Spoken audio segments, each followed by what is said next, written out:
plays a little bit more like harassy at times in certain maps, like knows how to abuse maps really well. Obviously has the power of 2 bottles of Bacardi behind him, as you can see in his photo. Clearly. He is ready and fueled up to go, but I'm gonna have to give the edge to MadiNho in this first matchup. I think he is gonna show that he is just very solid, plays really well, hits his timings, and he can just get it done. Yeah, DXTR, no slouch as well. Definitely someone who I've had the unfortune of facing off in, BSL tournaments throughout this year and previous. Very strong late game Protoss. You definitely can't sleep on him by any means.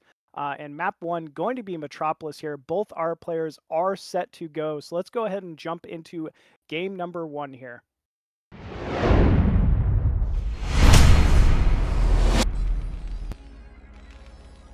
All right. And spawning, bottom left side of Metropolis, as the blue Terran sipping on some Bacardi, it is IRK's MadiNho. And in the bottom right, our red Protoss, it is dxtr13. Now I gotta say, Machine, there he is, the Bacardi Terran, camera on, ready to go. Master Roshi t-shirt on, doing it. Oh, he's gone. He's in, he's out. He's out, man. He's got the classic StarCraft cap on too. I love that. It's the good stuff. But this map here, Machine, I think we're gonna see MadiNho do a little bit of abuse. He likes, in games I play with him in maps that have like ledges behind, expansions, even space, like he likes to drop, right? He likes to get those tanks and vultures and pull you apart a little bit and force you to multitask. So I think we're gonna see that from him in this game. Yeah, he's definitely someone who likes to turn that multitasking on. I think it's a great map for it. You see the big ledge on Metropolis above the naturals. Pretty common drop spot if your opponent is not really paying attention. You can get some big damage done fairly quickly. And I mean, I think spawns are even favorable for it here as well for MadiNho. So yeah, that's good of you to call that out, Raz. All right, here we got a good first scout here from dxtr13. He's checking around, but everything very standard here from MadiNho, nothing crazy. 12 gas opening. He's got to be happy getting the first scout off like this, despite MadiNho not really showing anything too off. You can't be happy as Terran knowing you could be getting engaged right away, especially against a player as aggressive as DXTR. Yeah, absolutely. Getting that first scout's helpful, and all of a sudden it's like, oh, this is really early. Did he get first scout me, or is there a proxy gateway somewhere? Something crazy could be happening, but we know that's not the case. Everything very standard here so far from our Protoss player. Yeah, MadiNho was scouting the center of the map too, so he was thinking along the same lines as what you were saying. Yeah, but no, of course, as we can see here, it's just a single gateway inside the main here for DXTR. Early Zealot, and I mean, with that quick probe scout, he's going to know exactly where to go here early on. So step one, MadiNho's going to need to prepare for a little bit of early aggression here. Yeah, I think with the factory expand, as quick as this is, I think as long as MadiNho doesn't take any unnecessary damage, which he shouldn't, he has a really good SimCity ready to go, I think he'll be feeling good. We even see an eBay block going down in DXTR's natural here. So going to be a problem as he has to be ready to block. Ooh. I was going to say he focused the probes initially, but it does get by. Zealot doing a good amount of damage, but still the control from MadiNho, exceptional. Wow, really, really solid control. DXTR going to be very upset right here with this eBay. It has a lot of health, so I think we're actually going to see MadiNho be able to get that command center down before the Nexus does. Is there anything that DXTR can do to kind of negate this? I mean, get more aggressive? I guess even going 2-gate wouldn't really be an option here. Yeah, it's tough to go 2-gate here unless you're going to put on a ton of pressure. I mean, that is an option to do. Just killing this as fast as possible. When you scout it, when you saw with the Goon, you should have sent through probes. That's usually the response. Oh, wow, he's going robotics first to try to get a lot of pressure on MadiNho. So he's going to be looking for a Reaver. I mean, I understand why he's doing it, but that means he's going to probably have to get some damage done with this Reaper. What if MadiNho doesn't build an eBay here? I mean, that could be a big Oh problem. No my way! goodness, Oh, Machine, baby. and oh my God, this could be game-ending. Damn! Oh, he doesn't get the other probe out. He sees. Oh, he hasn't seen it yet, but Oh he's gonna my. see this Robo. 5 Look at probes the and the pull. Oh my goodness. 6 probes, Machine, and he forced the mineral pull. He is in trouble there. Yeah, the Bacardi clearly paying off here in the build order from MadiNho. I mean, he saw the Robo too, so the cat's out of the bag. And yeah, look at that eBay timing. He's making the proper adjustments here. DXTR needs to, I don't know, hope for a little bit of a miracle here. Yeah, DXTR going to be feeling the pain. I mean, you can see in the unit count already that it is low. I mean, think about that. At least 8 of that is in Dragoon, so his probe count is extremely low versus 3 Marines and 2 tanks. The SCV count is going to be way higher, and the command center's done now. The Nexus is probably maybe at 50%. Yeah, despite not being able to mine from that natural command center quite yet, it is able to produce SCVs. I mean, he's going to be getting further and further ahead in worker count just by holding this command center.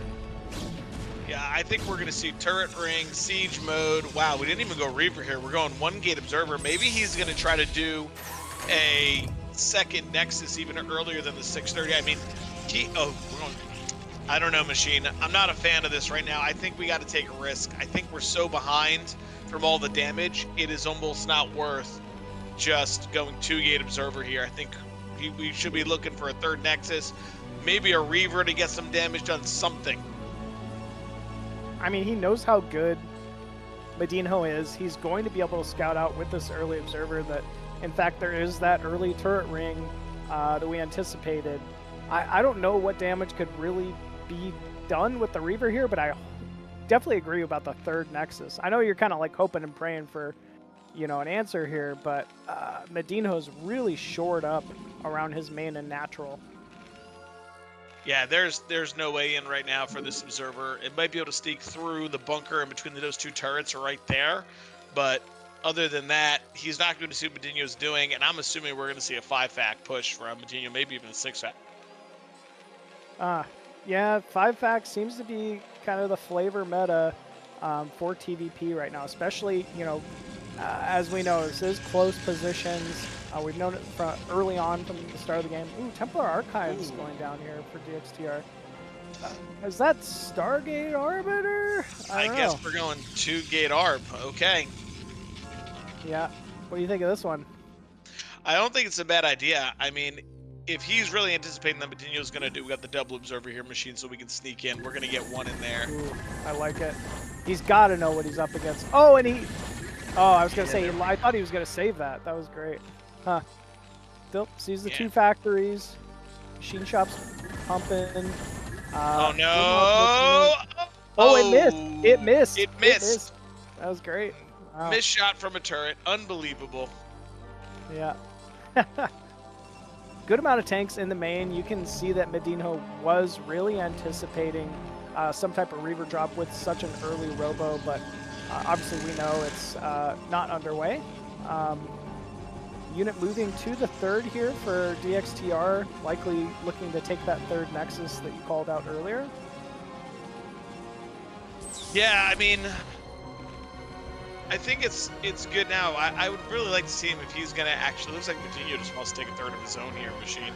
I really like to see him just get the... Think he's going to go for it?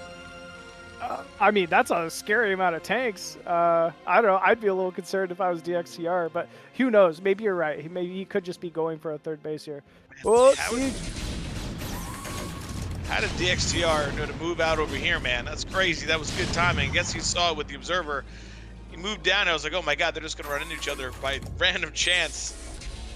But definitely takes the better of that fight, though. For sure. I mean, he did have the observer inside the main, so he might have just seen enough tank move it that he guessed at it. But either way, this is a lot of tanks still from MadiNho, rallying constant vultures from those 2 factories, 2 more underway. And I mean, this just looks like he's caught a great timing. The Arbiter's not into play yet. yeah, he's only was running off the 2 gateways until recently, so this is going to be a difficult hold here for DXTR. Yeah, he's going to really need to get a turret up ASAP, though, because this Arbiter will be done soon. Hopefully this SCV is looking to build one. Oh, my goodness. Ooh. I don't think we have scans here. We How do not. Oh, my God, no. that mine. Oh, he shot it. Did it block? Wow, he did shoot it. Wow, what a great mine shot. Oh, he Oh, does, does have a scan scan in the main. Oh, no. Not an optimal scan timing, but there we go. Does siege up on these Dragoons, and actually quite a few Dragoons fall. I thought DXTR timed that very well, but still looking like a decent trade here for MadiNho. Yeah, that went a lot better than I thought it was going to go. I thought that those DTs were going to drag those mines and be over, but amazing fight from both players there. And I think we're taking a Ninja expansion top right there, Machine. Tricky, yeah, that's tricky. Kicking in, man. He's like, you know what? Let's get a little crazy with it. Let's cross map proxy base. Like, I know I'm ahead. Let's get wild. Yeah, he also denied the 3rd base of DXTR with a single Vulture once again. So, I mean, he was picking off the probes on Vespian and Gas at DXTR's natural. We can see those still have not been replaced. So MadiNho doing small little interactions very well, very efficiently. And yeah, there we go. Arbiter is out. MadiNho will see that, but not before killing off a few more probes here. So can he lay a mine in there with that? Oh, yeah. That would be great. I mean, those Zealots better not run over there. Zealot runs over. Oh, he's trying to drag him there. Ooh, he's trying to. That one Zealot. Oh my God! Will it walk down by mistake? It might. He's still picking off probes with the natural with this guy. Nope. Okay. Wow. Okay. He didn't walk down. That would have been an insane explosion of probes. Yeah. Well, that's gonna be there the rest of the game until he finds it or not. Yeah. So, DXTR will have a. Oh, we don't like that Dragoon. Get that Dragoon. Get him. Oh no, get him. Just kidding. We don't want to get him. So he will have a strong mid-game timing here in terms of at least blocking a push from MadiNho. But MadiNho is going to be on 3 gases, and DXTR is going to have no idea. Yeah, when do you think DXTR is going to find top right? Probably not for a little bit. Oh, we're putting a cannon there to clear that mine. We don't want to deal. I don't know when he'll see. Whenever he decides that he wants to take his 4th, which is already late. We're at the 12-minute mark here, but I think he's hoping MadiNho pushes out, and that he can use his arbiters to just wipe the army, and then, you know, take a bigger lead and advantage. Because right now he's not seeing a 3rd, so he just thinks MadiNho's on some kind of 5-6 fact timing. Oh my God. Ooh, gets another probe, runs some by. I mean, this was held much better so far for DXTR, and that cannon in the main going to come online. But still, I mean, these are 4 fallen probes. This is another delayed timing here for DXTR because of it. MadiNho's just doing a great job of pulling the army around.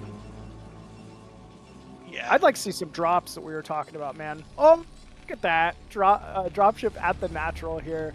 So obviously MadiNho planning on utilizing some drops as well in this matchup, and that he's so good at. That natural just looks a little exposed for DXTR.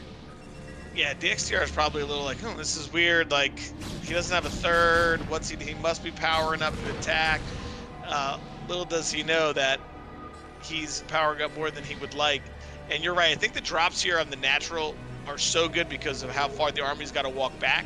But also, that 3rd base is really exposed in terms of drop. I don't know if there's a cannon in the mineral line for the 3rd, but well, you see none. He's blocking the path. Yeah, you see those Goliaths down there, Machine? He's thinking that he wants a 2-base recall, and he is blocking in the main with those Goliaths.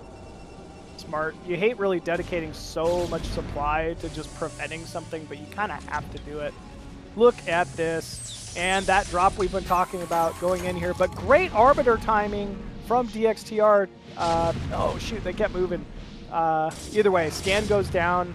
More probes falling here for DXTR at the natural. I mean, at some point, this is just gonna force a tilt timing here from DXTR. Oh no, he still doesn't My know about the name. goodness. Either way, I mean, he's eventually gonna find top right, and that could maybe make the game a little bit more of an even game state. Yeah, I mean, he's definitely gotten more than needed from that base top right to make it worth it, I think, at this point. Yeah, absolutely. I mean, it's going to be a pain. It's going to pull DXTR's entire army, or some of it. I wish we had his cam to be like, oh no, because I know that's where I'm like, oh shit, I just got duped. I'm sitting here thinking I'm doing all right, 3 base versus 2, and I'm not. Yeah. Still, I mean, he's going to pick up quite a few worker kills here. MadiNho will lose that third gas and go back to just mining on 2 bases. So, you know, Machine, when you lose your ninja expansion, what should you do? take Make another one. expansion. Yeah, just take another one. That's how you do it. You just bring in another ninja expansion. You don't worry about it. You just go for it. Oh, man. MadiNho, I mean, just excellent decision making here. I mean, if you're DXTR, do you feel like you just have to attack at some point? I don't know. Here we go. I guess he does, because we're about to see the first recall go in. It looks like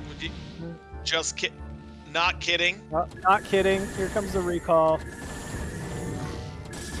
All right. All 3 goons and 4 zealot recall. Yeah, still, I mean, this is going to be annoying, especially with the SCV transfer at the same time. Now, I don't know about running into the natural here. Most of the units of MadiNho sitting at the natural, but actually we see most of MadiNho's force actually in the middle. It's not even engaged in this, but he still looks like he's able to clean it up. Yeah, I think he had everything on move command by mistake. That happens a lot when you... Yeah. When you recall and half the army's still in the middle of the map, it's something that, you know, happens occasionally. Oh, when 1 ninja expansion dies, 2 will be born, Machine. 2 will be born. Seems like a good strategy to me. Arbiter's falling here at the natural of DXTR. It seems like MadiNho has broken the line, finally, of DXTR here. I'm not sure what he could do to really defend at this point. There's no Arbiters left. He's not really able to threaten a recall or anything like that. No, I think DXTR is just kind of recouping himself now, thinking about what map he wants to pick. What has he planned? Because right now, MadiNho's looking to take 3 bases at the same time. He has an overwhelming army lead, so... But a little... DXTR's got to be thinking right now, like, that was an unfortunate game, right? Like, first scout, I went for not a 21 Nexus, and there's the GG. GG is called there. So, well done for MadiNho. Game 1, the Bacardi clearly kicking in. Yeah. Which bottle, the first or the second bottle, do you think? I mean, the first was the warm-up games before, you know, his match today. The second one's kicking in, yeah. But yeah, man, really well done there from him. Yeah, I mean, MadiNho played really well. He executed well. I think he took advantage of what he saw, right? He probably wasn't planning on doing an eBay block, but saw the build he was doing and was like, you know what, I'm going to go for it. Let's see him play it out. And I think sometimes it's great when you think about players are preparing for these games to throw in something that can mess up their plan, right? Like DXTR was not thinking, oh my God, what am I going to do versus an eBay block this game? So I think anytime you can mix that in, it's like almost just throwing a whole wrench into someone else's plan. Yeah, that eBay block, obviously key, really allowed MadiNho to get the faster natural timing. I got to call out MadiNho's Vulture run-by and Vulture placement.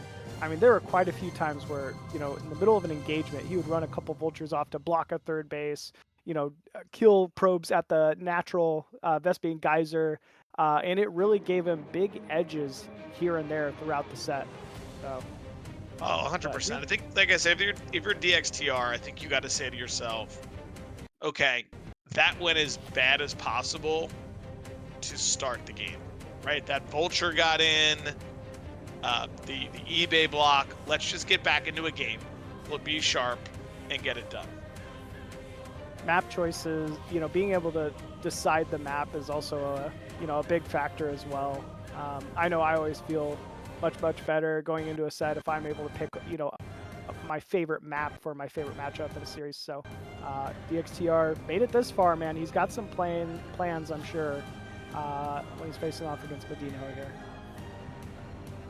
Yeah, I think Eclipse is on the always a good pick, right? Here we go. PBT. Is he going to go for Eclipse? Does he like that? Does he want to get a weirder game maybe from Death Valley, anything like that? So we'll see what he has planned and prepped. Yep, absolutely. So DXTR just deciding map at the moment. So yeah, we'll have to see. I wouldn't mind seeing something ridiculous, like a Dark Forest or what's the island map? The assimilators? Shoot. Death Valley. Death Valley. There we go. Yeah, Death Valley. I've seen some pretty cool matches on that map so far in this league. So yeah. Yeah, I think a lot of the maps that Protoss kind of steer away from it are like Deja Vu with the timings, things like that. Like it's so close with the high ground, you don't want to play that so much. Death Valley, if you're prepared for it, could be a good choice. Obviously, Eclipse, always the one of the favorites for PBT, but it seems like I believe MadiNho has banned Eclipse, so we're seeing now what the XTR would like to pick. Good ban. You just said it yourself. Probably the biggest Protoss favored map for most matchups, I would say. I know you favorite versus Terran as well. So yeah, just kind of a good decision there from MadiNho for a ban. I would probably ban it as well in a set here against DXTR. I like that his name is Dexter13. Yeah, could be his real Dexter name. 13. Yep, 13. It's a prominent last name. Comes from a royal family of the 13s. Yeah, that makes sense. I think he'll have. Yeah. Yeah. I also like his inconspicuous picture he has posted. Just that cutout. Yeah, maybe he's a ghost. He could be. Could be a ghost. Could be. That's why unusual things people don't know about you. ? Unknown. Yeah. Dexter, the StarCraft playing ghost. Yeah. I like the MadiNho's favorite food are enchiladas. Yeah, I also am partial to the enchiladas, I must admit. I wouldn't expect someone from Norway to say that, to be honest with you, because yeah, I don't know. I haven't seen a whole lot of Mexican food in Europe, to be honest with you. But enchiladas are great, man. Can't complain. MadiNho, one of the well-built profiles here between holding the Bacardi, saying, "I don't know, I'm just a potato," shirt on in his picture. I mean, he's just got it all. He's got it all. This man is living life, man. To the absolute fullest. Advice for new players: watch replays from pros, watch their stream, and maybe even buy coaching videos that have been translated. All depends on how dedicated you are. I agree. I think you learn the most from actually just watching pros, for me, and trying to just copy it, just mimic it yourself, Anyways, we are ready to go, folks. It looks like that map choice from Dexter is going to be Radon, another solid 4-player large macro map. So players are ready to go. Let's go ahead and jump into game number 2, MadiNho versus Dexter 13.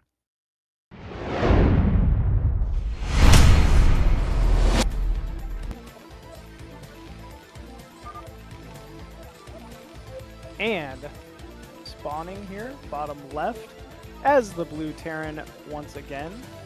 Currently up 1-0, it is IRK's MadiNho. And in the top left, our red Protoss, it is dxtr13. I've noticed a shirt change here for MadiNho. It says, "I'm Terran," and I think the finish is it doing Terran things. I like that little clothing change. Yeah, little yeah, shirt change mid-set. Oh, that's funny. What a character, dude. Just mixing it up. You know what I want to see, Raz? Take a guess. Oh, we're not going to see it. I was going to say 12 next. 12 Nexus. Yeah, Radion, not a bad map for it. You know, yeah, mixed feelings about Radion PVT. I think it's like an easy third secure, and Terran kind of can sit, but these bases also don't lend themselves to be great starting positions, right? Because he can push vertically up through to your third, so you kind of got to take that third at that 12 o'clock high ground. Yeah, which is always ugly. A difficult place to defend. I would say it's closer to your Terran opponent's base than most thirds typically would be. So, but yeah, looks like just another standard opener here from dxtr. Seeing that gateway in the main. Vespian Geyser already down. Yeah, nothing out of the ordinary except we did not get that first scout off. Did dxtr this game? Yeah, another player gonna get that. So no eBay block this time. I think it's interesting. We have the earlier series, we saw a lot of cheesy, all-in, kind of crazy aggression builds. This time we got very standard stuff so far. Yeah, I mean, there's still opportunity for it here, but we'll see. Yep, factory going down inside the main, nothing abnormal. Marines being produced.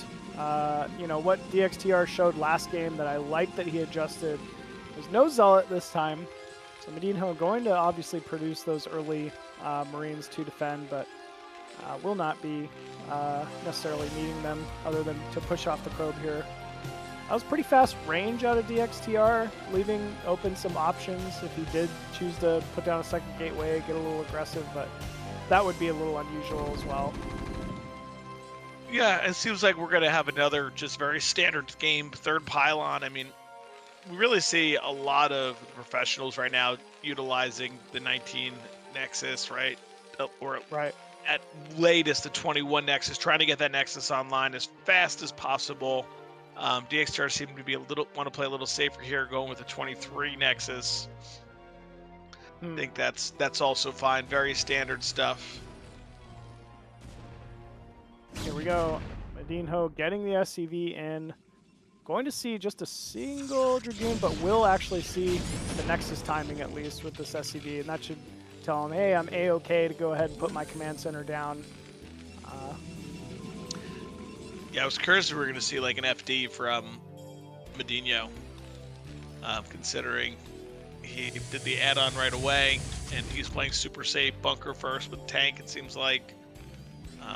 I was wondering maybe he would make one more Marine, go for an FD and push, since he sees his vertical and there was a faster Nexus, but he has chosen not to. He is just going to play safe. Not sure if he confirmed that command center, but maybe he did. Guess you gotta assume he did. So he will know it's just standard one fact expand here for MadiNho. Second gateway though from dxtr, so I would have liked to see a robo given everything he's seen early on here, but second gateway will allow for a little more pressure here early on. Yeah, I think I like the robo first as well. It allows you to see what's going on in your opponent's base, what you're dealing with. But the second gateway is for more pressure.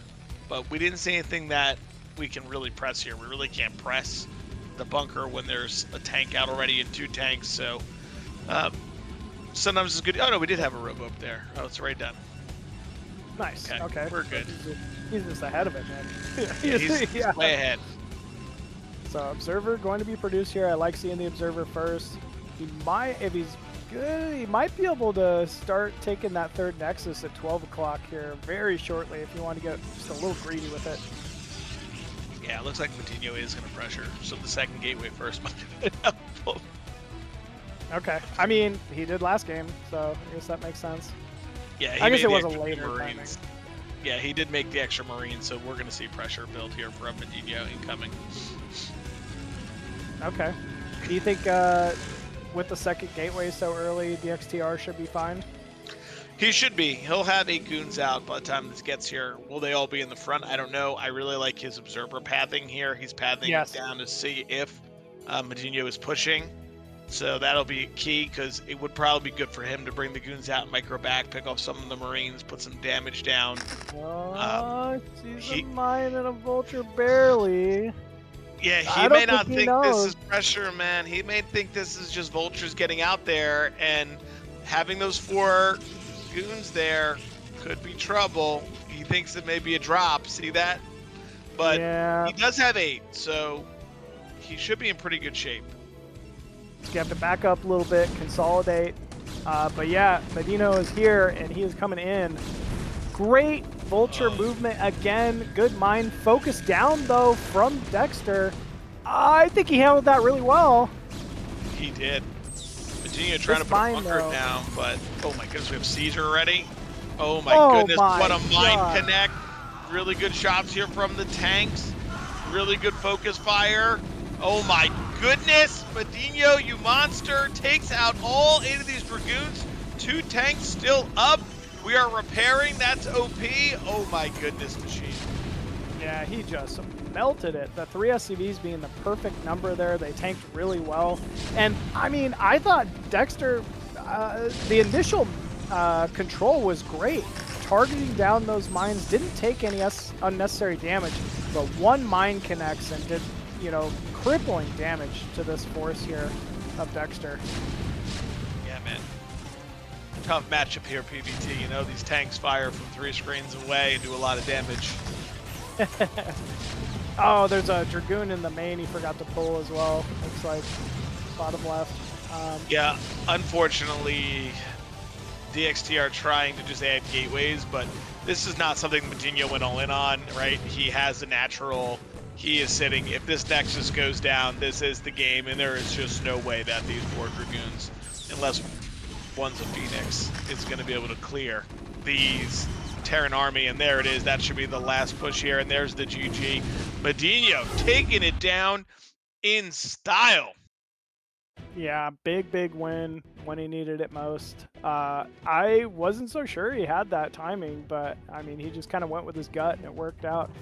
Ah, man, if that observer Dexter ended up seeing, you know, a little more of the force move across the map, who knows? It might have been a different, you know, different match there. But as is, MadiNho going to move on to the winners finals of Group E here.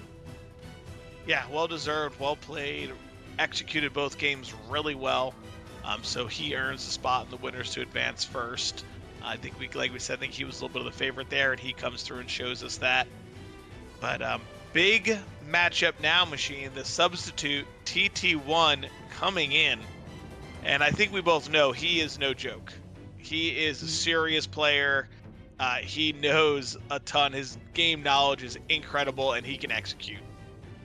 Been around for many years, has PAM, you know, incredible 1v1 player, incredible 2v2 player, someone who's a real student to the game.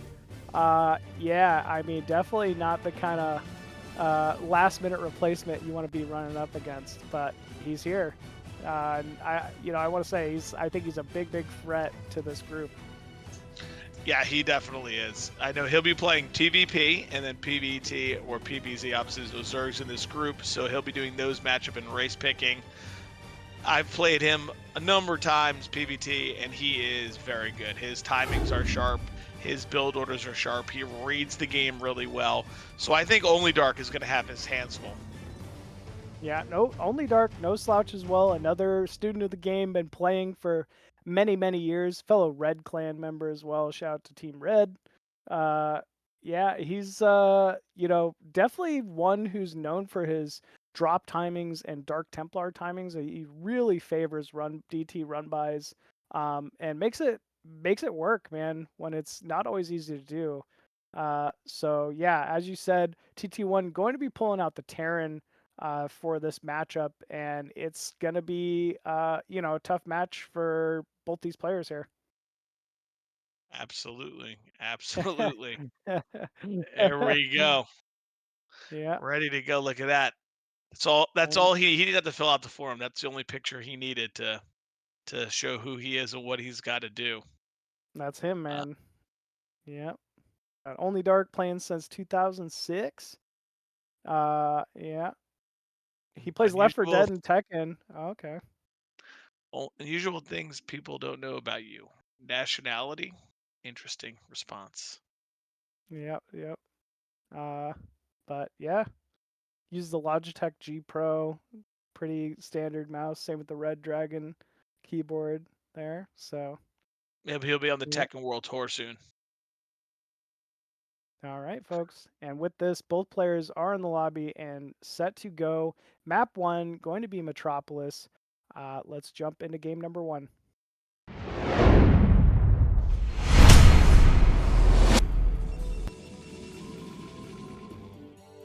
And spawning top right side of Metropolis as the red Protoss, it is red OnlyDark.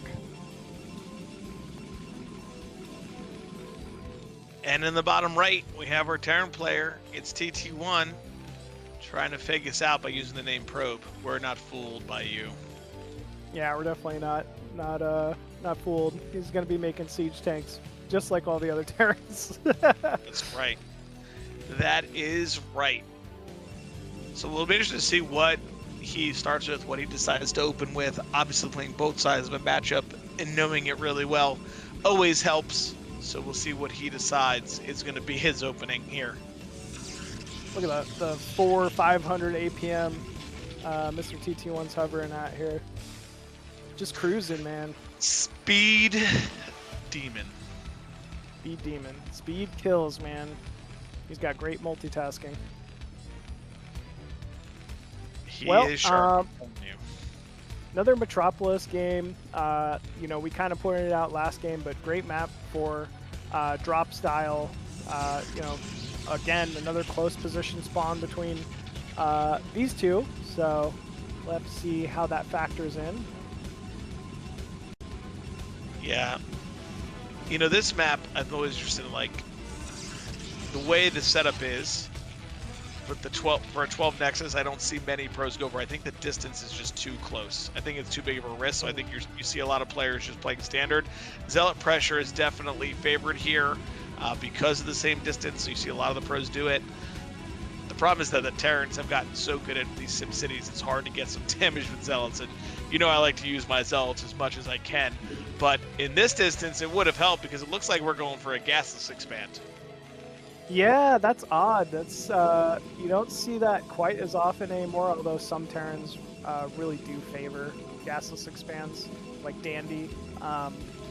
But still, I like to see something different here, so it'll be interesting to see how this goes. But yeah, I want to take a step back and talk about what you're saying about Sim Cities. You know, we saw last game, Terrans are just getting so much better at utilizing each and every single entrance that they possibly can to defend, using SCVs to tank initial damage, pulling it back against Zealots before it falls. And, you know, look at this barrack placement as well, being able to wedge Marines between the mineral and the assimilator. They're so witty about it now. Yeah, and we're going to see really fast, we're going to see even faster Nexus from OnlyDark. He started pulling the two probes off. Usually that means you want to try to go for a 19 Nexus. Interesting here, he's going for range and that. This build here, Machine, when you see this as Protoss, you're like, oh my god, this is so annoying. What can I do? Because if you don't scatter right away, you really... Oh my god. Block the natural too. I was just going to ask about this. This has got to be worst case scenario here. OnlyDark even scouting bottom left and not bottom right. Oh, man. Why are these eBays just killing Protoss players today? It's all it takes, Machine. You know, everyone complains. Protoss is OP, but all you need to do is make an eBay. That's it. That's all you got to do, man. Oh, man. This is gotta be annoying here for poor OnlyDark. Oh, this is, like, honestly, worst case scenario. This bunker is so far away. He's not going to be able to see. And I'll be honest, a lot of times when you see the bunker like this far away as Protoss, like you kind of triggers like, oh my god, is this guy going too fat against me?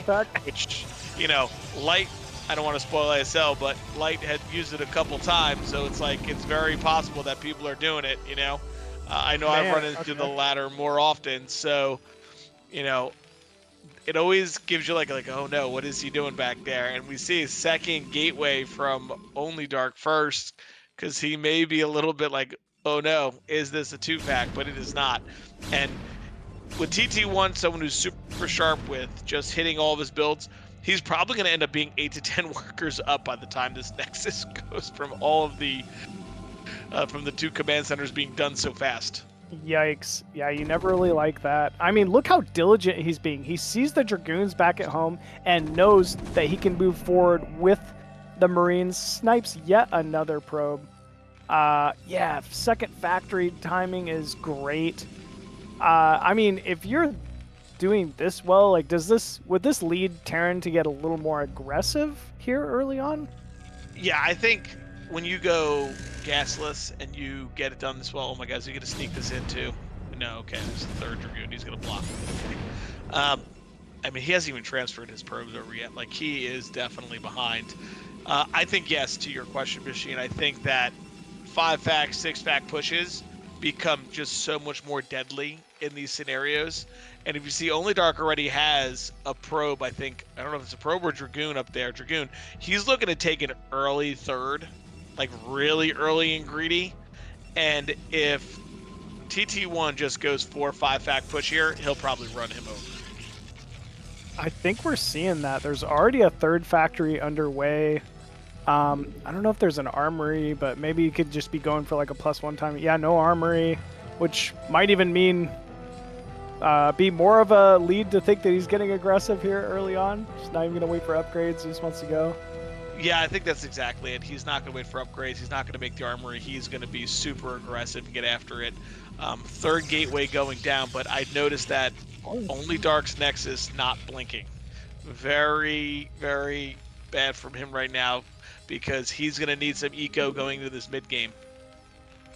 Yeah, I mean, we see it from the probes or the pros all the time. Like, you have to be on top of that early worker production. And then it's funny because you reach a certain point and you realize, like, all right, Protoss on 2 base needs to be on like 44 probes exactly, and you know, or you're being inefficient. You know, it's kind of crazy how that goes. But all right, we see that's probably speed and mines already going here, and the aggression will begin from TT1 a little earlier than I thought, but OnlyDark does have the 4 gateways up. Only 6 Dragoons here. This is a pretty powerful push here. Look at the supply difference from Terran to Protoss already. And I mean, look at what's dedicated to not even making units here for OnlyDark. He's got that Nexus at 12 o'clock, all the pylons it takes to wall it off. TT1 just looking comfortable, just being across the map for now. Observer finally going to get a peek at what is going on, but I mean, it's not going to see this coming. Look at the Vulture timing, just running in perfectly, isolating off this group of Dragoons. Nothing's really getting Oh, that mine! here. Oh my goodness! Incredible, incredible play here from TT1. This is looking scary, man. Yeah, unfortunately, I think this is going to probably be it here for OnlyDark. Even if he were to somehow survive this, he is losing so many probes. Oh no, the Dragoons coming down into more mines. TT1 executing brilliantly, man.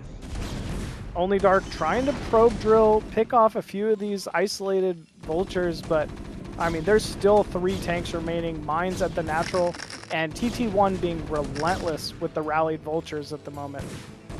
Yeah, we see 4th factory going down, so we can continue going on. I don't even know if we have siege mode, but at this point, TT1 can just kill this Nexus, kill the other Nexus, then oh no, we're walking down into the minefield. Yeah, no observer in place yet, so these mines will at least delay for now. I mean, TT1 doesn't even seem to know about 12 o'clock, but maybe that's why he's pulling the vultures back for now. Oh, siege mode up here. If he figures that out, it's going to be extra trouble. And here he goes. Oop. He just doesn't think OnlyDark can. Oh, there we go. Now he's gonna know. Cat's out of the bag. What he finds GG. Yeah. You know, as a player, sometimes you see why is a player, you know, still in the game usually means they have another base or something. And once TT1 found that base, OnlyDark has to GG. But TT1, you know, showing us how strong he can be. I mean, really, really good build order, really solid push. But once again, like I said, for DXTR in the last series, nothing could go more wrong for poor OnlyDark in this first game here. Yeah, the later scout hurt. I mean, once again, the eBay block versus a gasless expand Terran in TT1. You know, a lot of things you can kind of chalk up and go back to the drawing board and, you know, maybe just switch up your play style going into the next game. But yeah, if you're TT1, you got to be feeling pretty good about how, you know, the first game of this set went. Yeah, I mean, he executed flawlessly. I mean, we saw his control with the tanks and vultures there. As soon as they moved back, he stuck him in. I mean, he was phenomenal play from him, right? There's no way around it. He was really, really good. So now we go back to the drawing board. What is going to happen? Does OnlyDark pick Eclipse, or does he go something else? You know, always going to depend on the bans, but as we were saying earlier, Eclipse, a great map for, you know, PvT in particular. So I wouldn't mind seeing it. But yeah. OnlyDark, favorite foreigner, Bonneth. Hard not to be a Protoss player in the foreign scene and not a big fan of Bonneth, you know? Of course, Bonneth standard, unbelievable player. He'll be joining us in the next round. Yeah, not a group you want to find yourself falling into. That's for sure. Don't jinx me. I'm sure I'll hit it. Don't worry. You probably will. Oh, man. Yeah. I know how it goes. But That is how our it pick goes. has been done. Our pick is Polestar here. I'm a little surprised. I Ooh. think it's a strong macro map. Good for attacking into Terran, kind of holding players up here on those high grounds. I'm surprised the ban wasn't Eclipse, so I'm surprised that we didn't go for it, but something up his sleeve. Yeah, I mean, it's clear he's pretty confident in his play if he's, you know, willing to go for another large 4-player map. You know, he'll see no qualms from me. I always like seeing the longer macro games, especially if you're really confident in your play style. So it could end up working out here for OnlyDark. And maybe he has a special build order that he is ready to use. Yeah, he sure might. But yeah, Polestar, large 4-player map. You know, also a good map for TVP timings since there is so much high ground, low ground, 2 low ground bases.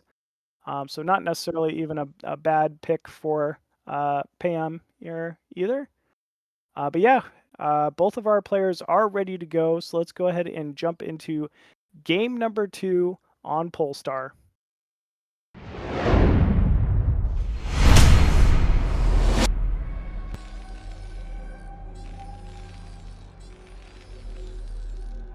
And spawning bottom left as the blue Terran from Canada, currently up 1-0, it is TT1. And in the top left, gonna try to get a game in the win column for himself. It's OnlyDark.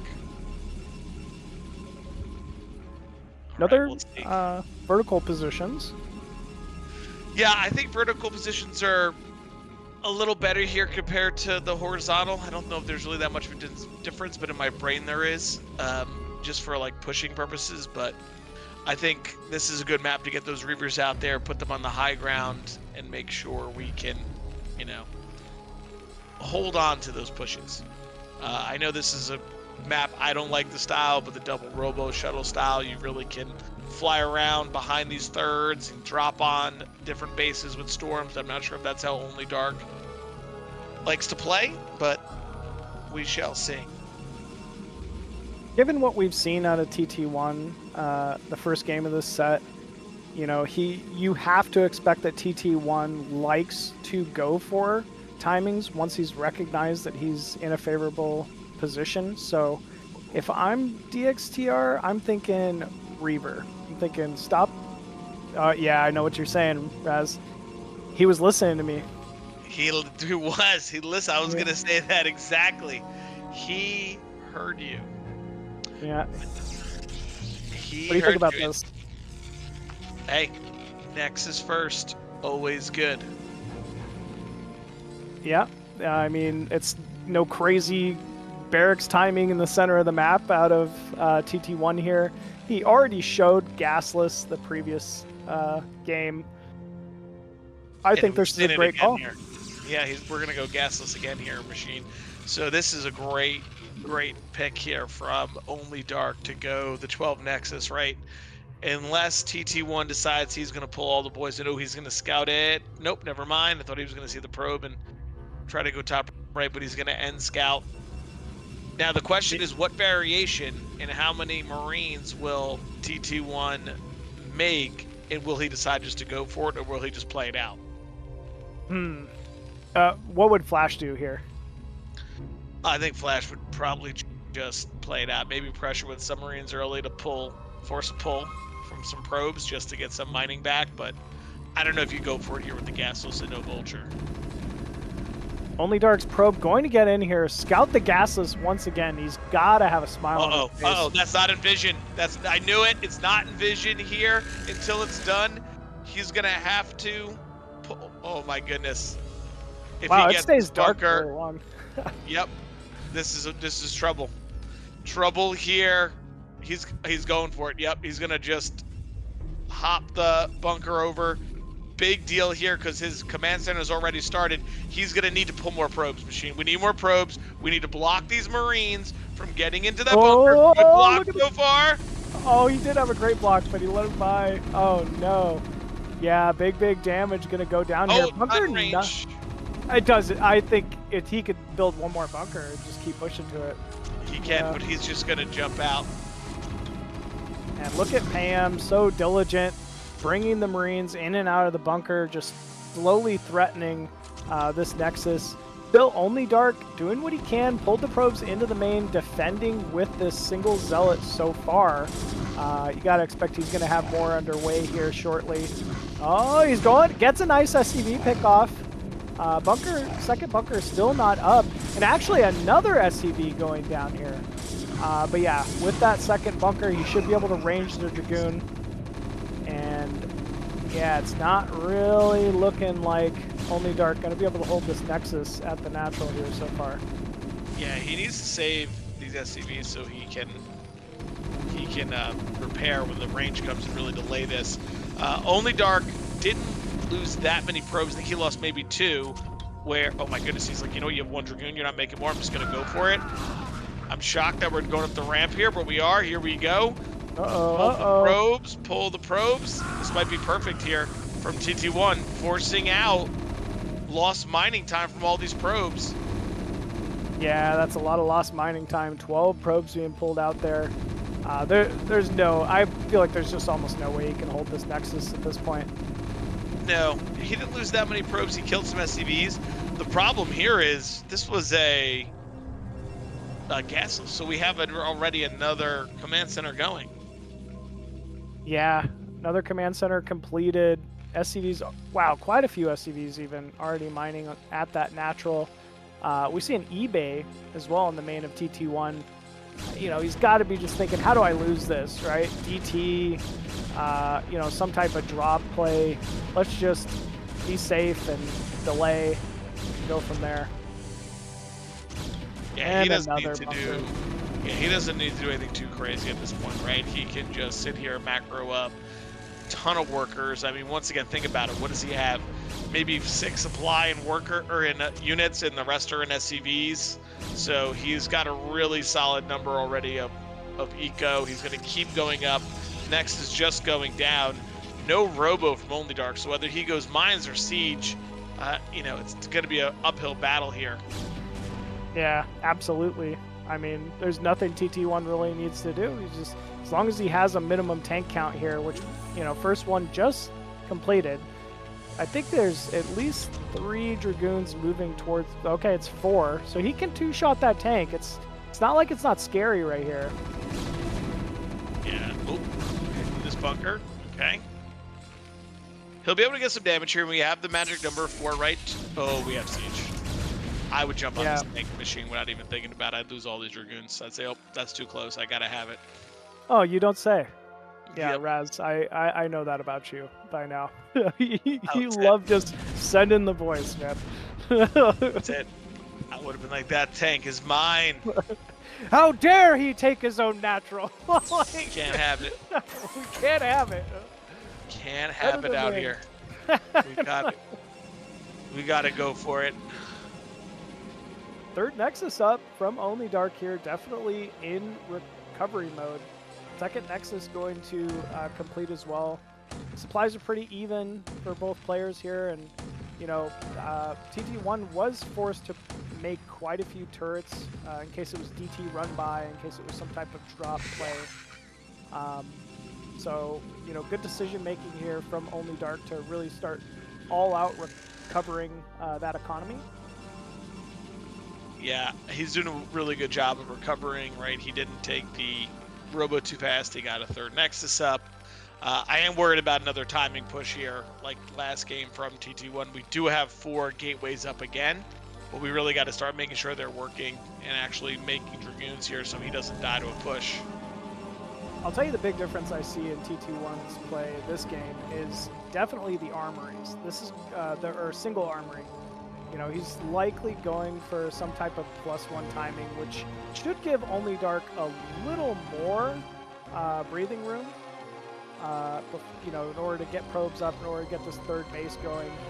And yeah, we do see +1 starting here for TT1. So that clock has started. And if OnlyDark, you know, starts putting together some shuttles, maybe a great zealot drop to defend this, you know, siege tank timing that's about to hit, he might be able to hold this off. TT1 scanning in, seeing, oh, knows it's a third base with no tech behind it.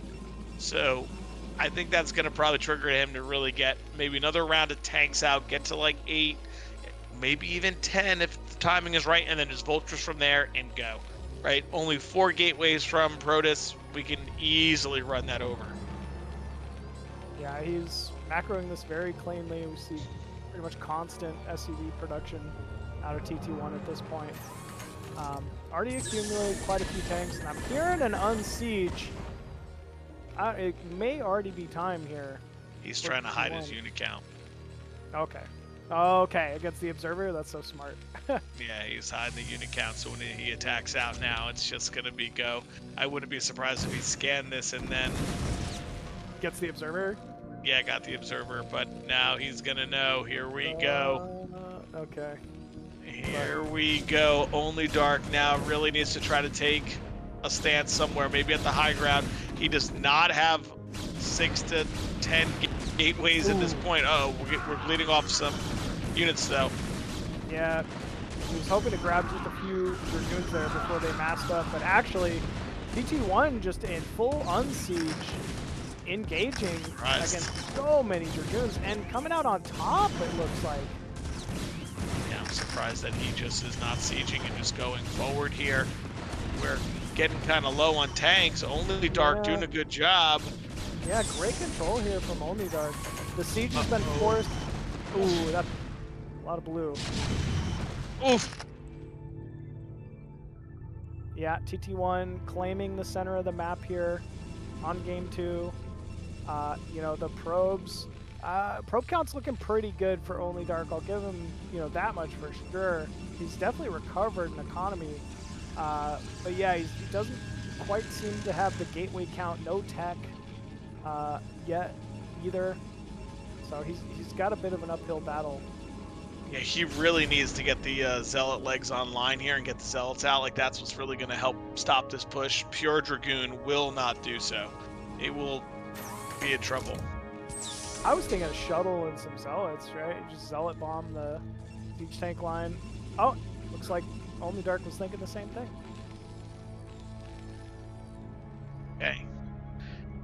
Let's see if TT1's going to continue to push here. Is he going to just fall back because he's taking a third behind this?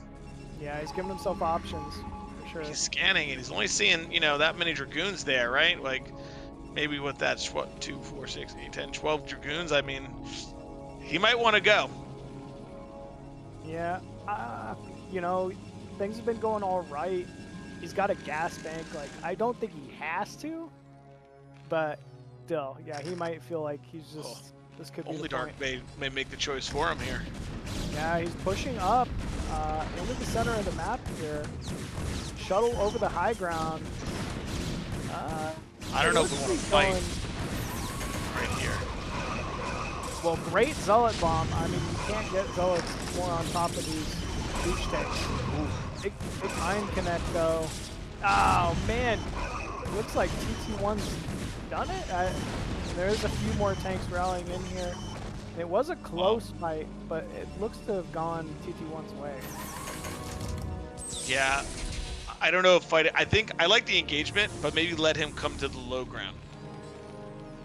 Sure. I think that's why TT1 didn't even siege. I think he was a little surprised OnlyDark was trying to engage up there. Actually seeing TT1 move back on the map, a little more south for now. Yeah, I think he's feeling like, hey, it's 3 burst versus 3 base. I don't got to go crazy. Let me get all my economy up. Let me get the upgrades going. I mean, OnlyDark's units right now are just a couple Templar and some Dragoons. If he knew that, I think he'd be moving forward. I think he's expecting the rally to happen. But, wow, 7 gateways or 7 factories. Good vision from OnlyDark. He's had an observer on top of TT1's army this entire time. Knows right where it's at, knows right where it's moving. This is going to be tough for him to stop, though. Yeah, he's just doing the dance now with these vultures. He does have some storms in that shuttle. So maybe with these 2 really good storms... Ooh, that's a good Big one! Storm on 4 tanks there of TT1. Huh. Kind of a late siege. He's been doing the majority of these engagements with no siege mode. Yep, we have another storm. Can he get it off right here? Yes, he can on those 3 tanks. Another big storm. Yeah, the Zealots came out just at the right time, too, and it looks like OnlyDark going to hold this off. Yeah, he's gonna be able to recover here. He is taking a 4th as well, so that's good for him. Yep. Still, I think that was TT1 maybe, you know, kind of pressing in a little bit. Oh, got a quick pause here from OnlyDark. He's still on 3 base, right, is TT1. I mean, he hasn't even taken the 3rd gas yet, but he recognized a timing, pushed it out, realized, maybe I can't quite get this done yet. So he's got plenty of space to fall back to. He could take 6 o'clock. He could take 9 o'clock as a 4th from here and just keep the pressure on. So he's still got options.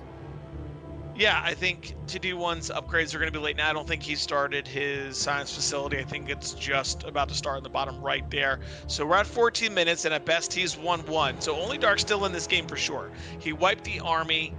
He definitely needs to get it probably even another base up, like a 5th base, to start getting some gateway farms up in those other areas.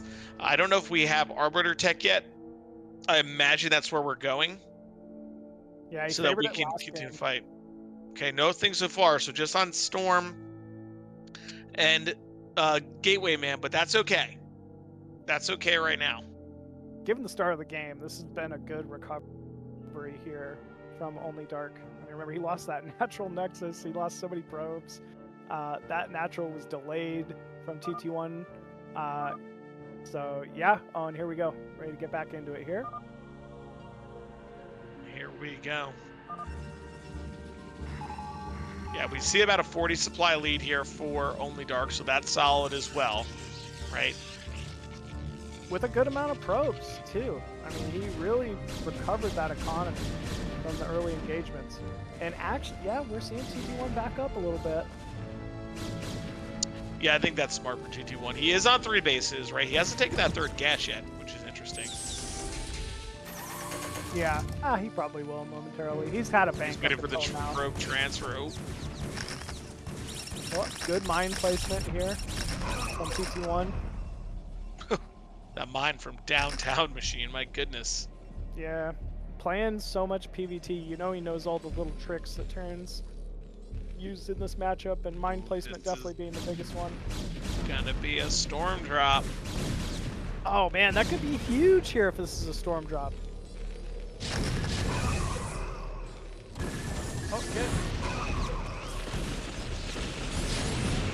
Oh, big storm drop too. Very well done here from OnlyDark. The next one will be the really one that packs a punch, you know, because he damaged those SCVs a ton. Didn't get a lot of kills, but they're hurt. So the next one will definitely cause some trouble.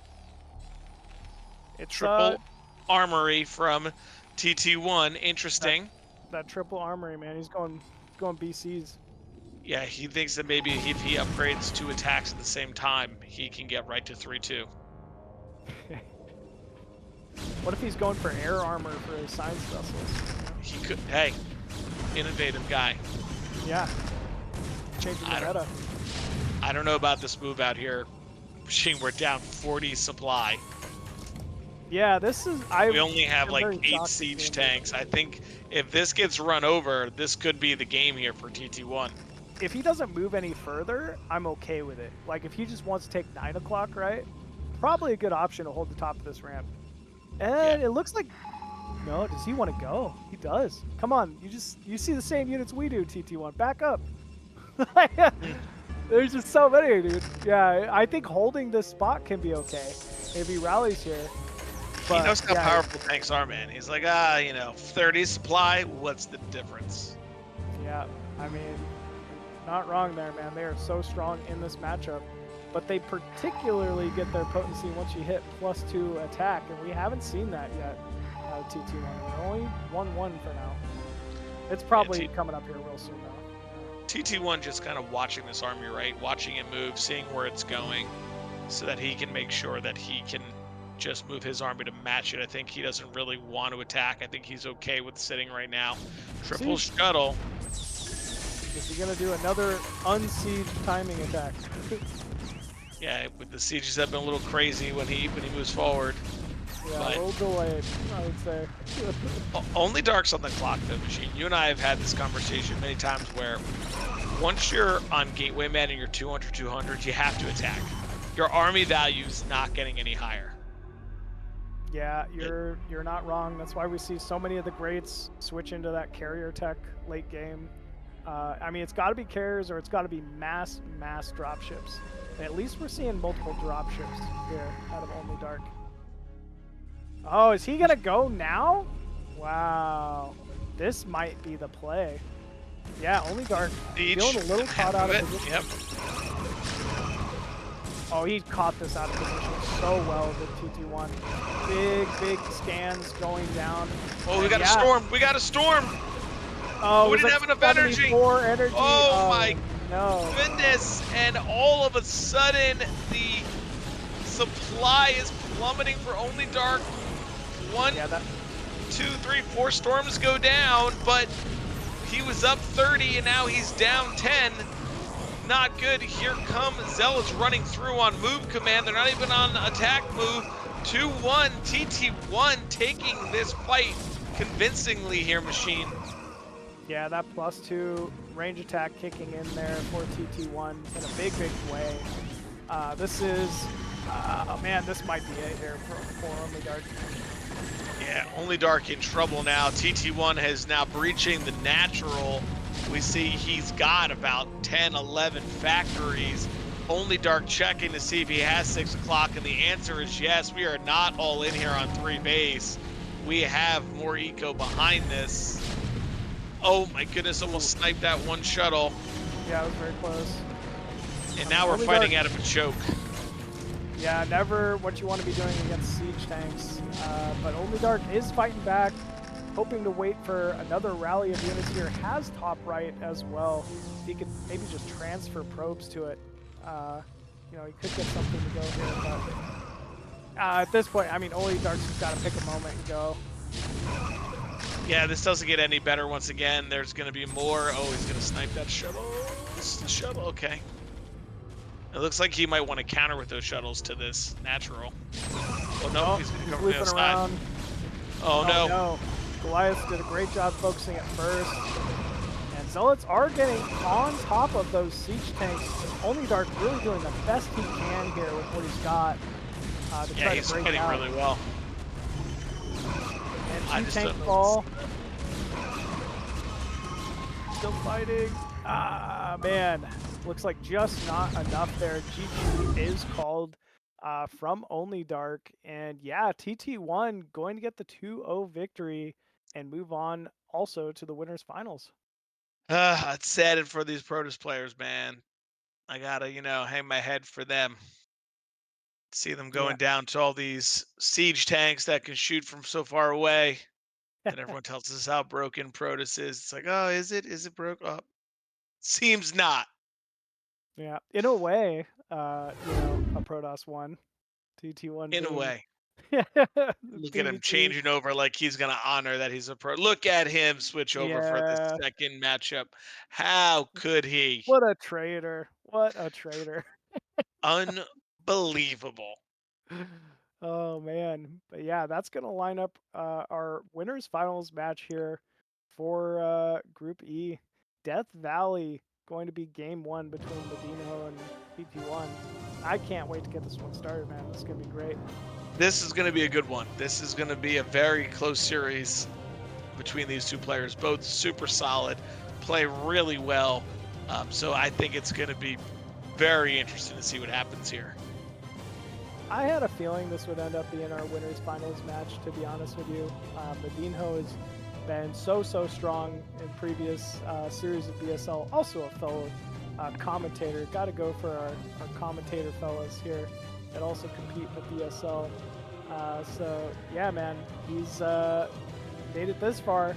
Beat some big players to get here. But yeah, TT1 is another one of those big threats as well for any group. So real excited to see how he's going to switch things up here and change gears for PvT. Yeah, it's gonna be interesting to see what he chooses for Death Valley here. PBT. Will we see a gas steal, two-player map, or are we gonna see something different? We've seen so much creativity on this map, so it's definitely interesting. Yeah, some players really, Protoss in particular, favoring killing off their own assimilators early game to lock half the map off. Like, I don't know, it's so wild to see because there's no other map really like Death Valley in any map pool at the moment. So, always No, an exciting it's one. it's definitely unique. The way that the map can be split. I've seen so many different things, right? Fast carriers kill the assimilators, take one half, like, anything. So I'm curious to see what TT1 has prepared or what he thinks is going to be the best build order here to take this series or at least this match before we goes on. Yep. Also in the lower bracket, we'll be having Dexter13 facing off in a PvP with OnlyDark. So we also have that to look forward to later on as well. But yeah, MadiNho TT1 up next. Going to be on Death Valley once again. We're just getting both our players ready to go here, folks, before jumping into this one. Yeah, that should be a good PvP. Both players really solid at the matchup. So should be exciting for sure to see how they do. Yeah, But we given have what we saw earlier, I wouldn't expect to see a gasless out of MadiNho. Doesn't seem to really mix that in a ton. Um, yeah, I don't know. TT1, another player who really likes to get after it with early aggressive zealots. So I'm kind of imagining the start of this game going to be something like a forward gateway from TT1 and really just pressure, and then going from there. But yeah, as you said, MadiNho, definitely no slouch. Someone who knows how to kind of, defend, especially a map, a main like Death Valley with those early Marines and SCVs blocking off the entrance. So this could be tough here for TT1. absolutely. Absolutely. I just think I think in this matchup too, with MadiNho liking drops, that could be a factor. I mean, anything can happen, but our players are ready. So let's get into this first game in our winners match: MadiNho versus TT1 on Death Valley.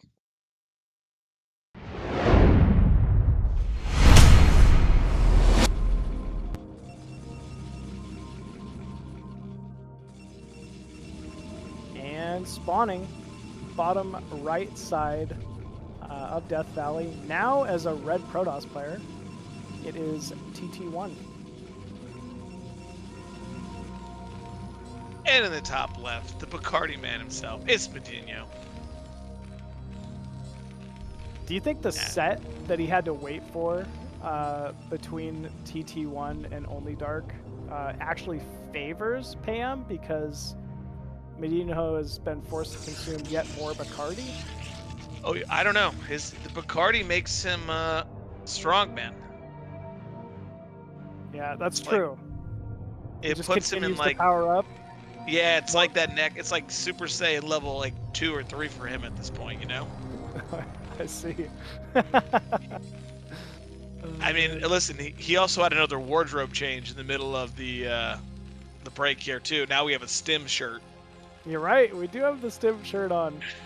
I mean, is that you know, in lieu of what's gonna come? Is he gonna do some type of bio timing? Oh, it might be.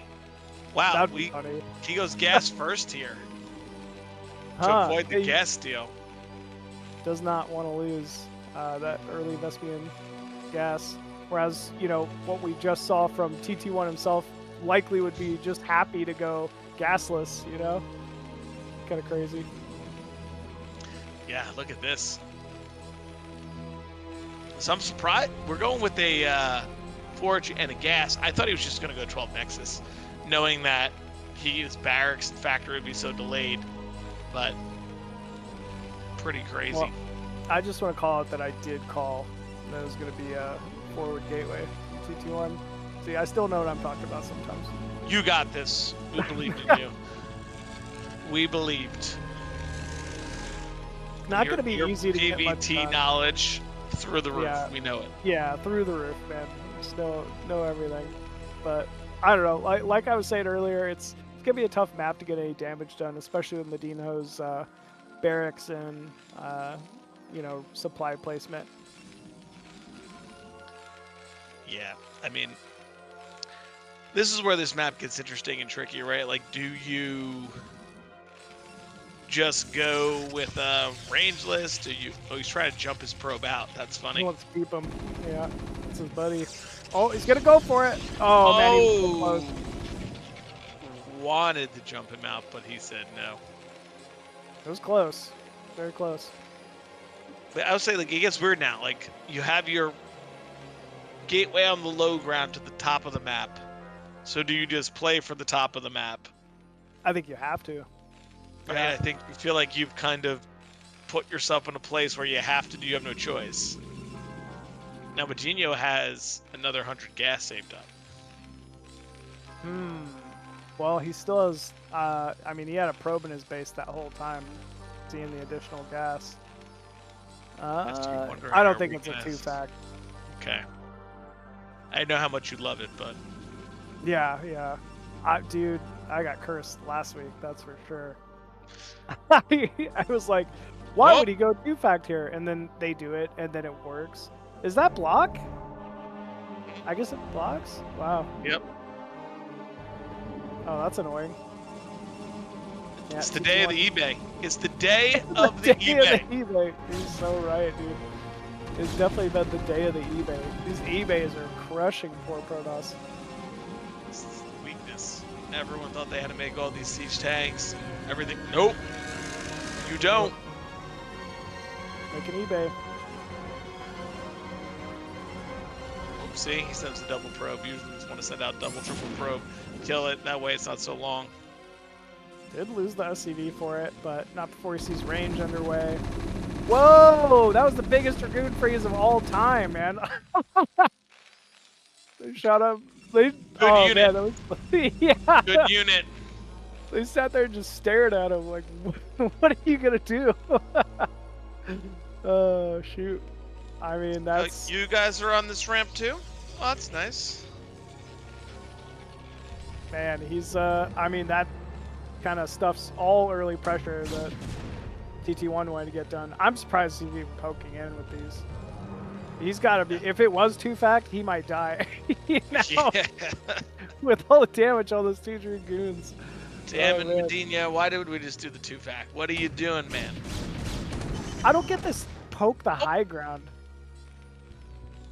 I don't understand why he's trying to poke the high ground. Well, Like, yep, he's making more takes. Like, you know. I will break this area. Like we were MadiNho talking knowing about I last think the game, damage is how here. dare Man. you take your own natural? Like, That's it. Oh, you think you can stay on your high ground? You can't. I think he's in trouble, TT1 here, Machine. I got to be honest. This push is pretty strong here. I think he's getting siege mode, and he's just going to go around the top of the map. oh, cool. I've seen this. Oh, maybe not. Okay, but you can. Oh, look at this. He was until he heard you, and he's like, He was like, fuck screw that that guy. like... I ain't doing it now. If he said it, it's over. It's over. Get this guy. I mean, these Marines kind of just there to really be cannon fodder, allowing these tanks to do some serious damage to these Dragoons here, TT1. Yeah, everything's just stuck in this ugly funnel here for Protoss. This has got to be tough to defend. Yeah, this is where it gets weird, because now if he gets siege mode, he can absolutely hit the gateway, the pylon, the probe line.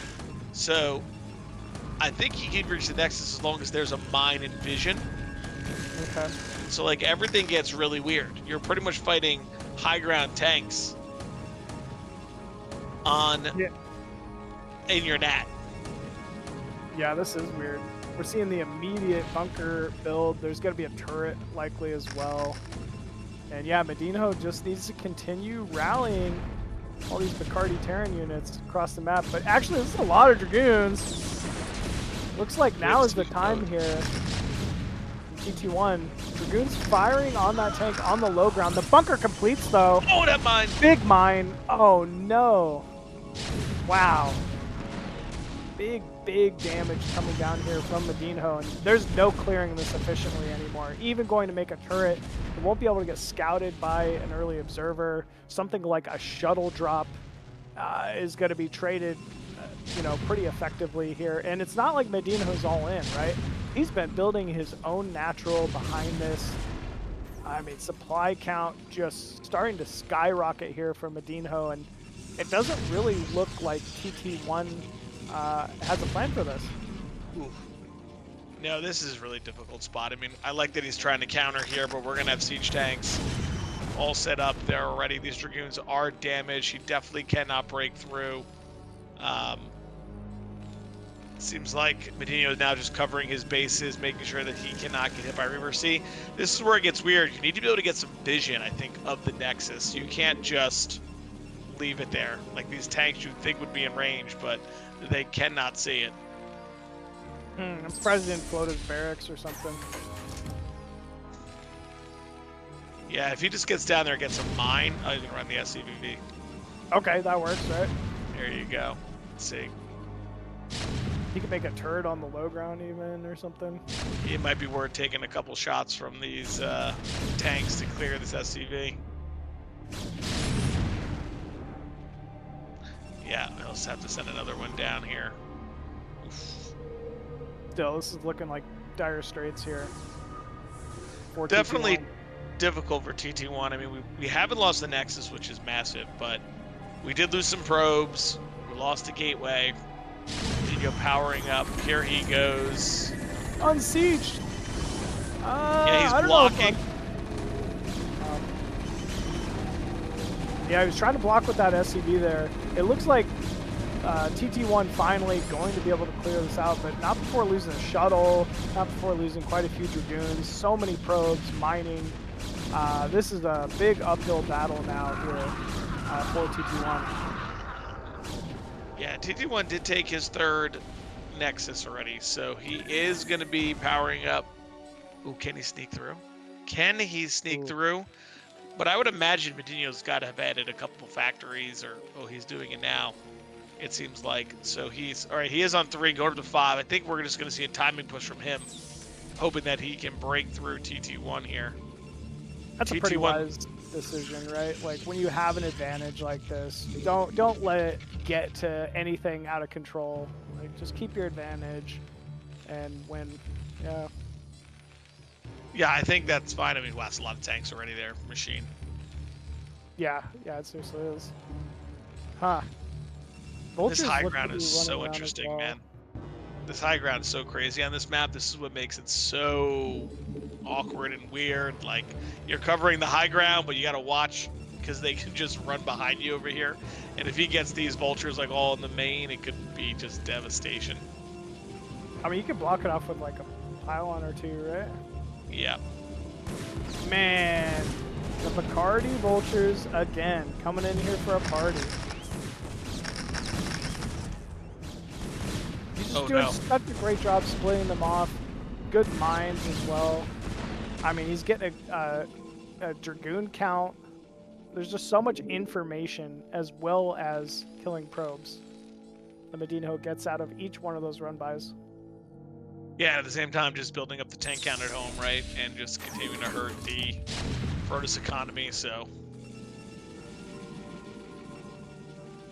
Yeah, probe count, I mean, not looking great for TT1 for this being 11 minutes into the game, right? Nexuses aren't really able to blink. Yeah, it's tough out here, man. Tough out here for these Protoss. It's tough life for us, you know? Everyone always thinks, oh, it's so easy. You know, you click your units and go 1A, 2A, 3A. Oh, make a DT. Like, yeah. No, man, it's been a struggle session for Protoss today, for sure. Unbelievable, you know? Here we go. I mean, siege tanks, they're pretty good.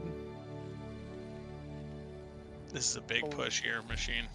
Yeah, that's a lot of siege tanks. He's got a supply lead. I like the leading turret getting, you know, ahead of the army. How cool is that? Yep, he's ready to go here. Yeah, I don't know. I don't know what you do if you're TT1 at this point. High ground as well, advantage for MadiNho pushing in. I mean, there's no Reaver, there's no shuttle counter, and in fact, it looks like TT1 saying he's going to have to fully abandon the natural. He can kill the assimilators and just try to play from here. But, I mean... Oh, is there something bottom left at the third base? Yeah, there is! It's the Bacardi Terran tank drop. Oh, man. Wow. This is the Bacardi drop, you know? Yeah, the Bacardi drop. Man, big damage. It doesn't even look like TT1's quite noticed. He's just so absorbed with what's going on in his natural, and there we go. Dragoon's coming down now to finish off these 2 remaining tanks, but not before yet another Dragoon falls. Man, I mean, everything just looking great here for MadiNho. Yeah, TT1 doing what he has to do, trying to use the map now, blocking out the army, trying to go the other way. But going to be really tough here. MadiNho's going to have to go all the way back home and come back around, but he'll be able to get this army to the other side still. Yeah. I mean, probes still haven't been transferred to the natural base now for TT1. He's definitely behind in economy. I'm not even sure how you'd begin to come back in a game like this. Yeah, it seems like we're going to need that Arbiter tech. We're going to have to be able to get some good stasis and fight. But MadiNho bringing all those tanks and everything back around the other side, now knowing, hey, you kill the assimilator, you can't come down here either. Yeah, very true. Definitely can. Man. How about MadiNho, man? He's playing out of his mind today. He's playing very, very well. We have a I like Sarah how out in the field. Yeah, I like how he leaves the tank at TT1's original natural just to be that much more of a nuisance. 2 tanks even, with a turret. He's just making TT1 work for each and every single base that he's able to take. Arbiter out, but almost a 22 supply lead here for MadiNho. So that's pretty good when you're Terran. Ultra drop coming in here from the Bacardi Terran. See if he's able to kill off a few more probes, maybe scout this Arbiter tech out if he doesn't already know about it. And a Corsair. Huh, don't get to see that every PvT. Nope. He does just get it out there to stop these drops. Maybe he's had enough. Oh my goodness, that one vulture can hit the natural there. Oh my goodness. And he's getting a ton of probes. See how well Insane. he does this with just 3 vultures? It's insane, man. Yeah, and he does the splitting drop really throw well. is so good. Oh, we're gonna micro. We're even gonna kill the zealot and go back to killing probes at the natural. Insane. Oh man, MadiNho, you are playing so well. Crazy. He just keeps drinking the Bacardi, man. Outfit changes and Bacardi. That's the key. I clearly don't change enough outfits mid-set. That's it. Uh-oh. Some of these vultures, unfortunately, rallying the wrong way. A big mine hit going to go off. Oh, and they just got evaporated. Yeah, we have a 40 supply lead here for Terran. That's scary, man. Is that good? I heard that's a good number to be up on units. I mean, he's pushing from high ground as well. These positions, like that base placement for TT1, it's so difficult to defend here. Obviously, he had to take it there, but man, it is just a tough spot to be in. And here we go, big EMP going down the center of the Protoss force as well. There's so many tanks on this high ground. This has to be it. Yeah, really good targeting here. Those goons really have no shields. They mostly were EMP'd. We're now up 70 supply. TT1 supply has plummeted. There's the GG. Called. Yeah, GG is called. He said happy hour, good game. Yep, happy hour, good game. Happy hour, good game. I mean, if you're TT1, you can't really be thrown off too much from, game 1 there. It isn't an awkward map, especially if you haven't practiced it a billion times, But still, MadiNho, man, he's looking so strong. I wonder what TT1 is going to end up doing to adjust. Yeah, I mean, like you're saying, you got to kind of take that one a little bit with a grain of salt, right? Because it's an awkward map. You tried some pressure, it failed. You kind of got abused on the map from the sieging on the high ground. So I'm assuming he'll pick something that's standard and just play a normal game for him that he's more comfortable with.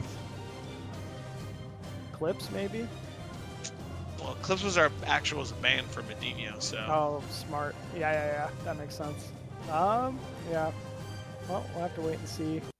Could go for a larger 4-player map like Radon, but he's got other options as well. Yeah, I think anything he'll want to pick, he'll be comfortable with. I think a lot of the rest of the maps are pretty standard. Eclipse was probably the next weird one, but I think we've chosen, and he's chosen Polestar himself. Another big 4-player map. Yeah, I don't hate it. It's going to be very different than what we got to see here game 1 on Death Valley. So yeah, should be a good pick. He does like to lead with that early forward gateway, so maybe it'll just end up being a better map or something like that. Yeah, I think he's just looking for a standard game. I think he just wants to play it out regular, right, and just see how it goes. Yeah. But yeah, Polestar, great map for the matchup. MadiNho really playing out of his mind today. Had a very dominant first game here versus TT1, start to finish.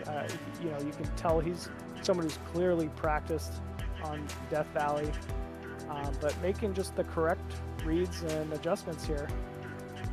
But yeah, looks like yeah, players just now Will get we have set an on the outfit map. change?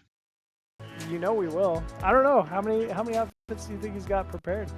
We'll have to see. I don't know. We're going to see what he comes up in next. Yeah. All right, we're ready to jump into it. Let's get into game number 2 here between TT1 and MadiNho.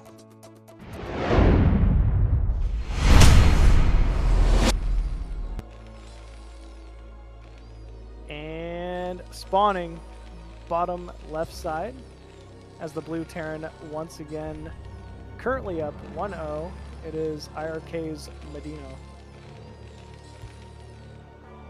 And in the top left, you have TT1. Decided to stick with the stim shirt, you know. I mean, after the solid game played last game, I don't really fault him, right? Like, you want to keep some of that good juju going into game number 2. Yeah, you just need to make it happen. Maybe he'll go for some kind of stim rush this time, you know? Just to do it. Just to make it happen. I remember Nyokin for a long time used to go for that silly stim rush. Yeah, well, he used to abuse those double nexus, right? Like when you went the gateway, 2 gateways, no robo, couldn't scout, and he would just drop the 5-6 barracks and get after it. So, I don't blame him. Yeah, such a good way to play. TT1 switching it up this game. We're not going to see the forward gateway, so I don't know if that's a good or bad thing. Maybe MadiNho's in his head a little bit, going to get him to adjust his style of play. But obviously, TT1, someone who can play so many different styles, so not really going to let it hold him back.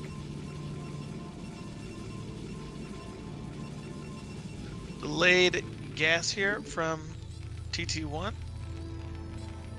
So seems like either it's going to be some sort of 19 Nexus like with Zealot pressure, or he's just going to go Nexus right after. Yep, that's what it's going to be. So we'll probably see Zealot come out here and then go for like a 19 Nexus, so we'll skip the Zealot and we'll just go for it. Yeah, it doesn't skip Zealot this time. I like it.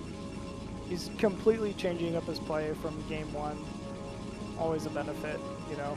If that way, you know, if it does end up going to a game 3 between MadiNho, there's no real read you can make. Yep. Mind games of tournaments. Is that a wall from Mr. MadiNho? Wow. Always, man. Yeah, he's very good about it, very diligent. Nyokin would applaud. Stops the Zealot pressure, you know? Yeah, sure does. Now let's see if he takes off someone from gas or if he just goes for it. I still see 3 on gas. Uh-oh. Stop, dude. Uh-oh. Why do we keep seeing this? You know what? I'm just gonna sit back and watch. I don't know, man. Prove me wrong. I guess. Unless it's a mistake, because he's not. Yeah, I don't know. I'm not a big fan of T-Pack, but man, it has definitely come back into play in a big way lately. Especially with it being a 19, or was it 21 Nexus here with the delayed range? I mean, this is strong. T-Pack is strong versus this if he puts it down. But it doesn't look like he's putting it down. I think we just left 3 on Don't gas. tell me this is 2-port. Oh my goodness, could you imagine? Oh no, because we've got a factory add-on. So I guess we're gonna go just back Spider Mines. Drop. I don't even know.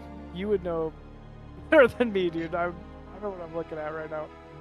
Yeah, this is a weird one because we're still mining gas like a lot. So I don't know if we're just gonna go heavy pressure into a drop. I don't love builds like this for Terran, but whatever you're he up thinks. after game 1. You know, there are options. Man, TT1 needs to not go attack the Marines up a ramp this game. I'll tell you that much. I think you should go for it. Yeah, How you think you dare can go he for make it? a wall? How dare he make a wall? Fuck your wall. I That's something. will hit it. That's something you do for sure. And here we One. go. A little bit of pressure. The tank's getting scouted. What are you thinking if you're TT1 here, Raz? Two fac. Thinking two fac. Yeah. 100%. And we see I the don't. battery. At, I don't quite get this build. I think if there's he one thing doesn't I get gotta say. He's shown incredible like vulture control. So maybe a vulture drop. You know, if they each get 5 probe kills or something, he'll find himself in a great position. I don't even know if 5 is enough because of the double nexus versus 1 CC. Like, Well, I think I don't know. How do you win with it then? It's just not a build. he's gonna have to get significant damage done here. Like, I mean, these 4 dragoons are not afraid of this tank and 5 marines, right? no, they actually welcome them coming in, but he's gonna distract in the front right now to try to get this drop off, and we're gonna need to kill a lot of probes. What if he goes all the way into the main and then lures the dragoons into the main and then... Oh, yeah, he's too ready. Mines do go down, but not before every vulture falling. I mean, the tank, oh man, great reaction time here from TT1. Good probe pull as well. The tank just drops. And yeah, you definitely didn't get 5 probes. Nope, we didn't get enough probes. This vulture about to die.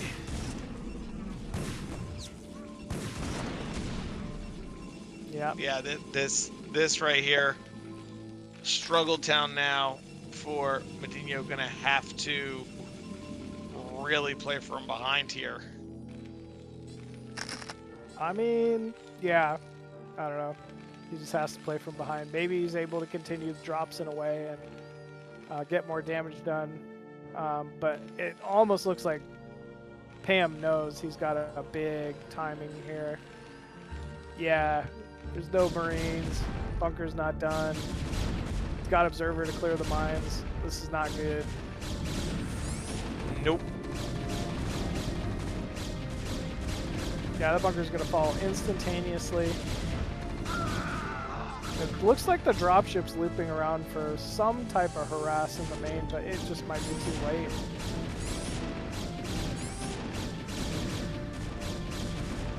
Yeah, this is what I was saying about this kind of build here, right? Like, it's, you totally catch them off guard, then maybe, but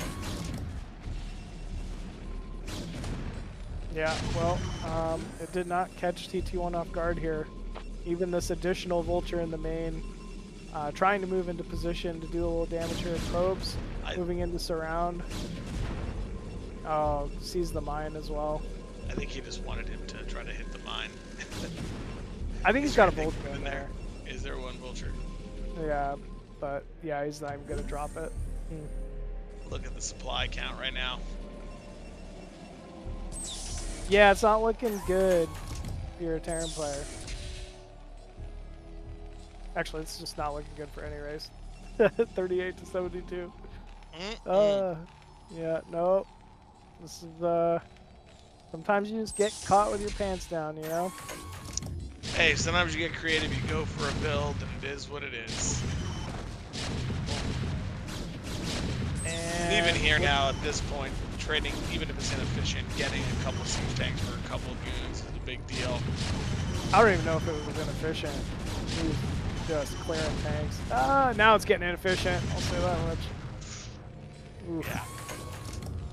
Still, great positioning here for TT1. Can likely just start taking his own third, getting into tech. I mean, MadiNho has been stifled for now. There's not really going to be much pressure available to him for many minutes. Yeah, he did a good job of clearing out some of the dragoons with TT1 kind of overstepping a bit, but Trouble's still here. I like that he's going for the 2-base Arbiter play here. I mean, he knows that maybe a push is what MadiNho wants. MadiNho can never push out. Even if he goes 1 Arbiter into carrier, I think that's really effective here as well. Yeah, I would like to see carrier. I always like seeing carrier, so it's nothing new, but I definitely wouldn't mind seeing some carriers here. Try to put MadiNho on the clock, maybe force some pressure out of him, because there's just absolutely no way TT1's going to die to any kind of timing anytime soon. No, he has way too many Dragoons. He's been consistent on that 3 gate. Now going to put looks like to be 5 to 6 gates already in the main. Arbiter will be out in a few minutes here. Not much push potential. Third base underway as well for TT1. Still sitting at a 30 supply advantage. Ooh, nice pickup on that probe there from MadiNho. It's been so great with his vulture harass all day today. Oh, I lied. Here we go. we're going for it. We're going for it. They are siege tanks, to be fair. Ooh, big mine hit on those zealots. I here. know. Even clears another one. Oh, Dude, way. Don't take tank fire, TT1. I thought he was You just gotta gonna get die up. while he was there. Yeah, this is where, yeah, okay, we're backing up. We're deciding that this is not a good idea. But once the Arbiter's out, he'll be a lot stronger. MadiNho going up to 4 factories here. Clears another probe. Yep, clears another probe. This third base is still open for TT1 as well, so he's got to keep some units here to defend it until a proper wall has been put in place. But yeah, all good things here for TT1. Staying strong. MadiNho Yeah, making TT1 work for this victory. Not going to just give it to him. Ooh, another dropship. Oh, but there is at least a cannon underway here from MadiNho. Or from TT1, rather. Oh, come on, drop! It's like, psych! It does have stuff in it. Like, There's nothing. Just kidding. There is. well, manages to keep everything alive and force a little bit of a probe pull, so well done there from MadiNho. Yeah, TT1 needs to probably take this 4th base soon. He got his first Arbiter out. So that'll be strong. We'll see if he's just going to try to go for a recall to end it, or will he just wait for him to push out? The safe bet's always going for stasis, right? Just to delay drops, or, I mean, timings. Yeah, I mean, at this point, you can either have a bust timing as soon as Terran is coming out for their... Oh my goodness, he's going to get this one too. We're getting some probes here as well. Yeah, man. Again, the Bacardi Vultures just running in there and doing more and more damage. I will say, no upgrades for TT1 here. Oh, he really doesn't like that pylon. We hate this pylon. Yeah, I I think it don't was like. blocking the Nexus, maybe? Yeah, I think so. That's a good guess, but I didn't like that pylon either. So glad he killed it. Wasn't my favorite one. Yeah, only +1 just now finishing here for TT1. So if there's maybe a lead in any way here for the Bacardi Terran, it's got to be his upgrades. Still no TT1 third, needs though. to get an observer with his arm man. We can't just run the mines either.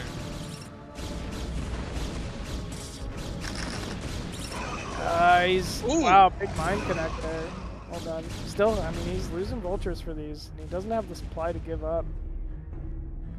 4th base now underway here for TT1, and he's really putting MadiNho on a timer here. If you're MadiNho, you either gotta go or you gotta take that 3rd base, man. We're 14 minutes into this game. Yeah, it's a real struggle now. I feel like MadiNho knows that he's in trouble. He's just trying to get what he can macroed out of these, 6 factories before he pushes. But the Arbiter is a real destroyer of timing pushes. Yeah, I mean, forcing scans, stasis on siege tanks. It's, yeah, it really, really hinders timing attacks here. But MadiNho, hey, doing what he can, trying to get probe transfers, trying to pick up whatever. Yeah, He's you know, any option that's available to him, he's trying to, you know, prevent TT1 from expanding, taking additional bases, laying mines. He's being really active, but maybe even TT1 saying, I can just go ahead and end this one now. Looks like.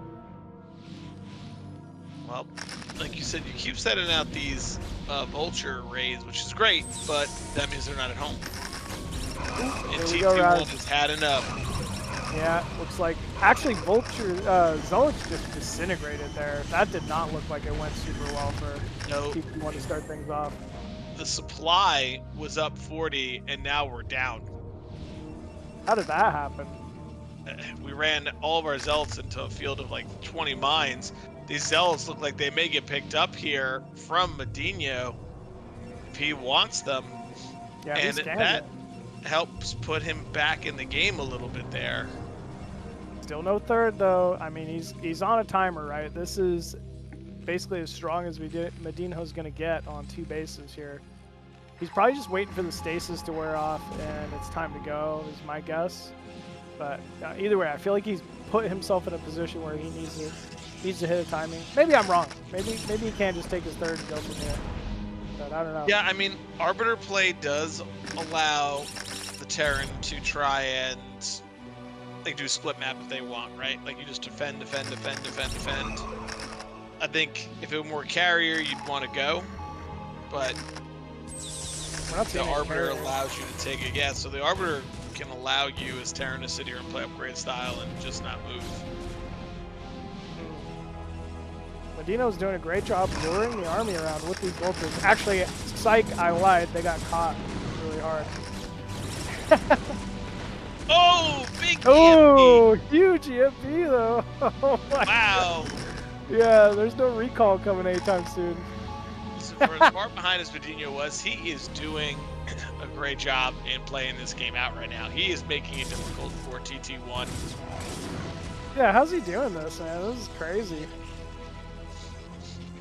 It's been his day, man. He's played so well. I mean, just think of the deficit he started out here. And we're actually looking at TVP right now. 17 minutes in. I don't know, TT1. I don't know if you can just go in, man. You might need to back up. Also, if you waste another army, it could be real trouble. He needs to start getting that carrier attack. He needs to start getting air upgrades. Take top right. Right, yeah, like we're this. only on 4 bases too, which makes me nervous for TT1, even though he was been in such a lead. MadiNho taking that base as well now. It's funny because you know TT1 attacked in there, assuming MadiNho had to have that third base already, which he did not, and he lost so many units for basically no reason. Here we go. All right, here we go. Big fight about to happen. Templar pick, both Templars picked. Huge stasis on the vultures. Mostly vultures, but Goliaths as well, to be fair. And yeah, wow, MadiNho's doing it, man. MadiNho taking out the Templar, and once again, TT1 very cost inefficient there. Big mine. Oh my goodness. He's still, you would say, got the lead because he's able to do this, but yeah, it's swinging. The game is swinging, and MadiNho is slowly but surely securing a bigger and bigger foothold into this game. If he can get both those command centers down, both mid-left and 6 o'clock, I think MadiNho's way in this game, because you got to figure the main is mined out of TT1. The natural's almost done. He's really mining on 2 bases here.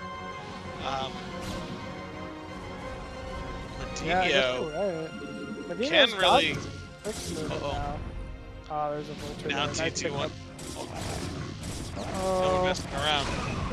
Yeah, he moved in a little too far with those vultures, but still, wow, look at the movement of the tanks there from TT1, or from MadiNho. He's doing a great job. Ooh. Oh, man. He finally moved out, and I think that might have been the only mistake so far, is that he decided to move out onto the map. He should have just sat there and kept going. Yeah, I think he could have absolutely sat and taken the 2 additional bases, but oh man, There's the GG, well played. GG. Wow. And Yeah, TT1 will take his first game here against MadiNho, and we're going to be getting into a third match between these two.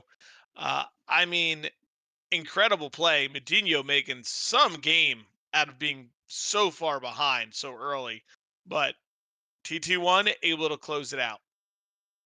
yeah, that's a close 1-1 as I kind of expected between these two, right? They're both playing very strong today. Uh, if I gotta say though, MadiNho really was coming back into that, which I didn't think he could. Like I thought he was in almost one of those unwinnable scenarios, right? But if he just sat back and taken the third, the fourth, I think we still had another 20, 30-minute PVT, additional PVT on our hands there. But still, big pickup for TT1. Very well played from the start. Clearly had, the better build going into it. And yeah, we'll have to see what MadiNho picks here for the final game of this set. Yeah, I'm interested in what he decides he likes to play. Maybe Metropolis would be a map that he likes with the dropping ability, chances behind. It'd be interesting to see what TT1 decides to ban, True. and where we go from there. But both players playing really well. Really close series here. As a Protoss player, what's your ban in the BSL set for PvP? I don't mind banning Death Valley as a map. I don't practice it a lot, but if it's PvT, then Deja Vu is a map that I think is difficult for Protoss with the close bases. Gotcha. Yeah, obviously their game 1 was on that Death Valley, so I wonder if TT1's thinking the same thing and chooses to ban Deja Vu going into game 3 here. He did ban Deja Vu, and funny enough, MadiNho has picked Metropolis. Oh, okay. Well, I mean, that kind of makes sense, right? Playing into his drop style, which is so strong on this map. I wonder if we'll end up seeing the tank drop once again out of MadiNho. But yeah, Metropolis going to be our map here, folks. Both of our players are ready to go, so let's jump into game number 3 of the winners finals, TT1 versus MadiNho on Metropolis. Let's do it.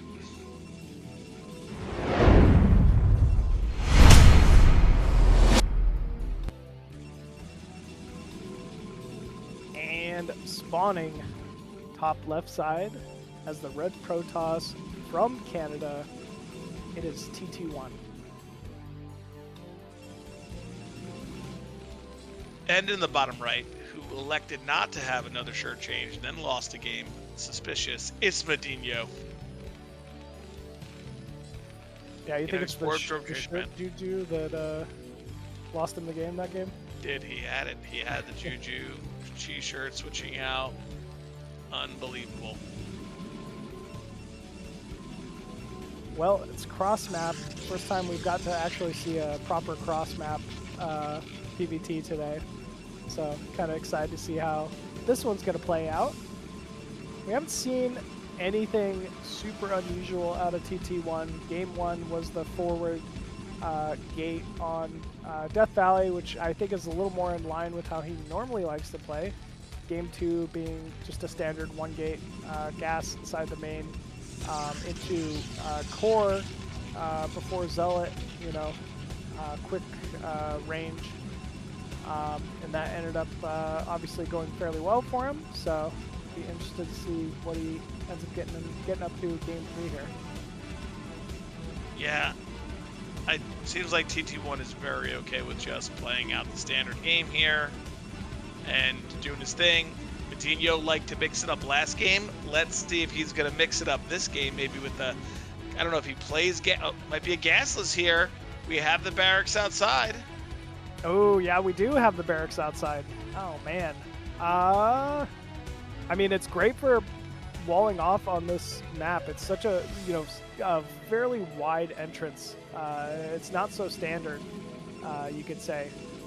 So I kind of like the placement of the barracks here from MadiNho. Yeah, I like that he's mixing it up. He hasn't shown this yet, right? He shows some crazy aggression. Now we're pulling it back a step.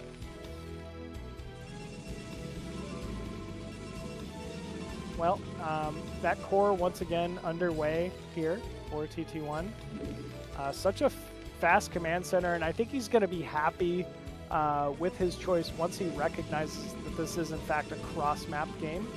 I would even expect, just given that it's cross-map, we're probably going to see a little more passive play from MadiNho here. He might even go for something like a faster third base at 3 o'clock or something like that, but I guess we'll have to wait and see. Yeah, these Sim Cities, man, they're so good from Terran now. They figured it all out. Making it happen. Next is down for Mr. TT1. Yeah, good Nexus timing. Still not quite as fast as this command center, though.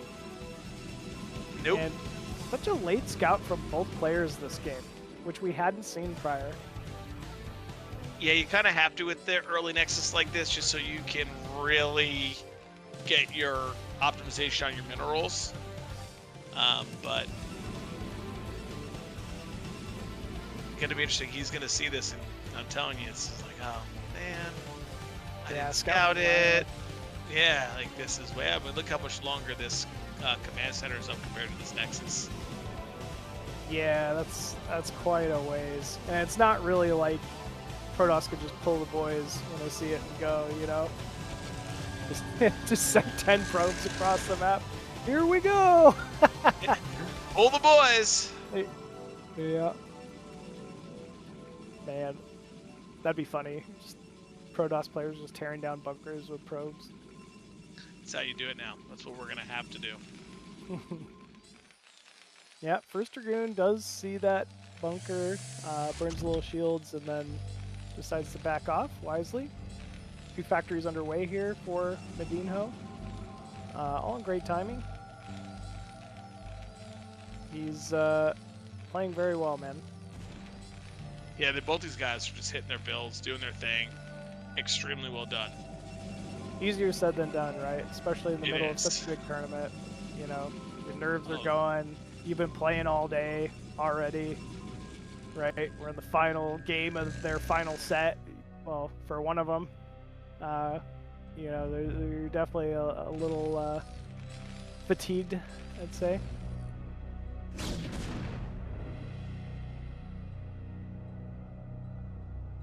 And Nexus going down at 12 o'clock. I like the adjustment here from TT1. We haven't seen such a fast third Nexus yet from him, so it's a little difficult to expect. Only a single gateway. Man, I love it. Sometimes you just gotta be greedy. Gotta be greedy. This is what we were talking about before here, Machine, where the old Nyokin play would be to drop. Oh no, wait, you have the observatory. Never mind, you can't do it. They didn't have the observatory yet. You could drop the old 6 barracks and go stim and win. Oh, versus this? Yeah. Oh, that'd be funny. Then the stim shirt comes into play. That's right. That'd be funny. But yeah, nope, just gonna be factory play. But yeah, that's stim timing, man. It's so funny to see a control group of Marine medics walk across the map and win a TVP. We have, more factories in production here for TT1.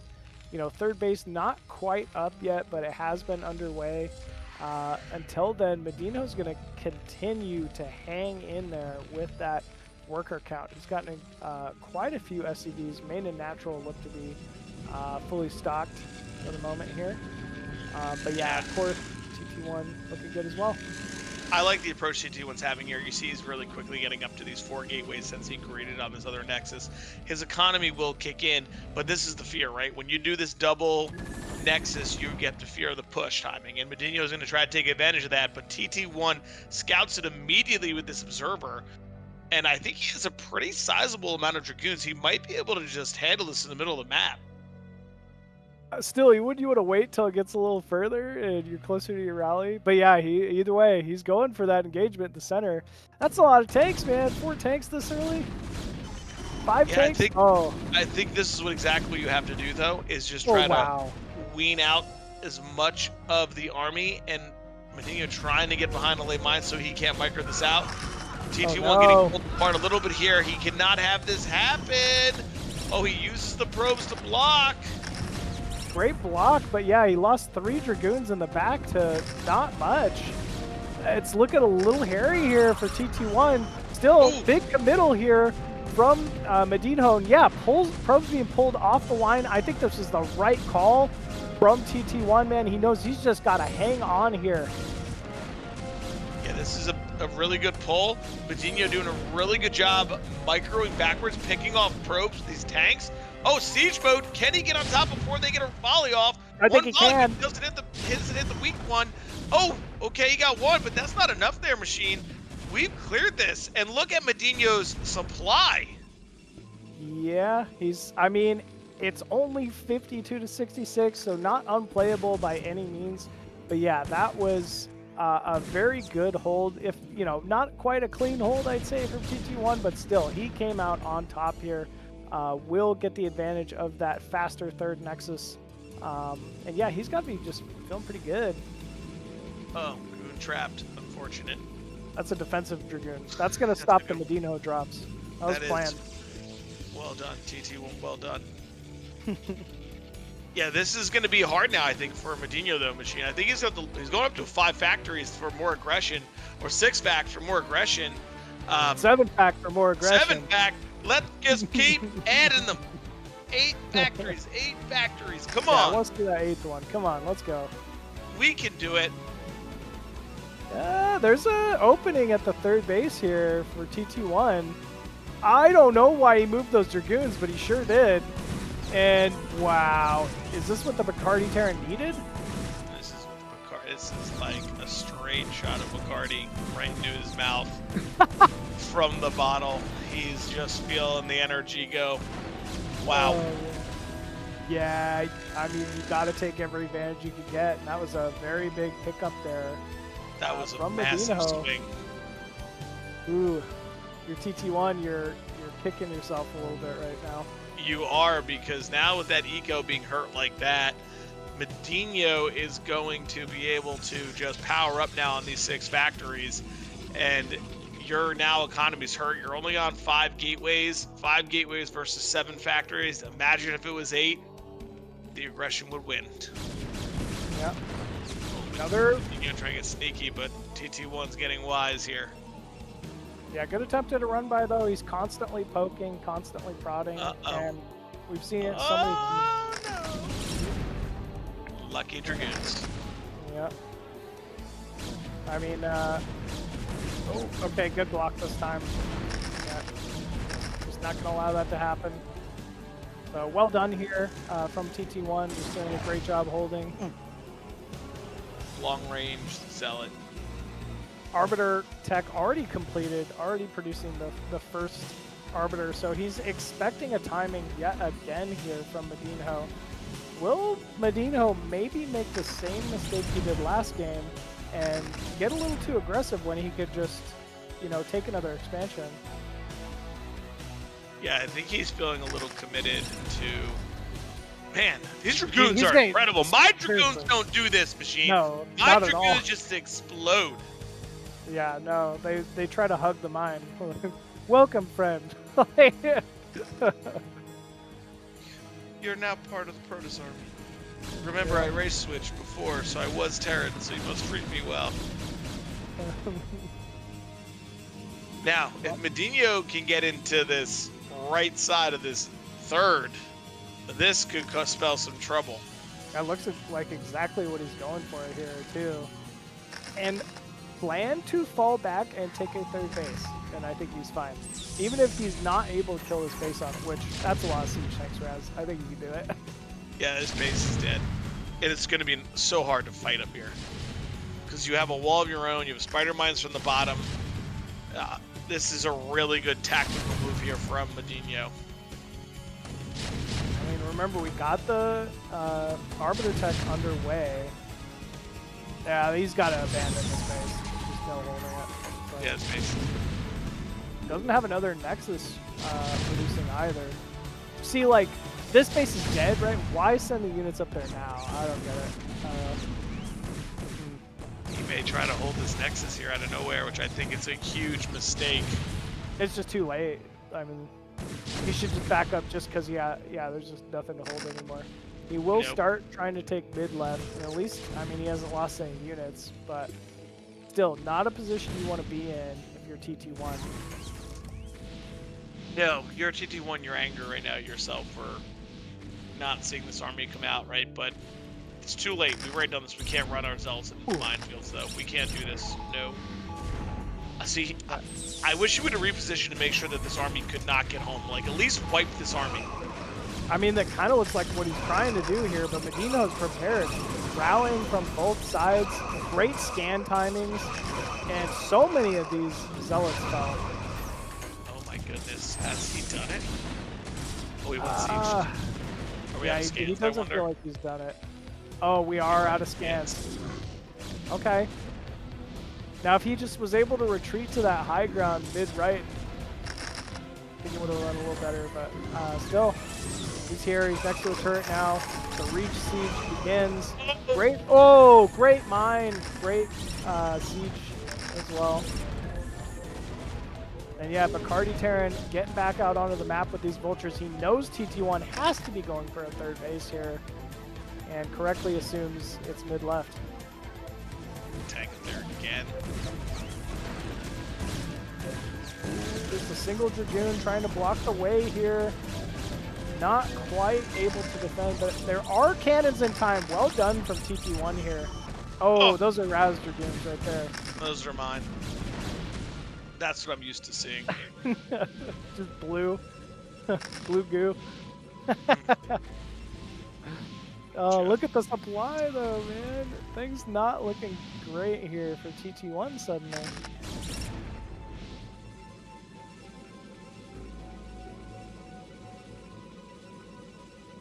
Yeah, I'm not sure. I mean, if you're gonna recover somehow as TT1, you gotta start threatening the recalls. You gotta stop this ever-progressing Terran force moving across the map. It's gonna be really, really difficult to do so. But still, that's what you gotta do. All right, Machine, I'm tagging out here as I have a work event now, but Jiraiya is here to take my place, as he knows both of these players really well. So we're going to be subbing me out for him in. Rock on, Raz. Alrighty. All right. Welcome, good luck, Jiraiya. players. See everyone later. See ya. What's going on, guys? Hey, not too much, Jiraiya. Just, yeah, checking out this crazy PvT between TT1 and MadiNho. Things looking like they're going MadiNho's way, man. I know. Look at MadiNho go. This is his day, man. He's getting so much work done with these vultures game after game. Yeah, this is tough to watch. Yeah, for TT1, I know. For TT1, yeah. I mean, because he's had so many correct calls, but yeah, you know. And this is TT1 we're talking about, man. No slouch. Yeah. At all.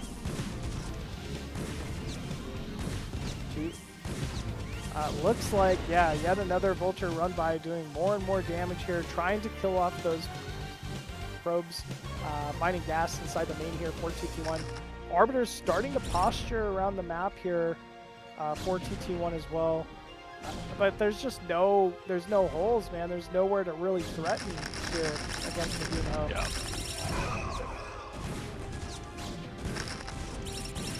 Yeah, Matt's still getting value from these little skirmishes with vultures. Numbers though, TT1 he's still ahead numbers wise, right? Yep. Food wise. Guess he's going for a recall here. I think this is the right call. Oh, by that placement, I don't even think he realized MadiNho had 6 o'clock, but yeah, he should be hitting 6 o'clock with it. Either way, this is going to be great. He's going to force a pull into the main here. And big EMP as well, but doesn't hit the second Arbiter. There might be a little room to maneuver another recall or something here for TT1. Yeah. Yeah, Or Matt kind of had... Yeah. Yeah, he's gonna have to bide more time. He does have another recall though, but I don't know if he's got like army behind to even deliver another recall. But this is all the time that he needs to try to buy here. Okay, there's another recall from TT1. Wow, another big recall with yet another Arbiter here coming in. Oh, with stasis as well, Machine. Yeah, that's great. I mean, it's certainly going to delay the forces of MadiNho from really putting any pressure for now. I mean, it's not like it was for nothing. He killed off the science facility here at MadiNho. That's likely going to stop some upgrades, or at least stop future science vessel production for now. So maybe this is the window he was looking for. Yeah, I'm just realizing Matt is also mining from 3 o'clock. Yeah. Yep. No, he's doing great, man. I'm 4 base Terran, 4 base Protoss. I now, you know, only pretty much even supply with TT1. Things are absolutely in his favor. Yeah, but TT1 not gonna give up though without a fight. No, it's not his style. I'm sure he's had bigger comebacks. Oh, huge mind connects there. Wow. From MadiNho. Just always seems to be a step ahead with these small groups of vultures. Yeah, he's scouting off top right, preventing any additional bases from being taken there. We see a vulture bottom left as well, just gathering so much information, locking off all openings and all doors here for TT1. So many siege tanks in the fixed block position here for MadiNho. It just seems to be too much here. MadiNho even pulling SCVs to block the ramp to 6 o'clock. I love seeing this. Yeah, feeling like that's sort of his last hurrah on the part of TT1. MadiNho prepared for everything. Yeah, he really has been today. Just been playing slow and methodical. We've seen plenty of build order adjustments, even going the one fact, one Stargate, the previous game into drops. So, you know, he's kind of keeping TT1 guessing. Yeah, yeah, that's a really good way to put it. Like, I was watching the games.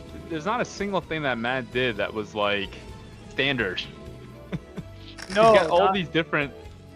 What do you call it in the car? He's got so many different gears. It almost feels like. Yeah. Hard player to play against.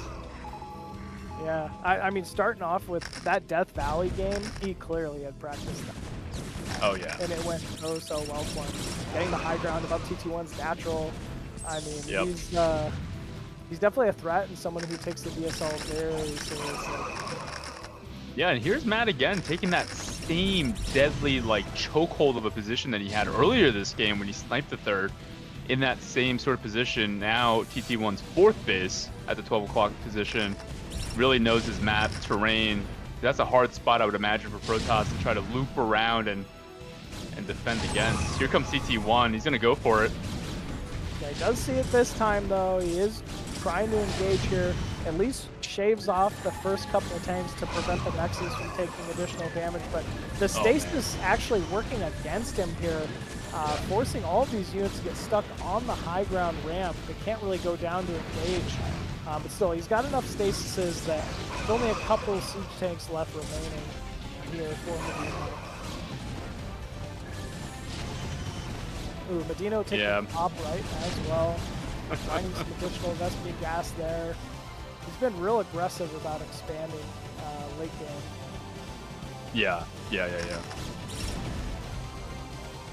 Yeah, you can tell from the numbers here, Mad, even though he's bleeding units, still has the healthy number advantage. Probably has the SCV advantage to probe count advantage, army count, all that.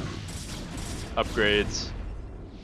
He's just staying one step ahead. This group of Vulture is going to lay so many mines that force TT1 to once again walk over to greet the siege tanks that are going to kill another base, you know, on this high ground. It's crazy.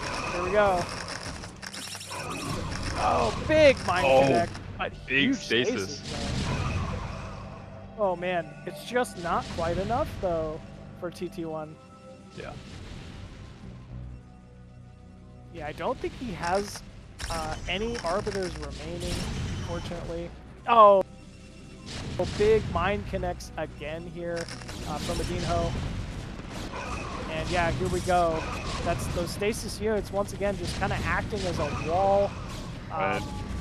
Yeah, Zealot can't even get in to engage, but still, Dragoons do manage to take out these remaining targetable siege tanks and the vessel as well.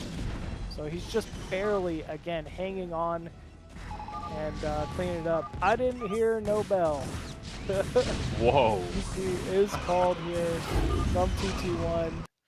And MadiNho actually going to end up taking our winners bracket finals here for Group E. Crazy. Yeah.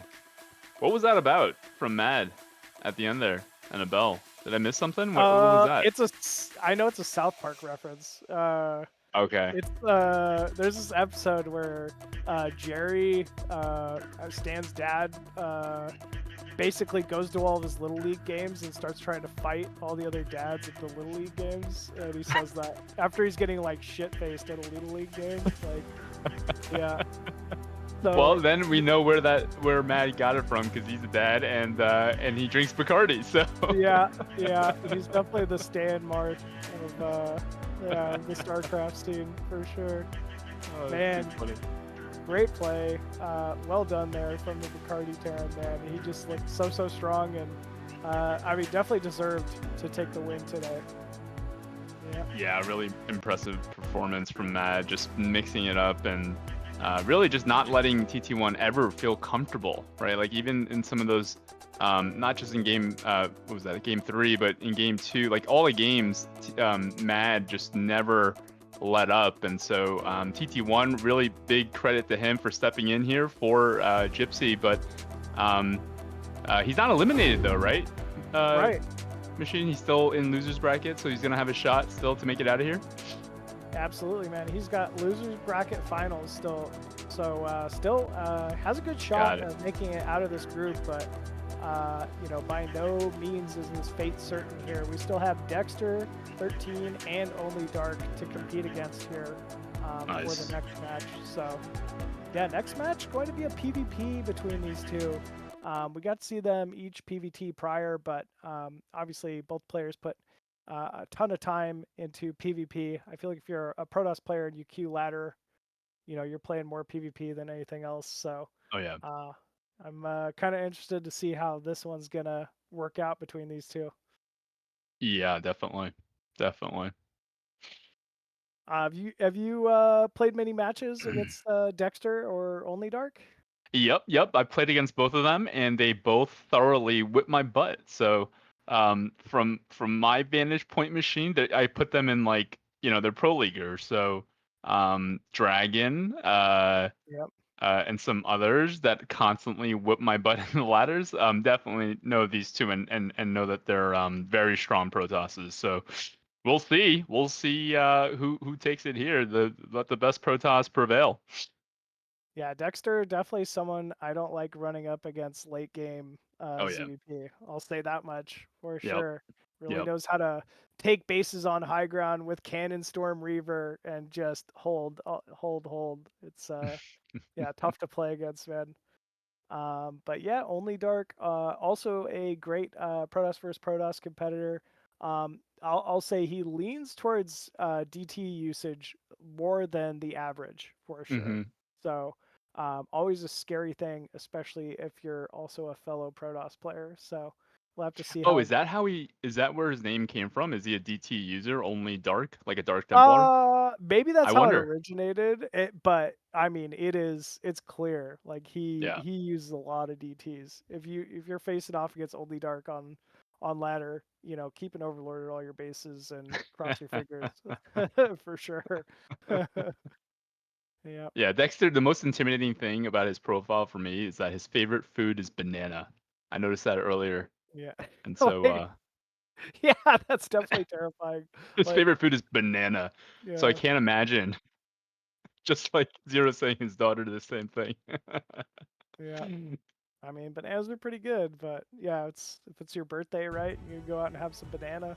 You know? Like, Says a lot about the individual. Who knows? yeah. I think of him as like a very disciplined type of person, and when you say his late game, like you don't want to go to late game to him with him, totally understand what you're talking about. He's very just sound overall. Whereas OnlyDark, when he whips me, it doesn't usually get to mid game. He's like whipping me early and then ends me in the middle. Whereas Dexter, he'll kind of play with me. He'll let me get to middle, and then in the end, he'll just absolutely smash me. So I think that lines up with what you were saying. Yeah, for sure, man. All right. Looks like both of our players are ready to go, folks. Let's go ahead and jump into game number 1 on Polestar. All right.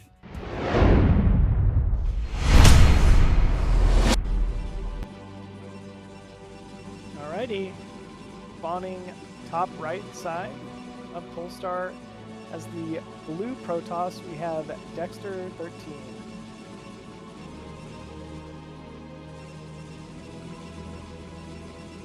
And spawning in the top left side is going to be OnlyDark, red Protoss from... Oh my goodness. Where is OnlyDark from? I want to say, is it Bolivia? Oh, Bolivia, yes. That sounds right. I could be wrong. And Dexter's from where? Is that Bulgaria? Yes. Bulgaria, yes. Yep. So this should be a good one. You know, both these players, you know, no slouch PvP. One thing I'll say that I've noticed with players who tend to be better at PvP are PvP is a matchup where if you tend to overmake probes, you're not good at PvP. Like, you really have a hard time struggling, you know, in that match in particular. And, you know, a lot of folks have issues with mirror matches just in general, right? It's usually the matchup that plays a little more, just a little differently than the other two. Yep. So a player like Jayan, for instance, you know, if you're playing him ZVP, like, he's not missing a probe, and that is so scary to you to face off against. But PvP, it ends up being a big deficit. Yeah. So players that tend to lean on being a little more aggressive, sometimes it pays off in the mirror matchups. Yeah. Yeah, wow.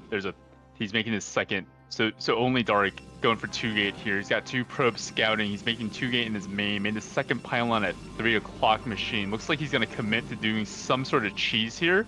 I guess he's going to go for a 3rd gate at 3 o'clock, but like he's making zealots too. But this is crazy. I've seen this. I think this is even 4 gateways, to be honest with you. I think he's going to prevent the vision. 4 gateways machine? Here. Yeah, 4 gateways, man. And he saw the 2 gate, so he has to know something's going on here. Yeah. That's a great scout here from Dexter. But still, big difference between 2 gate and 4 gate. Is that shield battery? Oh, yeah. I think it is, yeah. So shield battery, definitely going to come in handy here to try to thwart some of this aggression. That's such a fast core. You know, Dexter obviously going to be making a lot of Dragoons here. And here we go. The cat's out of the bag. Dexter sees the main, sees no gas. Wow. There's only one thing this can be. This is completely all in. Let's, yeah, from OnlyDark. There's no if, and, or but about it. Yeah. So here we go. And it's so early that Dexter not really able to get outside the main with the early Dragoon and try to deal some additional damage. I like the probes being pulled just to... That's 3 zealots though. That's 3 zealots hitting it. They do so much. And the shield battery's out of magic. Oh no. Yeah, this is out of not magic. looking great. Machine! Oh no. That's a magic machine! Right, I think we're in trouble here a little bit if we're Dexter. This is going to take some incredible control. There's still no second gateway either, right? So it's 1 gateway producing Dragoons versus 4 gateways. producing zealots. And there we go. Second gateway at least underway now. But we're already bruised, and there's more and more zealots being rallied in here. Oh no, a little bit of a miscontrol there from Dexter. A goon cannot die. A goon cannot die. Yeah, if one more Dragoon dies, this is all she wrote, for sure. Yeah. Okay, another Dragoon is out, though. He's going to be free. Oh, man. Missteps are getting brutal here for Dexter. I like this from OnlyDark. Sending one Zealot out just to kill some probes while he's got the other 3 busy. Yep. Yes. I mean, very well done here. Great probe pull, but still there's Zealots on top of these. Oh, God, machine. Oh, man. Dude, one more hit on that goon. I think it's too late. I don't know how you can micro your way out of this one. We're not mining as Dexter. It's just a tough position to play out of here.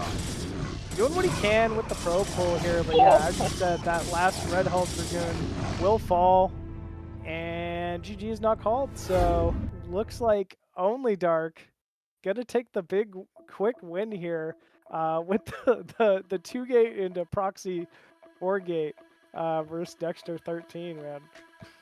What'd you think about that, Jiraiya?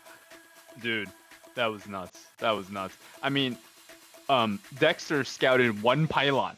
1 pylon and 2 gateways and 3 zealots already left. And so I don't know if that's a read when you only scout 1 pylon in their main, where it just like you said, it's all in. It's just a question of how many proxy, like how many more gateways are there, and then it's like, okay, and then what should he have done? How many shield batteries did he need? Did he need a second gateway sooner? I don't even know, but yeah, that was insane. I don't know how you defend that when you scout all that, like what he needed to do instead.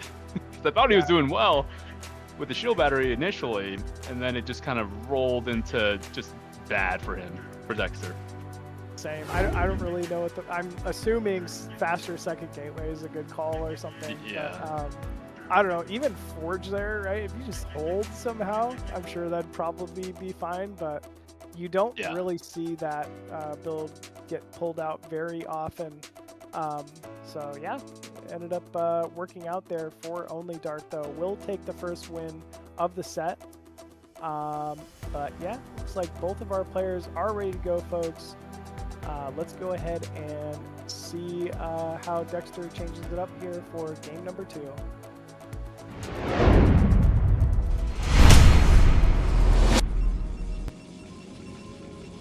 And spawning bottom left side as the red Protoss looking to come back into the set here, we have Dexter13.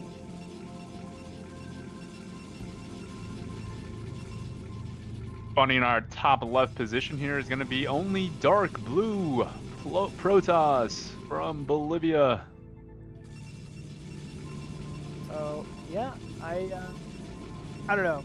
If you're Dexter, you're obviously a little upset after that one. No one ever likes dying to proxy gates. I don't care who you are. Yeah. Yep. But I don't know what the right read is, right? If you see 2-gate, are you just supposed to assume it's all in? No, like usually it's not. Yeah, right. But either way, like Dexter made a good gut call here for that game number 1 and takes an early victory. OnlyDark. Yeah, OnlyDark. Yeah, if I'm Dexter here, you know, like to your point, do you stray off of what you typically do? Like, do you 2-gate yourself? I mean, probably not. You don't want to, you know, be rattled. Maybe just keep in mind that he might do it again, or maybe he won't. But maybe next time, just kind of defend it better. But I think kind of like what you were saying earlier with Dexter, he's like a late game, very strong player. Maybe OnlyDark knows that, doesn't want to be taken to, you know, deeper waters, and so maybe he's more wanting to do these early cheesier kind of things. But who knows, in game 2 you might want to be safer, and both Protoss is making a gas here, so at the very least we won't see a 2-gate variation from either player. It looks like they're both kind of banking that 200 minerals, both making the core. Yeah, good call. Good read here, I'd say. Yeah. But yeah, I don't know if you bank that your opponent's going to do another proxy 4-gate like you were saying. So it's, you know, a fine call here, but still, if you're Dexter, you got to be a little flustered, man. You're one game away from dropping the series and your BSL life. Yeah. No way. No way. What do you think's gonna go there? I don't know. I think it's gonna be 3-gate, dude. 3-gate? 3-gate Goon? That's my guess. I guess it could be Proxy Robo or something, but man, 3-gate, Proxy 3-gate Goon is real annoying. You don't want to let that probe in the main though. Yep. That Nexus is off for way too long, Machine. I think Dexter can pick up on that. That Nexus is off for way too long. That Nexus has been off for so long. For so long, Machine. Yeah. It's been off for so long, Machine. He knows something's up. That's a Citadel. That's a DT. It's Proxy DT. My goodness. I mean, he's got it in the name, man. You gotta expect DTs at least once when you're facing off against OnlyDark. It's the build that I know terrifies everyone except Bonneth, who will religiously go 1-gate obs until the end of time. That's right. But every other Protoss, man, this is always a big threat.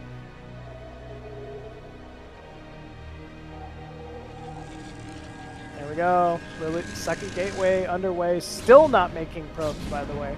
This is what I was saying. Like, so many Protoss lose PvP because they just make too many probes. Yeah. Because you're like, that's what you're supposed to do, right? Like, oh, look at me, my economy's great. I'm gonna make so many probes, and I'm gonna make more units than them. No, StarCraft's not always about making more units than your opponent or better economy. Ooh, we do have a robo though. Yeah, we have a robo, but we have 3 gateways from OnlyDark and 1 gateway from Dexter. Now Dexter was pushing forward, but he's backing up here. Yeah, he might sense something's up. I mean, you'd have to after last game. You know, clearly shenanigans are afoot whenever you're playing against OnlyDark here. Yeah. Man, 3 DTs are being made. in a forge. Okay. Man, we better hope that's an observatory inside Dexter's main, because if it's not, it's gonna get real squirrely real quick. No, here. he's worried about DT. DT is primary concern. It has to be. He doesn't see an expo here. Now he sees a move out. Yeah. But I'm worried about the 3-gate production. Like, even with the DTs and the goons, even with Observer, he might just die here, Machine. This is 3 gateways with probe cut. This is all in, pure all in. The Forge is just so he doesn't die to DTs himself. Oh my god! Oh, no man. way, you can't make this up, Machine. Yeah, that's just too bad. It was a primary threat. Why did he move? He at least sees the DT as it walks into the mineral line, but this is already going to be some crippling damage here. I like the probe drill. Observer is out in decent time, but I mean, he's lost. He's got more probes, Machine. Ooh, will he see the? Oh, he sees it. He sees it. Okay. Oh, okay. Yeah. Oh yeah. Yeah. Suddenly, things not looking great for OnlyDark here. I'll say that. Is OnlyDark gonna make a Nexus? I mean, he's got his gateways proxy across the map. I don't think he can. That's my thought. If he loses all this at the third, it's over. So he's just full commit. Yeah.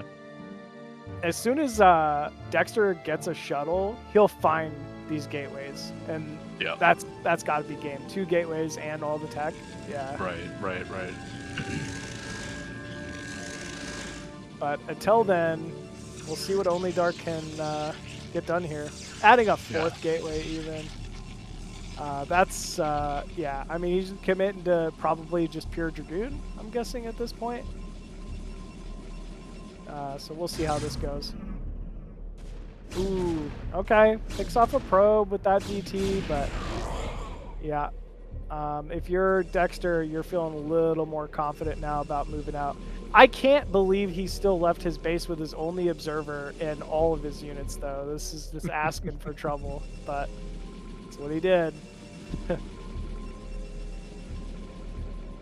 Yeah, I mean, I think Dexter's feeling pretty good right now. Obviously, as observers, we feel good for him.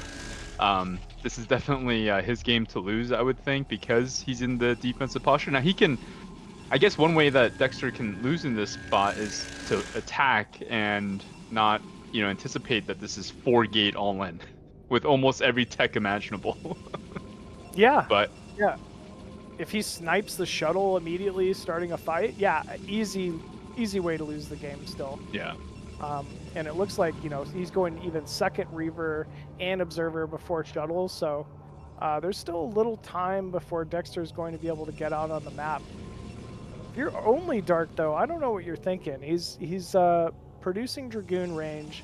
It does actually seem to be that pure Dragoon production here out of 4 gateways. Right. So I think he probably will aim for just hopefully sniping the shuttle and being able to finish off Dexter from there. Yeah. Yep. I mean, what else can he do? He didn't plan for after DT.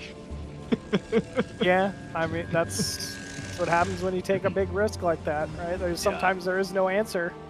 Yeah, shuttle even being produced here from OnlyDark. Okay. Still no observer though for OnlyDark, and Dexter does have that second observer moving into OnlyDark's natural. We'll see the lack of Nexus. We'll see the Dark Templar, and not many units, and he's got to be wondering what's going on here. Oh, could you imagine if this DT drop allows him to come back? Every probe in the main dies before recognizing it. Here we go. That shuttle. Oh, I thought he was going to scout the gateways. If you're OnlyDark, you got to go, man. Yeah, you got to go. If there's any matchup in this game, in StarCraft, where things can get like the craziest, where things like what you just said, one DT can change the game, PvP is it. I've seen it so many times, particularly with Bonnet. Just crazy games where just one unit. But PvP, just such high variance. Of all the mirror matchups that have high variance, I feel like PvP certainly makes the most exciting ones. Like, look at this DT gear machine. This could change things. It's exactly what we were saying. And look, even though OnlyDark, clearly inefficient move in there, he's distracted Dexter and allowed these probes to fall. I don't think that was worth it still, actually. He lost quite a few Dragoons. Yeah. But he's making moves. Yeah, like this is a hard spot if OnlyDark had 2 bases. He's got 1 base right now, so it's even harder. Yeah. It's more and more difficult. Still, Dexter only with a, what is that? Like a 6 probe, 7 probe lead at the moment. Yep. And counter Reaver timing of his own. It's gonna hurt. Oh, will the Scarab connect? No, it won't. But the second one will, at least. I think OnlyDark has to all in here. He's got 2 Reavers, but he's got no goons here. Oh no! Oh, no, you're kidding me. He lost the 1 Reaver and the shuttle immediately. Yeah, that's got to be it, man. Dexter's got to be feeling pretty good about his position now. Oh yeah. Does see the proxy tech and gateway as well. Ooh. Picks up 2 more Dragoons. And it looks like OnlyDark going to try to counter now.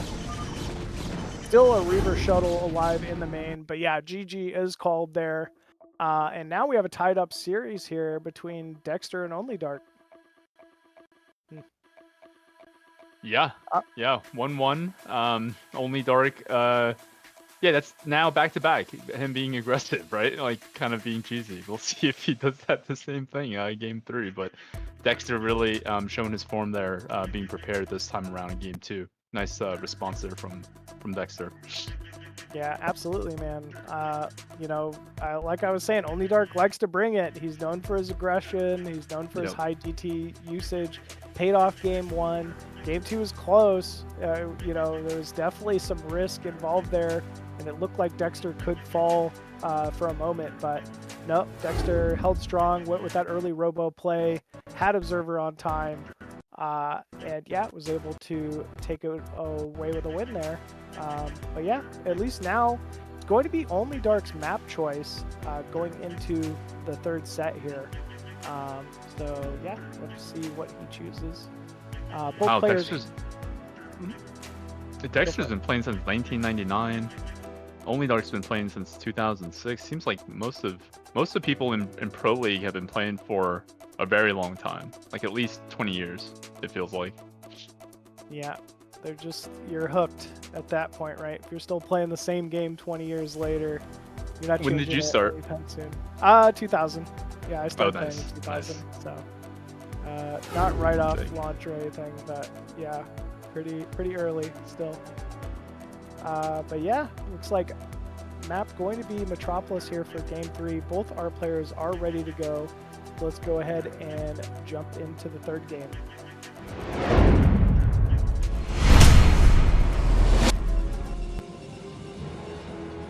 And spawning top left side as the blue Protoss. Once again, it is Dexter13. Spawning in the bottom right, we have our red Protoss and OnlyDark from Bolivia, aka Cheese Man, because he loves the cheese. We'll have to see what he pulls out for this game. Could be another 2-gate and oh no, he's taking his gas. Alright.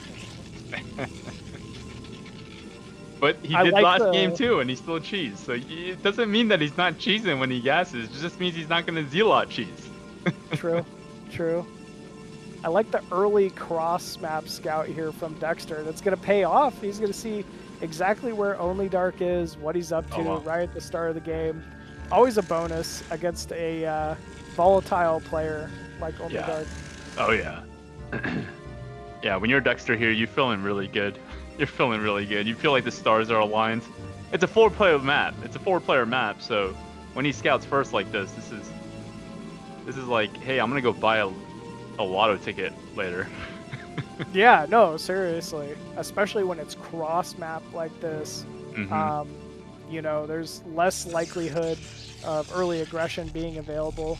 Still, I like how OnlyDark hides the pylon at the left side of his main, allowing Dexter to possibly think there's some proxy shenanigans going on. Right. Always playing Mind Ones, that one. Yeah. Mind games. Just a great way to be. I know I struggle versus mind games, as a lot of players do. Yeah. Yeah, like for me, if I don't see that pylon, I'm thinking, okay, it's DT proxy. Get ready for Robo. Yeah, and then it's like not. Yeah, that's the only answer. Still doesn't see range, right? Or maybe he just started it. Okay, he just started it. I thought he was gonna maybe pretend like he was proxying something, but nope, does see range. Basically on time. A little behind. The gateway. Yeah, a little behind, but not much. You know, nothing too big here. Good scout from OnlyDark as well. Sees the Dragoon early on, and he knows there's really not anything too aggressive going on from Dexter as well. Range timing was pretty much on time there. But it will be Robo from Dexter. Smart call, right? PvP, OnlyDark. Let's just get into a game. Yeah.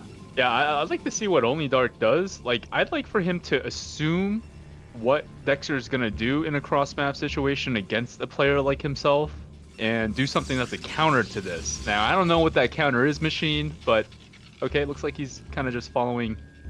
They're kind of mirroring each other here. Yeah, they definitely are. I'd like to see just Observer, Reaver.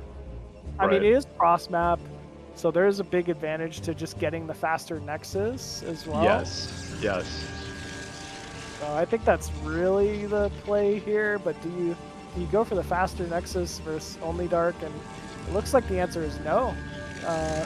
Dexter happy to put down the second gateway, has his Robo up, might even be looking for some early aggression here. Yeah. That's cool placement of the observatory and support bay actually for OnlyDark. I like hiding it way off to the side. I like it. I like it too. Like aesthetically, it looks good, but you can kind of tell like Dexter is a little bit. I don't know. I mean, he's got more probes, and he's also like just as fast or faster. It just makes me think the distance for the probe to get all the way bottom left of your own main, like, that's not as optimal cross map, maybe. I don't know. But Dexter looks tighter. Everything looks tighter from Dexter, and so in a mirror spot, when both Protosses are shadowing each other, I like the guy with more probes, I think. And so, I like Dexter here. I like just everything Dexter is doing. Just compare this to OnlyDark. I like Dexter here. Yeah, I mean, as you stated, we are seeing that supply count continue to rise here for Dexter, up at a 4 supply advantage in a mirror matchup, and growing. Are seeing Dexter get a little more aggressive about moving out on the map as well. Wow, 3 gateways going down here for OnlyDark. Ooh, classic. Classic. Looks like Dexter's gonna plant. Oh no, he's gonna do another round of Goon, or maybe that was a Reaver, but looks like he's closer to 400 for that Nexus. But both players not making the Nexus. Yeah, it's very difficult PvP. Like one of the most difficult things is just holding a natural PvP, or knowing the timing when you can safely hold a natural. So doesn't look like OnlyDark really wants to take much of a risk here. Ooh, nice probe snipe by Dexter. This is shuttle speed here for OnlyDark, so that's where this gets scary. But actually, Dexter keeping Dragoons inside the main, he looks prepared, Jiraiya. Yeah. Yeah, Machine. This is a high risk, high reward maybe kind of play here from OnlyDark. He's kind of timing it with the speed. Looks like Dexter's kind of poised here with these Goon in position. Pylon placement sort of spread out. He's going to see that shuttle the moment it flies in there with that pylon. Looks like OnlyDark thinking better with the angle that he takes. Deeper in he goes up, the better. The further it takes for Dexter to see. Here they come. Goon's in position, though. Yeah, they're moving up. They saw something. Yep. Wow, great reaction time from both players, actually. Wow. Got to be careful with the shuttle now. Shields have been burned off. It'll drop very quickly. Oh, but here we go. Movement out on the map. Even looks like OnlyDark wants the pressure here. Could get scary. Ooh, that was a lot of Dragoons though, Jiraiya.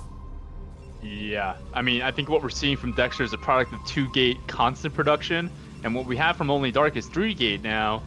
But the 2 base is up for Dexter, and so with 2 shuttles or 2 Reavers in position, defensive position here from Dexter, and the 2nd base running and the 3rd gate now on the way, I do think OnlyDark has a window here, but it's going to come down to execution, which you know, in this matchup usually is the case. Yeah, he does have 2 Reavers and the shuttle, does OnlyDark. As you said, so much comes down to execution. These Reavers are not the easiest to control, especially with a shuttle paired. But one thing's for certain is go time now for OnlyDark, and here he goes. Ooh, instant reaction from Dexter, just jumping on top of the shuttle Reaver, and it looks like he's happy to move in here. He did lose some Dragoons for it. Big connects from the Scarabs of OnlyDark. Oh man, has he... he's really... OnlyDark is using the Reavers so well here. Hey. But it might not be enough. Now OnlyDark has the Goon advantage. He's got to get on top of these Reavers here. This is only a window. Gets 1 shot off, 1 dud from the Reaver from OnlyDark. Okay, brings down the Reaver. Oh, Reaver retained for OnlyDark. That's huge. Probes retreating. This is big. Oh my god! Look at that Scarab. So many probes falling now. And I mean, it's not like he's all in. He's got a Nexus of his own up. But here comes the rallying Reaver and Dragoon with high ground. I think this should be enough to clean it up, but not before some significant... Wow, gets the Reaver as well. Getting that Reaver on top of it all was so big there, Machine, because look, now here comes the follow-up from OnlyDark. He sent probes to his 2nd base. From a probe count standpoint, they're pretty similar right now, but from an army standpoint, it looks like OnlyDark is significantly ahead, at least 3 Goons ahead, I would imagine. So here's the window now where that Reaver that Dexter lost at the last volley there from the Goon really would have been helpful in this spot. But now here's the window from OnlyDark. I think he might have enough here to just punch through. The reinforcements have to come down here from Dexter. It looks like it, Jiraiya. Yeah, he's just got too many Dragoons. He's really doing a great job of just getting on top of each of these individual Dragoons of Dexter. Dexter has a Reaver out of the Robo, though. Starting that Scarab production does get... okay, I think with the Reaver and Scarab, he's going to force, OnlyDark to back off here, but not before more eco damage has been done. It's clear OnlyDark is on the front foot. Yeah, yep, exactly. Like he is very much, in the aggressive role, whereas Dexter is sort of on the heels right now, has to defend, doesn't have that mobility of a shuttle, but does press out here. This might be the window that gives OnlyDark a clear path with that speed shuttle advantage. Nice speed shuttle drop going off into the main yet again here for OnlyDark. Oh, big probe losses once again for Dexter. Dexter, I mean, really just being thrown off here. Oh my! Oh, no way. And yet another Scarab and another Scarab. And gets the pick up, takes the Reaver home. Dexter trying to go for some counter pressure here, but it looks like OnlyDark is in position. Yeah, great hold here from OnlyDark. He's just one step ahead. Yep.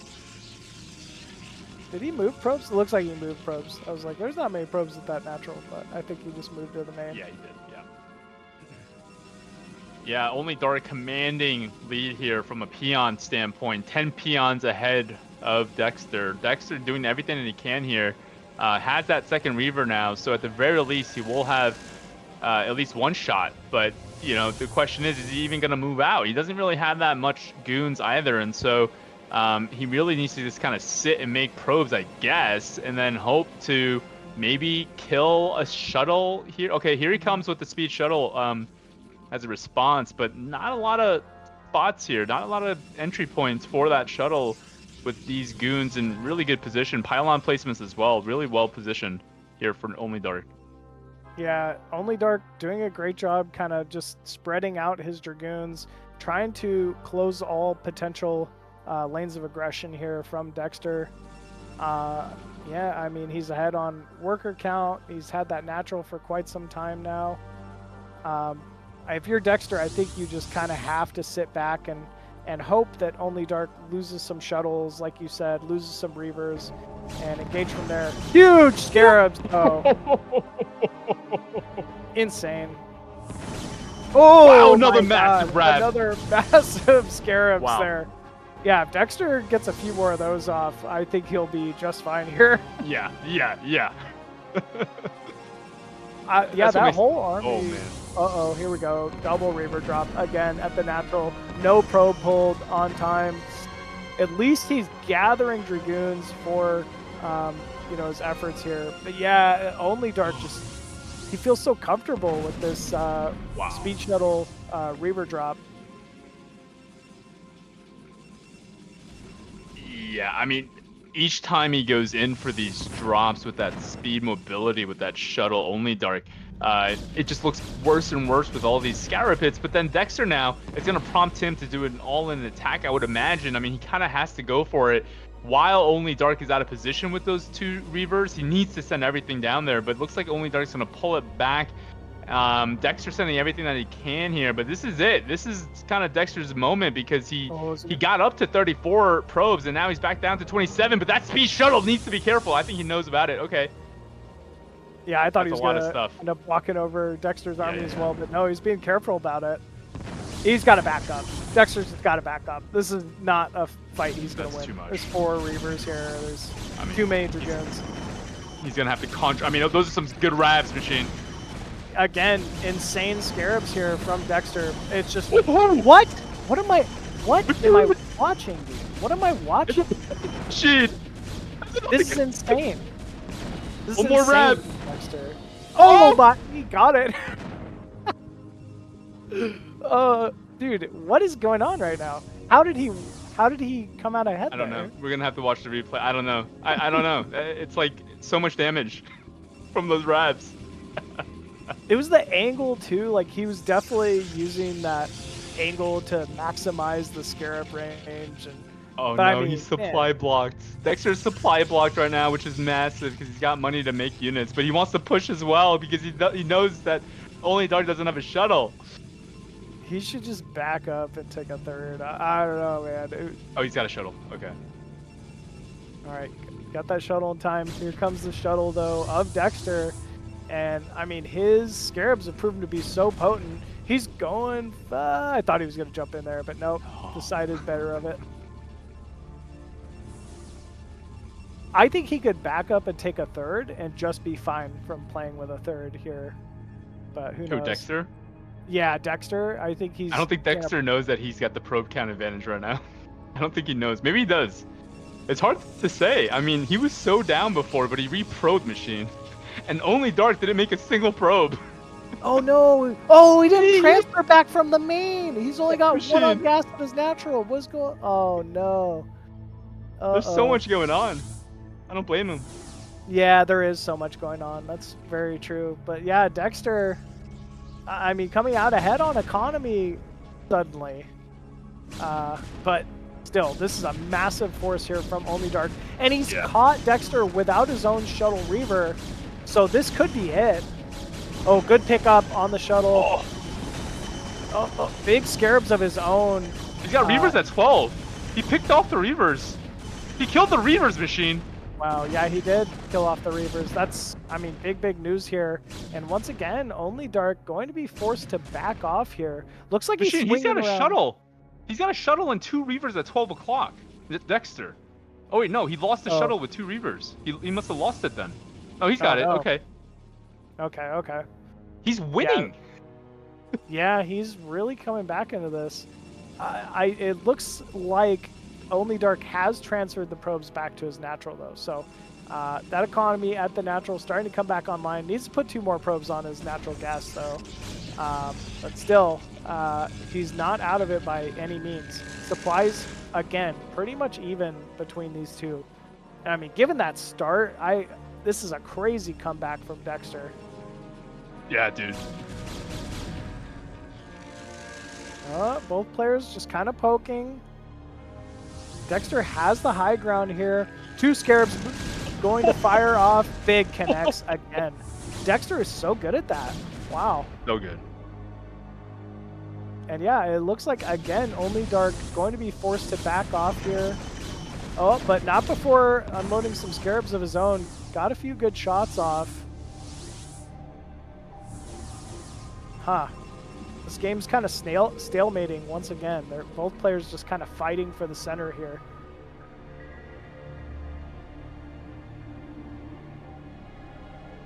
Still no upgrades on the ground forces for either player. I know +1 is a pretty big advantage PvP in Dragoon fights, so be interested to see who ends up going for that +1 first. Because it's normally just so tight. Yeah, I mean, Dexter makes me nervous every time he moves. Like, okay, now he's got his army and his shuttle. Okay. He should be nervous here. There's 2 Reavers breaking down the wall here. I think he should have just Reaver dropped into the mineral line, but still, yeah, does pick off a couple pylons there. Yeah. Yeah, I mean, both players have 3 bases. Army count looks to be larger for Dexter. Yeah, barely. He hits the right angle though. Oh, OnlyDark being very consistent with. Oh no, he's gonna lose that shuttle for sure. That's 4 Reaver from Dexter. Yeah, 4 Reavers is a pretty good number of Reavers. Oh man. I think Dexter held. Yeah. Great angle. More and more great connects with those Reavers, and I mean, now Dexter can definitely move out. Yeah. Pressure. Holy moly. Dexter, wow. I mean, OnlyDark, great plays, but oh my goodness. I'm just impressed from both players on how they played. Like, you can tell OnlyDark had a plan. I'm not writing him off just yet, but this is definitely overwhelmingly in Dexter's favor. But just amazing at just high level, just very high level. But what you said earlier about probes making and stuff, and how that differentiates like the best Protosses, like pro leaguers from Gosu leaguers, that's such a good point. Because like, you really cut probes in this matchup. For PvP in particular, yeah, you have to. Yeah. Like, You it's have not to. a question. Yeah. Each unit is so important. Yeah, the supplies are just so important, and and Protoss units take up so much supply, right? Like, there's not like a single supply unit like anywhere Right. for Protoss. Yeah. So it's tough to do so. But man, big Reaver Scarabs again here from Dexter, and it really looks like he's done it here. Yeah, fighting on two different fronts here, but just methodical in his approach. Look at this. Look at this. Yeah, he's got a solid supply count lead here. Yeah. OnlyDark gathering up the remaining forces that he has to try to defend this natural. That third base of his also completely unprotected there. But yeah, GG is called from OnlyDark, and it's actually going to be Dexter moving on after a close 2-1 series. Woo, close indeed. Wow, that one back and forth. I mean, you could have called it for OnlyDark like 3 times in that game, where you could have just said, okay, GG for Dexter, he can't win, blah, blah, blah, and then Dexter comes back, he's down 10 probes, and then he makes 10 more probes, and then he's up probes again. Like, just crazy back and forth, and really just good plays from both players. Yeah, absolutely. I almost wrote him off, wrote Dexter off after the Reaver drops in the main and natural. He got a very significant amount of probes. But man, it was the couple skirmishes where Dexter really started getting diligent about his Reaver aggression, moving into OnlyDark's forces despite the number disadvantage, and had just massive Scarab connects. So yeah, that was incredible there from Dexter, and a very well-deserved comeback. But yeah, that will, because of that, Dexter will be moving on to our final match of today, which is actually the losers bracket finals to face off PBT against TT1.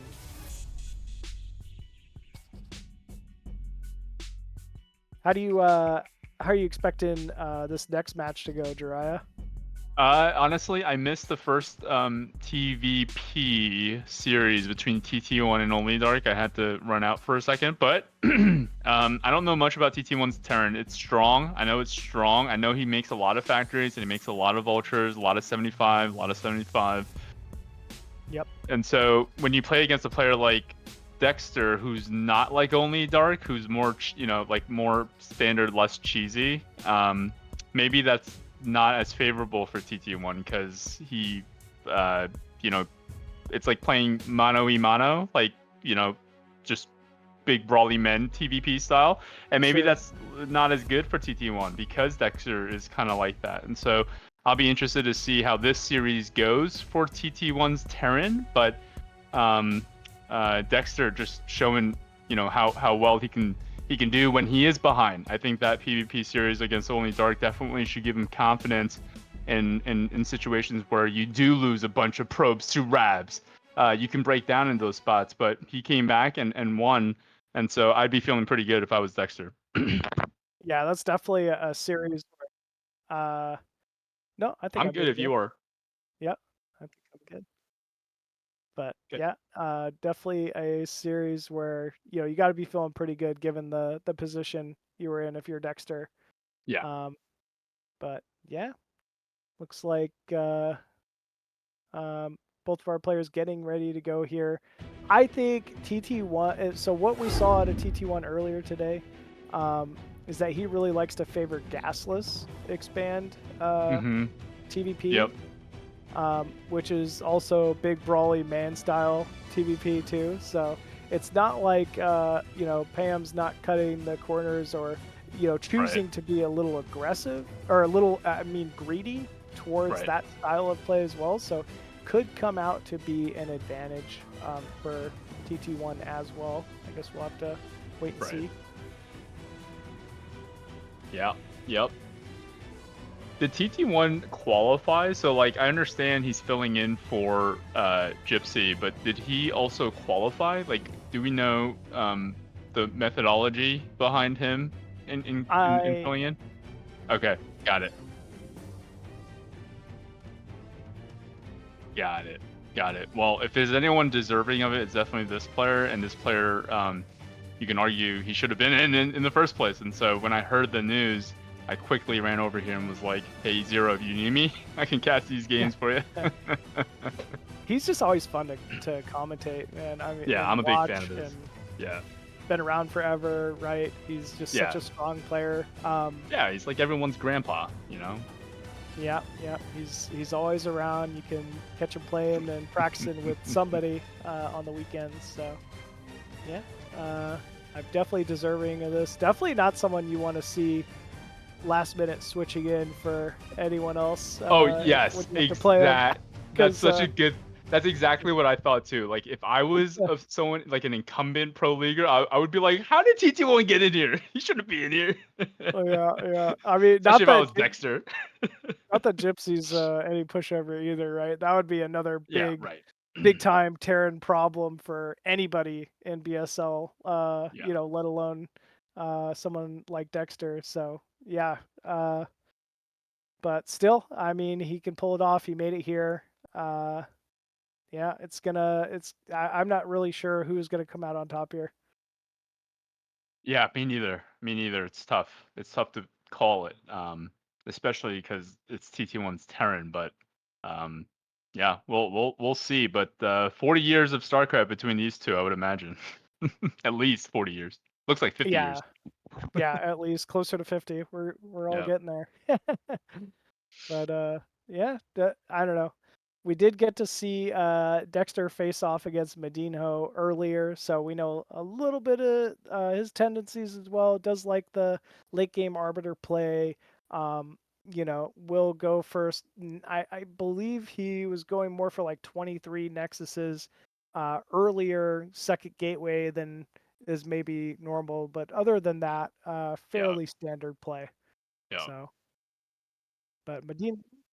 Awesome. All right. Sounds like both our players are ready to go, folks. So let's go ahead and jump into game number 1 of Dexter versus TT1.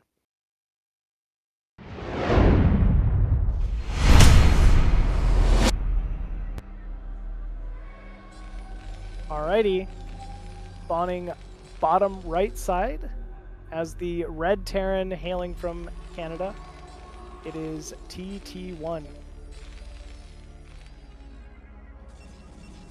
Spawning in our top left position, we have ourselves Dexter, Blue Protoss from Bulgaria. Not too many competitors you see from Bulgaria, so kind of cool to see Mr. Dexter here. When was the last time we saw someone from Bulgaria? Nemu? Was Nemu ever in Pro League? Technics? Technics, yes. Technics? Okay, I didn't know Technics was from Bulgaria. Oh, that's cool. Okay. Yeah, definitely, yet another country that is fielding competitors in the BSL here. Yeah, love to see it. Love to see it. Yep. It is cross map here. Yeah. What are your thoughts about this? Dude, I want to see a macro battle. I want to see these two get massive and meet in the middle. I just want to see mano y mano. I want to see lots of harassments being done. I want to see just lots of bases being taken. I just want to see big, massive fights. That's what I want to see. We'll see if we get that. But I think with these two players, that's kind of like what we were expecting. So maybe with cross map, it's more likely we'll see that. But that's what I want to see. Yeah, you know, just my guess based on the previous sets, I think TT1 leans towards gasless, and that would be the perfect call here if he does so. But yeah, cross map also leads me to believe it's gonna be a longer macro style map, or at least it favors that possibility here. So it is just gonna be a gateway into gas here from Dexter. Nothing abnormal. He changed it up versus MadiNho and opened early Zealot game 1, and then we have Right. not seen him go Zealot since. So keeping his options open. Okay. Okay, so it looks like Dexter's gonna know exactly. Oh. Oh, that's odd. Huh. I don't know why he took the gas, but maybe it's still just delayed gas in the command center, I'm guessing, which is still fine. Just didn't want to allow Dexter to shut off that option, I guess. I mean, both players kind of doing the exact same thing, because here Dexter's going to make his Nexus, and that's a 16 gas machine. So he made actually 2 pylons. He made a pylon gateway and then a pylon, and then he made a similar at 16. And so when he makes the Nexus at this timing, he's cutting gas, which is kind of the same as TT1. He made the gas, but he's cutting the gas to make the CC, and so they're both kind of doing the same thing. That's like funny, literally the same thing. They're both making gas, yeah. but they're cutting it to make the CC or the Nexus. I didn't even pressure, think of that. Yeah, you're right on. Ooh, he's very scared of this. Actually, he's even pulling the SCV off command center. He's got to keep that. That might be building. costly. Yeah, I'm not sure. I think he could afford one less SCV, hold it, especially with the bunker up now. Definitely. But yeah, you got to build that. Oh, thing, he man. forgot. He doesn't know. He doesn't know. He doesn't. Yeah. Zero said it's not Protoss. You have to allocate Yeah. an SCV to make it. That's so true, Zero. Too true, man. It is not Protoss, that is for sure. Yep. Wow. I mean, with that, I gotta say, Dexter looking to be in some pretty prime position here. The Nexus has to be so much faster. In fact, we're even seeing the probe pull here very early on.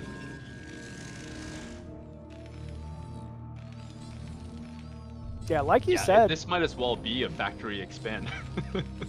Yeah, with how delayed it is, absolutely. Yeah, it really might as well be fact expand.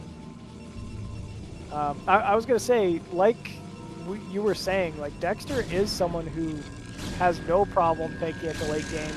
It's kind of the preference of his style, so this could prove to be a little bit more of a difficult game here for TT1, just given what we've seen out of him so far. Oh, killing the SCV too. I mean, you're feeling good when you're Dexter right now. You're feeling good.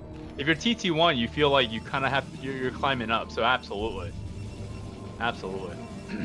Yep. It is a big map, big 4-player map.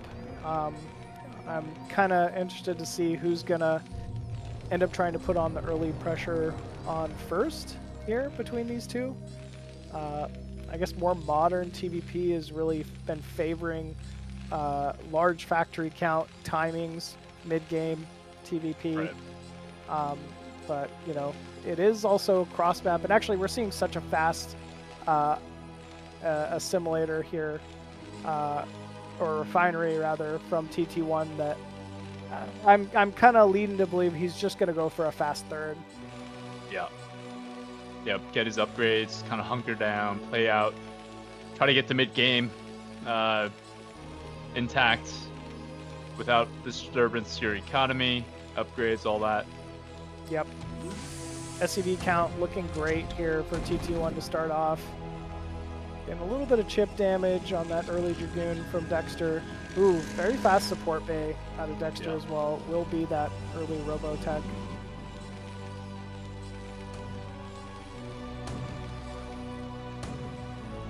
TT1 with his patented, just very tight Sim City, so his gateways are always like right adjacent to his Nexus and his main. So with his Terran, he makes his factory literally on top of his main refinery, and so I'm not surprised that he's got an add-on spinning almost in the same location of his SCV's mining gas in his main there, Zero. But yeah, like that's so TT1. That's so TT1. He's such a nerd. Likes to take advantage of his just being able to jump into the main and select factories from there, like using it's like perfect. Hackies. I've never seen that before, but only TT1 as Terran. Yeah, that is kind of cool. The units can't really get stuck heading out. No, they can't. The factory either. Yeah, it's nice placement.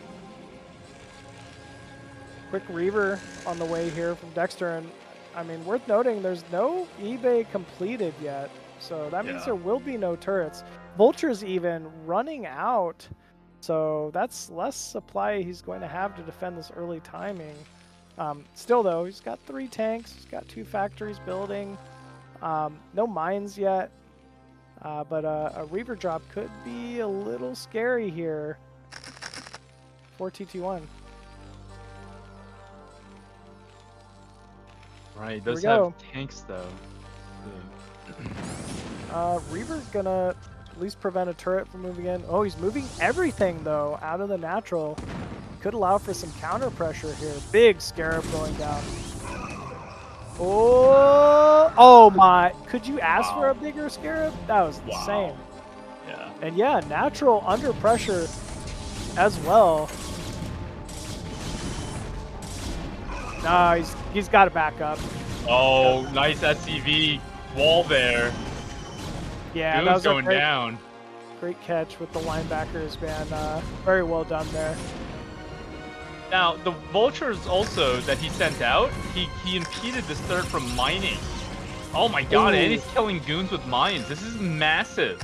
So this triggered the attack from Dexter, because TT1 sent this out prior, but because the payoff there wasn't worth it, and TT1's vultures are still alive in this position and continuing to impede this from running, this is actually turning out to be good for TT1. Yeah, it really seems like it's paying off to be his advantage, given everything that happened. Even picks off one more pylon before bouncing out. Wow, he slid it out of there. Yeah, great job there from TT1. Still, Dexter able to finally move back, resecure his own third.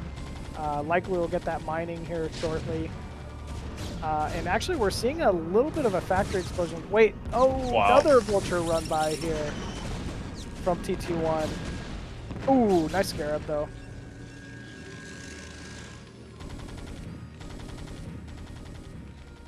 There we go, third factory, or third command center rather, for TT1. So he will just be sitting back and taking a third like we thought. Yeah, a little cocky of TT1 to just plant this CC right there. I guess cross map this is more normal, but I'd love for Dexter to just kind of punish that. That third CC machine is out there in the middle of nowhere, and nothing's there. Maybe he can go deny it, maybe, and that'd be good, because then it forces TT1 to have to remake it. But typically, I think you make it interiorly to just not have it denied so easily. True. But it looks like TT1 might be able to get away with it. Maybe cross map it's just harder for him to deny it, so it's like calculated.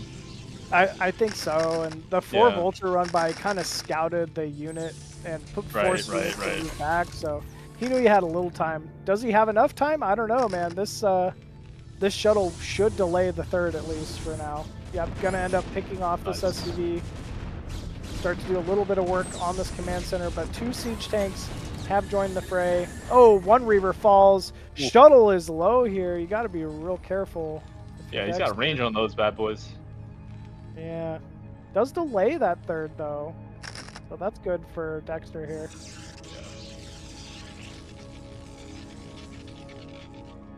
All right, well, it's starting to look like kind of like what we were looking for, right? Like both players are macroing up. There were definitely some action early on, but both definitely coming into mid-game in a healthy form. Maybe give a little slight edge to TT1, I'm not sure, but it looks pretty even to me, Machine. I would say, yeah, maybe slight edge to TT1 because the supplies are just so close, but Dexter is still doing everything he needs to do. We're seeing that 4th base go up for him. Top right, once he recognized that TT1 has the third underway. I think there's Arbiter Tech maybe starting inside the main as well, so getting to that fairly standard Arbiter timing. There we go. Yep. Just about to complete. Yeah, Forge is spinning. So actually just a pretty standard but well-played start to this game number 1. Yeah, I mean, TT1 is solid.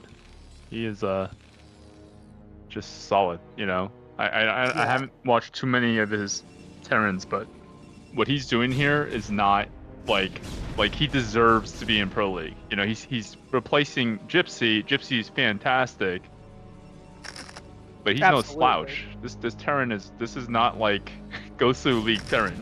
You know, he wins Gosu League with this Terran, in my opinion. For sure. I mean, he's a Terran player that if you leave him alone on his side of the map for too long, you know, you can't just hope he's not hitting his SCV production, his factory time. He's doing all that. Yeah. And more. Yeah. Yeah. Big move out here from TT1, by the way. Jeez. Ooh, he's really aiming for that observer. Wasn't not quite able to take it out, but actually, large troop movement from Dexter here. He thinks he can take this on. Here we go. Okay. Big shuttle connects, Zealot bombs. We got a Templar as well. Huge storm, dead center of this force. Wow. But TT1 coming out ahead.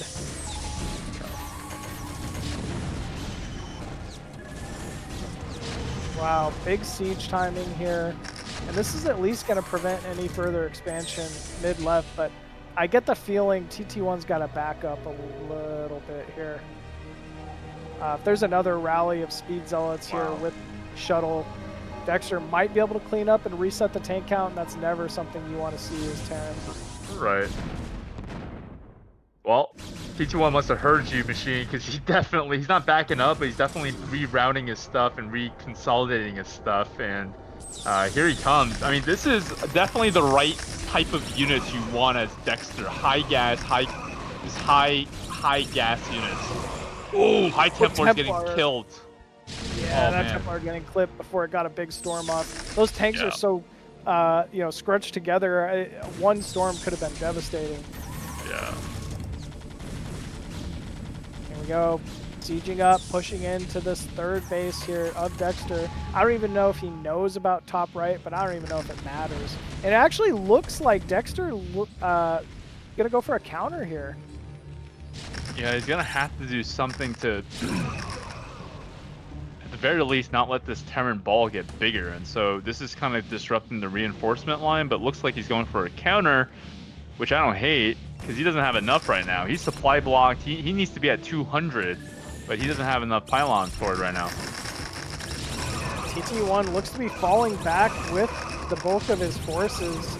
Oh man, it's just a meat grinder into these mines here. Such a committal here from Dexter. And it looks like TT1 going to be able to clean it up with the rally. Even gets the Arbiter too. That's a big loss here for Dexter. Yeah. Yeah, TT1 just kind of running on all cylinders right now. You can tell those 2-1 upgraded Terran units, they just don't die. It's 1-1. They're not even 2-1, they're 1-1. They look like they're 3-2. They're just not dying. I saw a tank eat 2 scarabs. Yeah, Zero pointing out the science facility here, not quite completed.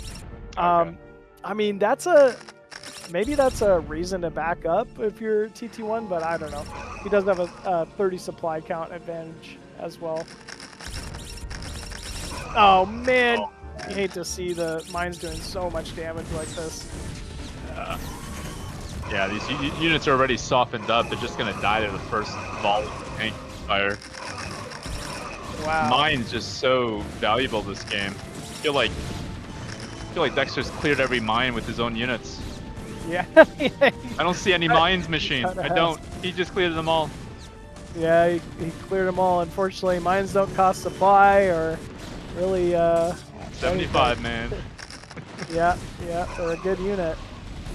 Oh man, this is just, I mean, TT1 really securing a chokehold on this point outside of Dexter's natural. He's got a great amount of probes top right. The eco's starting to kick in up there for sure, but it just might be a little too late. For 33 months. Yeah, there's no observers, so these mines are going to continue to do more and more damage as Dexter tries to push out. Now, maybe there's a way he could play, you know, if he's able to just build out top right, but I mean, he lost his own third too. Yeah. Big scan going down there from TT1 as well. Now he knows about top right at least.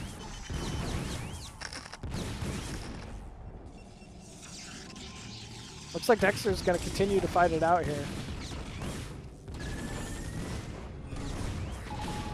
Oh, nice stasis from Dexter. Okay, he's got to come down. Kind of final hurrah here. Yep, he's choosing to move in. More and more Dragoons starting to fall. Rally point being disrupted, though, of TT1 from Dexter. Oh, wow. He has Infinite lines. Yeah, it's a tough spot to come out of here. Well, looks like there's at least 2 Templar there. Maybe you can get a couple storms off. But yeah, 60 supply lead now here for TT1. And I think slowly but surely he's taking game number 1 here. Yep. Yep. You know, Dexter was not even like. I just feel like TT1 just scaled so much stronger in mid game. Like, remember when we said TT1 has a slight advantage because of the supply count being so close? Like, Protoss wasn't that far ahead supply wise. From that moment, I feel like TT1 just scaled so much better once that third was down. Like, he hit that third base timing at such a way where he just scaled better, and so his timing for that push with 1-1 was just that much stronger. Like, Dexter was supply blocked at 165. That really hurt him, because at that point TT1 was already there at 165. And so True. Yeah, like this game, if I'm Dexter, I'm feeling like he's probably still in it because he feels like this game kind of got away from him when things were looking good. You know, he had all the units that he needed: High Templars, Reavers, Zealots, and all that. It just wasn't enough. Just not enough. Upgrades just not enough. He was 0-0 just before that first attack, but he was 1-0 like in the middle of that attack. And so Yeah. I just feel like TT1 just outscaled him and just outmaneuvered him just by smidgen in the mid game and prior to that sort of like first big attack. But For sure. It was close. I mean, even it came down to little things, right? Like, there was a little vulture harass on Dexter's third base, throwing off like a few probes, delaying that third base for mining. It's just that multitasking again from TT. Yeah. Coming into play. So he's so tough to keep up with. Yeah, I heard you and Raz saying that earlier. TT1 is he's fast. He's fast. Yeah, he's fast. He's definitely no Quark, man. Like, you're when you're playing him, you're sweating the whole time. Yeah, like look at that mini map. You know, the flood of units, and you can tell he's just like 300 APM'd it. Yeah. There we go. Another big push into the natural. GG. And finally, GG is called there from Dexter. And yeah, TT1 going to take a very solid game number 1 here going into losers bracket finals. Well, we got to see the large macro game that we both wanted to see there. That was pretty cool. Yeah, I kind of wanted to see it. I feel like we missed the big grand, like when Dexter decided to go and he had the High Templars and the Reaver and the Zealots and Goons, his supply count was so low compared to what it could have been because his money was so high. And so that's what I mean. Like, he was just a step behind in that initial timing.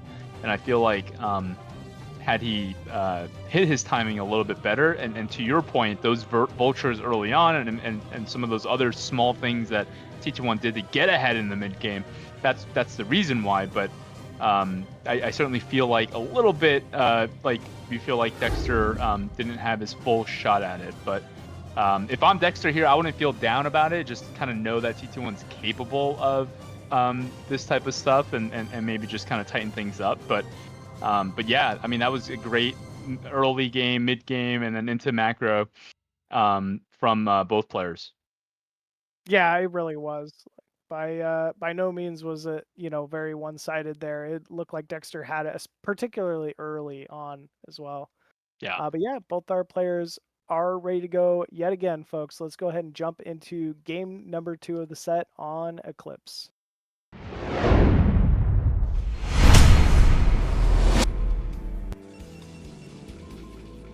Alrighty, spawning top right side as the blue Protoss. Once again, we have Dexter13.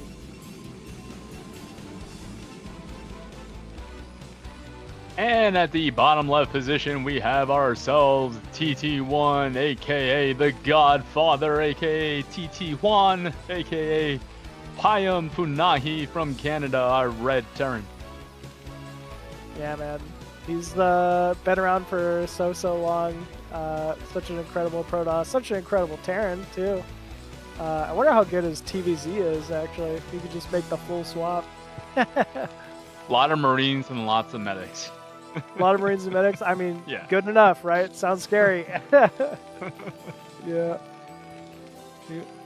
Well, this is, I like what we're seeing so far. We're definitely seeing some shenanigans here out of Dexter. Eclipse, definitely the map, in my opinion, for early PvT. If you like doing things like gas steals, if you like doing things like proxy 1 gates, it is just so difficult to handle here. And that's exactly what we're going to see is a gas steal in the second game from Dexter. Yeah, and TT1's gonna have something up his sleeve. There's no way that he didn't prepare for this scenario to happen on this map in particular. And so sending the SCV out, falling asleep with his second one. That second one should be helping him defend against this probe scout. But he is gonna go scout for himself as well, getting that second supply depot. I think here the trick is you wanna prioritize kind of killing the probe, because the last thing you want to do is kill your gas and then the probe to stay alive and regas you. And so you want to have a balance of killing your gas and killing that probe. And so it's very hard to kill that probe with an SCV, and so you got to make some Marines, and then the probe will run away from the Marine. So this whole bit is going to be a little bit challenging for TT1, but there's definitely an art to it. I can't say I know that art, but I know there's an art to it. Yeah, there's definitely a dance to it, for sure. Yeah. The probe is still inside your main. I mean, it's always a little scary, a little tricky. I know if you want to try to keep an SCV on top of the assimilator to build the angle. Yeah, the refinery a little faster than you would otherwise. He's also keeping an eye on this probe positioning. You know, you really want to not allow the taking gas to delay your refinery as much as possible, but also, we were seeing mostly gasless expand out of TT1 to kind of start today, so this should be a position he's fairly comfortable playing out of. Yeah, kind of like last game, they're kind of mirroring each other, right? Like this, you know, Protoss, gasless expand, Terran, gasless expand. These guys really like to kind of shadow each other and then kind of just see. But is that a second I was barrack? gonna ask. Machine, what? I swear I had a feeling this was going to happen. Yeah, this is to counter early aggression from Protoss. This was falling into favor a little bit. I don't know, though. We'll have to wait and see what this completely ends up being, like whether he's just going to go 2 racks into factory or if this is full-on academy stim range. But either way, I always love seeing something different, especially in a tied up, I was going to say, I thought they were tied up. Wait, it's 1-0. TT1's up 1-0. Yeah. Okay. Yeah. But still, I mean, he's up 1-0. He can do some shenanigans, throw a game away if he has to. But I want to see Academy Stim. Not saying we're going to, but it would be cool. Machine, would you believe me if I've beaten TT1 with Bio, against his Protoss? Against his Protoss? Yeah. I believe it, man. Bio's tricky. Still, those are the replays you save and you put them on a backup hard drive and you tell the grandchildren someday. I swear, I beat TT1 with Bio TVP. No, you did not, Grandpa. Lay off the Bacardi.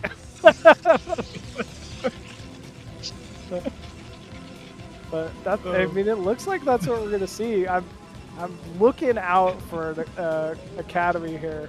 Haven't seen one quite yet, but no, it's he made the Academy, yeah, dude. There we go. Okay, I didn't see it. It's spinning. No, he's going Bio. This is a Bio build. Oh, dude, I'm not even gonna lie. Nyokin used to do this all the time. Really? Yeah, all the time to G5. Because if you get really greedy and you just go like 1 gate, Robo, 3 Nexus, it's really difficult to counter as factory, but versus bio, you just run it over and you make it look so silly. It's so funny. And I think it's gonna work here, to be honest with you. The bio? Yeah, I think it's gonna work, man. It's insanely good. I'd be shocked. I'd be shocked. I'd be shocked. This is a meme build. This is not supposed to work. No, There's a it's not robotics meme facility build. on the way. I mean, a Reaver support bay. Where's the Reaver? The Reaver's still gotta build Scarabs once it gets out. I'm telling you, dude, this build is insane. Dude, there's no chance. No way. Yeah, it's gonna happen, man. Marines, they're a tough unit. They're pretty good. Oh, probes. Maybe I'm wrong, but Double I shield don't know. battery No, he's machine. I still don't rallying. know. Oh no! He's just shift commanding each of the probes. Yeah, Oh. look at how much damage has been done already. I don't know. I mean, Oh, he is factory Dexter's behind this. kinda Not all holding in. it is a big committal. Still, I mean, Yeah. he's lost so many probes. Maybe that's the committal he needed just to defend. And no question. Once a Reaver gets out, this is over. So, like the push has been stopped. So, But by the time a shuttle is made, TT1 will be transitioning to mech. true. Yeah, he will be transitioning to Man, mech. what a geek. Who thinks of these builds? Yeah, What a nerd, geek. man. I've never What a seen this. tryhard. What is this? It's good, man. I'm telling you. Especially That's if crazy.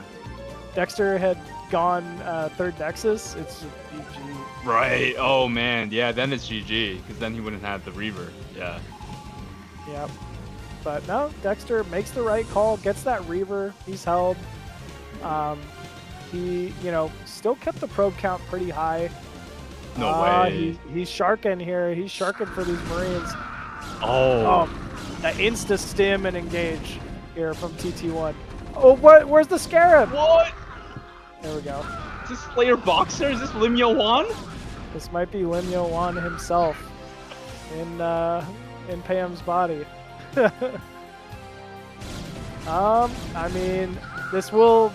I mean, clearly Dexter has map control now. Yeah. He's just kind of stalling till he gets some turrets up, till he gets siege.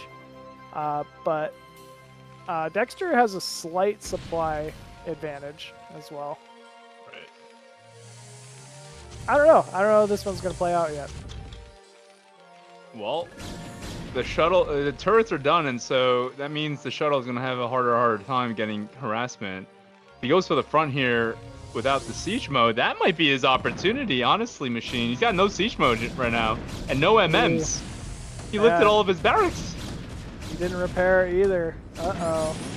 Yeah, this is a good opening here from Dexter. Oh, there's siege though. That's a problem. At least he's not losing a ton of SCVs. Yeah. But still, quite scary, and I think that was a good move in there from Dexter, but unfortunately siege just in time to start pushing this off.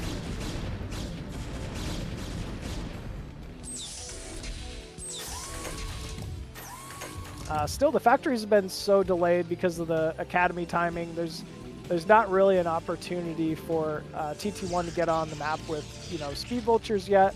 It should allow Dexter to kind of have free reign across the map for now.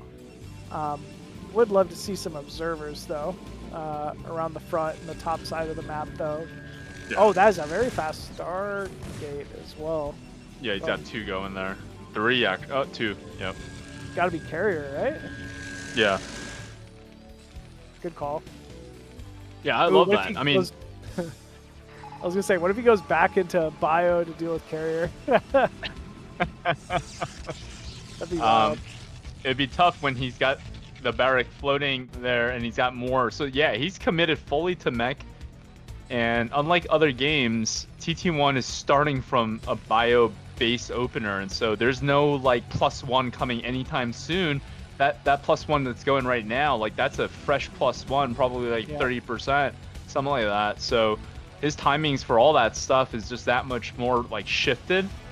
And Protoss on 3 bases, going carriers in the back of his mind. Like, I love that. Like, this is not gonna be great unless TT1 can find the timing to kill him before then, maybe. But that's what he has going for him, supply-wise. Yeah, it's not really looking likely. You know, the delayed vultures, the speed, wall is already up here for Dexter. These vultures don't have any opportunity anymore where they would have, you know, earlier on. They're even moving out without being seen. This is where that lack of observer is really going to come to... Oh, there is an observer up the cliff. Just not quite seeing the full entrance here. Here we go. I don't know if you want to go into that natural. There's a Reaver sitting and waiting. But he might be able to try to engage into the third. Good amount of vulture. Yeah, I like the setup here that TT1's doing. This is going to force the Protoss to have to react to this in some way, shape, or form. And that's going to give him a timing to go. I think TT1 understands he needs to go. I don't think he knows that it's carrier just yet. Because if he scans the Protoss main right now, he sees a whole bunch of gateways. And so nothing about that really gives off carriers. But at the very least, I think TT1's looking to do something with this many units. He's got a lot of units.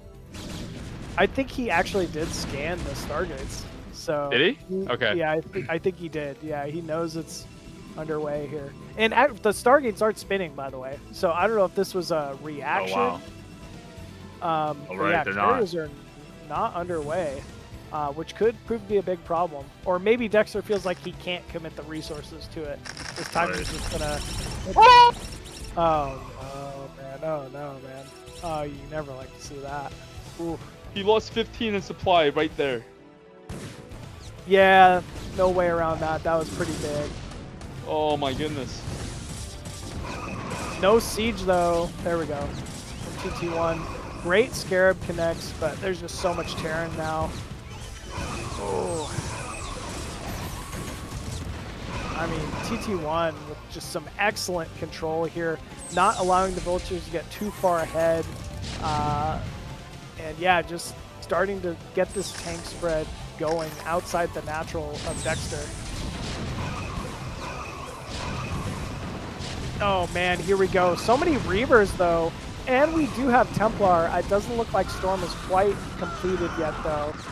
But yeah, TT1 just finishing it off here, looks like. Wow. Yeah, so much red. I'm at a loss of words. Streaming across the map here. Yeah, you and me both, man. I don't know what there is to say. That the mine placement with the Dragoon wraparound was just unfortunate positioning there for dxtr. Obviously 12 more Dragoons and things change. But yeah, no carrier underway. More and more gateway rallied units coming in here.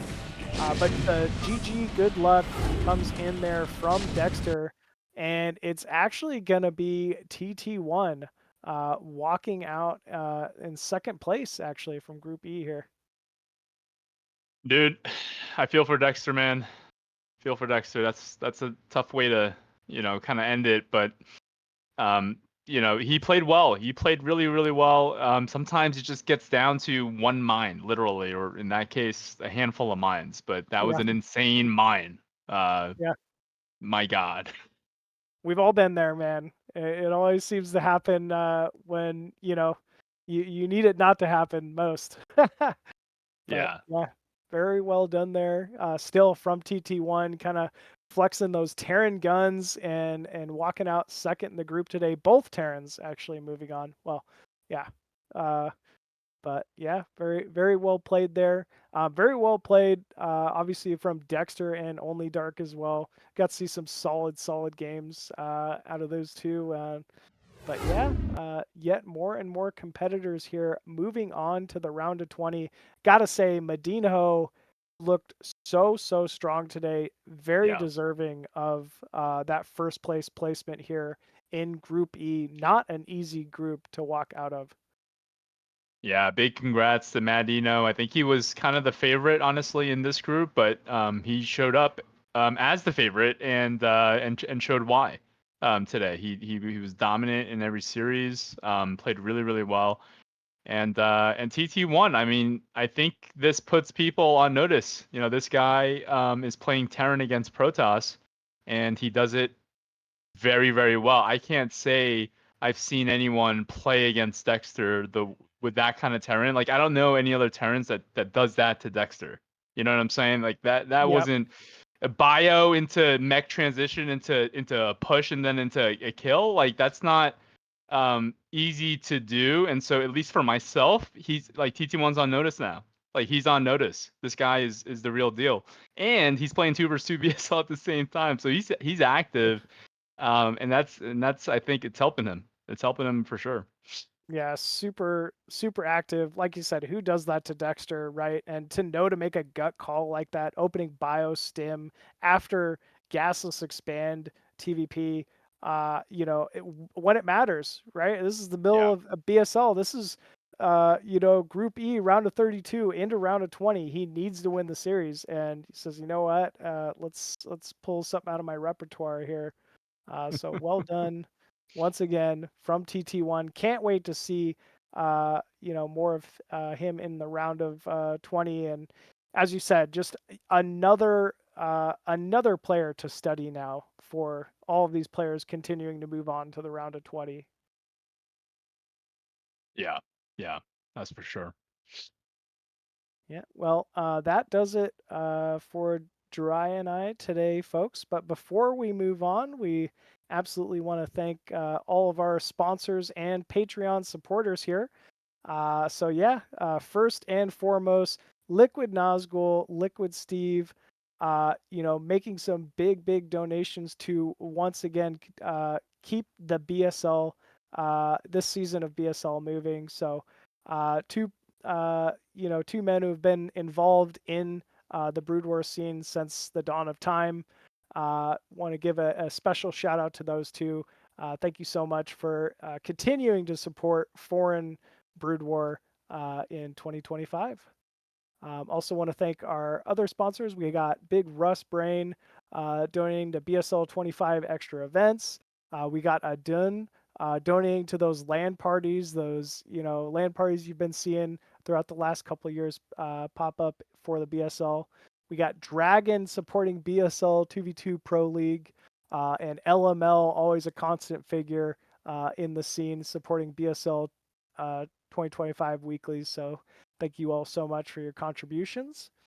And yeah, so many other big BSL 20 goal supporters here. Another 2,000 from CRVT, 1370 here from Da Yanjing, Jaziri with 1180, LML with another 219. I mean, so many supporters, so many people donating to keep Foreign Broodwar alive. And yeah, we also want to thank our Patreon supporters here at Wolf of Wall Street level. We have $200 a month. It is Andrew. Thank you so much. At the Bombastic General level, $100 a month, we have My Fleeting Dream. At the Colonel level, $50 a month, we got Striker, another solid NA Zerg like Jiraiya. But yeah, always love watching his plays. Thank you so much for your donations season after season. At the Major Plus level, we have at $30 a month, Tupocalypse. And at the Major $20 a month level, we have Scheming Gypsy, Chaosu, MadiNho, who we got to see take the group today, Steven Robertson, KJ, LML, and Nicholas Schuler. And just a big thank you to each and every person contributing, big or small. It goes a long way to continuing us being able to commentate Jiraiya, as well as all you at Absolutely. home being able to tune in and check out the best of what Foreign Broodwar has to offer here in 2025. All right, rock on, folks. That's it for Group E today. I'm Machine. Want to give my quick shout out. First and foremost, you got to give it to Zero, man. The guy behind the screen, pushing all the buttons and basically pulling everyone in the Foreign Broodwar scene together week after week. Not an easy job, man. Hats off to him. And then always big thank you to my co-commentators Raz as well as Jiraiya stepping in here and helping me out. Yeah, man, always a pleasure, Jiraiya. Yeah, thank you again. Yeah, thanks. Thanks again, Machine and Zero, for having me, and just echo the same things as far as the support to Zero. Just all the work that's done into the production and the streamlining of this. Just there's a lot of work that's being done from Zero and everyone, quite frankly. And so just hats off to Zero, and continued support of all the fans and viewers to support this thing and keep it going. It's just a privilege for people like me to be able to watch it, view it, and be able to cast the players that I'm a big fan of. And so it's a beautiful thing, and it's a beautiful group of people that are here in our community. And so all the support is very much appreciated. All right, folks. I guess that does it for us today. Thanks you all again for tuning in week after week. That's it for BSL today. Hope to see you all soon. See you next All time. right, take care. Bye.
HBO, MadiNho i TT1. Tak jak tutaj masz na ekranie, dwie ostatnie linijki to jest Terror, HBO, MadiNho i TT1. Okay, guys. Okay, so I will 1, 2, 3. Okay. I'm just checking if the Spanish and Russian casts can hear us. Poinka, can you say something?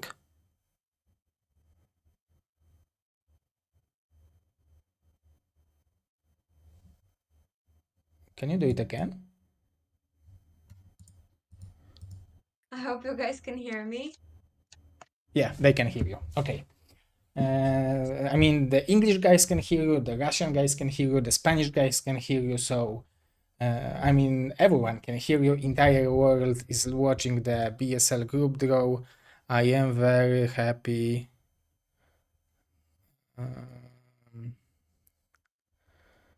Don Zero. Guys are making fun of me. Did you see Rasovi $25?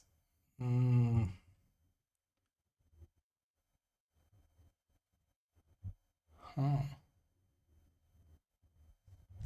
Did we had some donation I missed? Oh, you are saying about to the BSL 21 goal. Yeah, Mr. Rasovi, the supporter, not only with money but also with skill, knowledge, and taking care of me during the LAN party, so I eat properly. So Paulinka, when we met last time 4 weeks ago, you drew 32 players. Now we eliminated 16 and we have 16 best players. Joining those 4 means that we have a round of 20.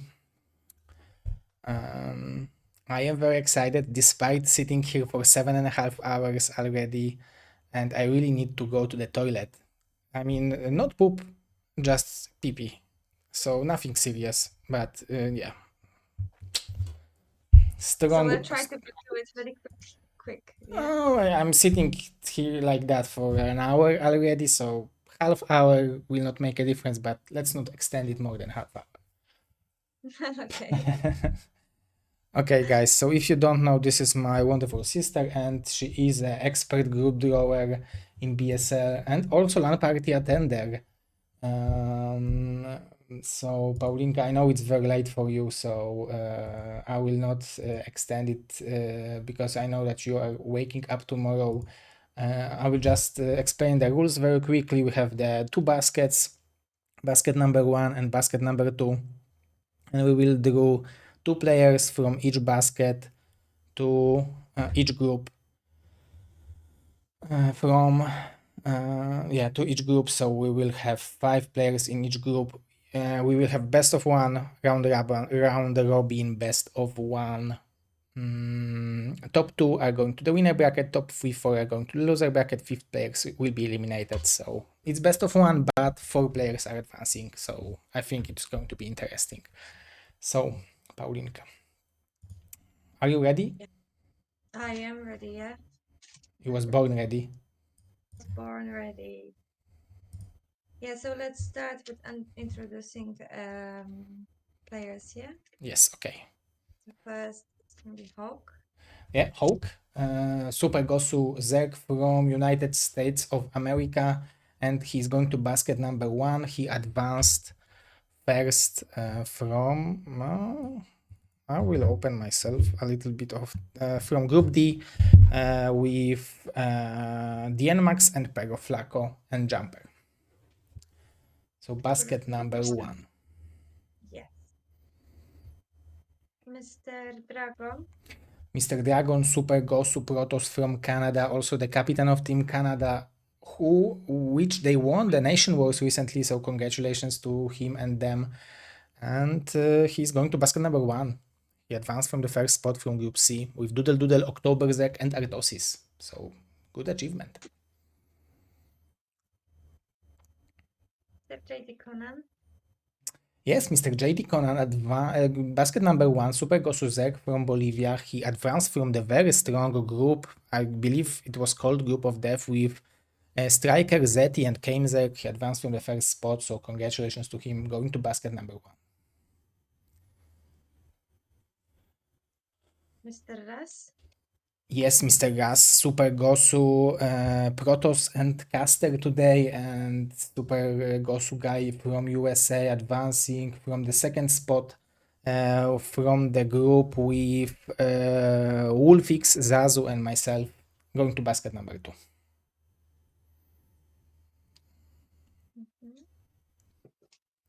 Mr. Ultra, Yeah, Mr. Ultra, very strong Super Gosu Terran, advancing yesterday from the first spot, so he's going to basket number 1. Super Gosu Terran from Chile, representing Chile and LATAM, and captain of Team LATAM in the Nation Wars. Mr. Max, Mr. Max, Super Gosu Protoss from Peru, going to basket number 2, taking the second spot in the Group D with Hawk, Peru Flaco, and Jumper. So he's going to basket number 2. 2. Mr. Tech, Yes, Mr. Tech, Super Gosu Protoss from Chile as well, going to basket number 1. And he advanced from the first group A, very strong group with Izu, Sterling, and Napoleon. He got a first spot, huge deal. Basket number 1. Mr. Striker, Yes, Mr. Striker, Super Gosuzek from USA. He's going to basket number 2 because he advanced a second from the group of death, 4 Zergs with JD Conan, Zeti, and Kame Zerg. One of the best Zergs. Recently beaten Bonnie 3-2 in the loser bracket finals of the CSL, so great performance. Looking forward for his matches. Mr. SPX, Yes, Mr. SPX, Super Gosu Terran from Russia, going to basket number 2, advanced yesterday from a very strong group, stacked group, with Ultra Range and Radley. Mr. Dodo, Doodle Doodle, or Doodle Double, Double Doodle, Doodle 2X, Super Gosu Protoss from Canada, going to basket number 2. He advanced second from the very strong group with Dragon, October Zerg, and Artosis, so very, very strong performance. going to basket number 2, right? Basket number 2, yes. Okay. Mr. Wolfix, Yes, Mr. Wolfix, Super Gosu Terran from Poland, going to basket number 1. He won Group F along with Raz, Zazu, and Zero. And yeah, very good performance from him, very good performance in the LAN party. Looking forward for his matches. and repeat the basket number, please. Excuse me? The basket number again, please. Basket number 1. Basket number 1. Okay, and Mr. Izu, Mr. Izu, Super Gosu Zerg from Czech Republic, advancing from Group A along with Sterling, Napoleon, and Tech, going to basket number 2. Very, very good performance by him in the round of 32, winning with Sterling. Very, very strong performance. Congratulations, and he's going to basket number 2. Very looking forward. Some Zerg.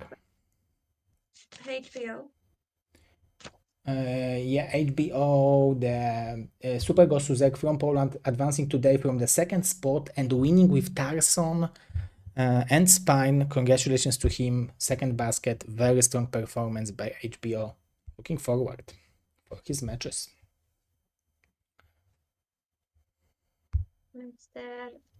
Terror, Mr. Terror, winning group H today, winning with HBO and winning with Tarson, going to basket number 1. Super Gosu Terran from Peru. Very good guy. I had the pleasure to meet him 2 times in Moscow and in Thailand. Very, very good Rodrigo. Mr. MadiNho, Yes, Mr. MadiNho. Yeah, Mr. MadiNho, Super Gosu Terran from Norway, Going to basket number 1. He also won today group with Dexter, TT1, and OnlyDark. Extremely strong performance. Great to see him back in the Pro League. When he was inactive, he won BSL Gosu League two times in a row. So this is what MadiNho do when he's inactive. Also the BSL Patreon. And do we have TT1? Basket number. Oh, who? MadiNho? Basket number 1. Basket number 1, and the last player is gonna be TT1. Yeah, TT1. TT1 advancing today, replacing Gypsy, showing the power of Terran, being inactive. So huge shout out to him. He agreed to play as a last call. I PM'd him today. I PM'd many players. People were like, I can't play without preparation. And TT1 was like, I will do it for you, Zero. And I appreciate that. So, and also he advanced. So he's going to basket number 2. Looking forward. Very great guy. The grandpa of StarCraft, how people are calling him. But let's call him the uncle. The good uncle. Okay.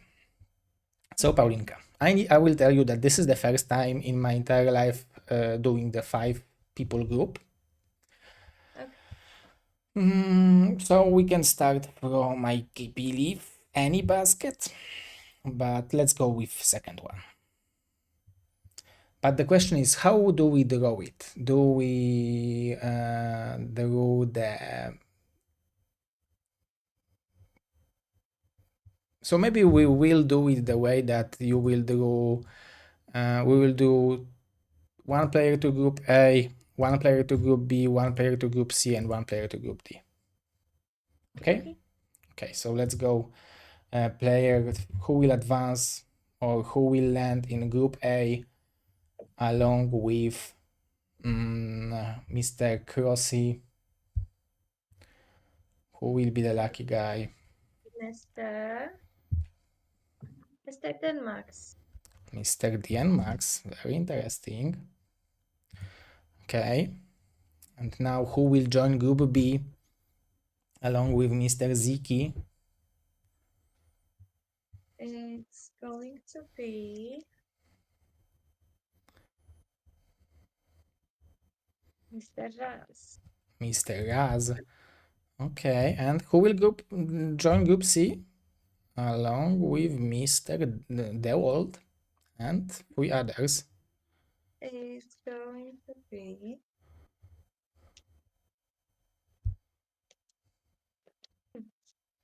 Mr. TT1. Mr. TT1 will have his Terran tested by DeWalt.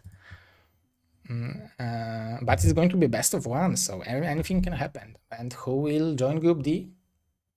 And be lucky guy to join Mr. Bonnet. Mr. Doodle. Doodle Doodle. So ZVP, ZVP, PvP, and PvP. Okay, Paulinka, so now I guess we can do 4 more players. Just like that, because everyone will play against everyone. So that doesn't matter. Okay. So next player going to be Mr. SPX. Mr. SPX is joining group A. So cross the NMAX SPX, great race distribution. I like it. Cross the NMAX SPX. Who will join group B?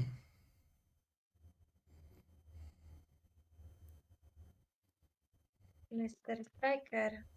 Mr. Striker joining group B. Mr. Striker not too lucky with getting Zerg. He is a Zerg magnet, but also has a Protoss, so that's not bad. Okay, who will join double Protoss group? Who will be the lucky guy? HBO. HBO will have to prove his ZVP worth against DeWalt and TT1. Very interesting. And the last person should be Izu, probably. Yes, indeed. Mr. Izu. Mr. Izu himself joining group D, Bonnie, Doodle, and Izu. So that's not bad race distribution. So now, Paulinka, you can draw players from basket number 1. Very easy group draw, right?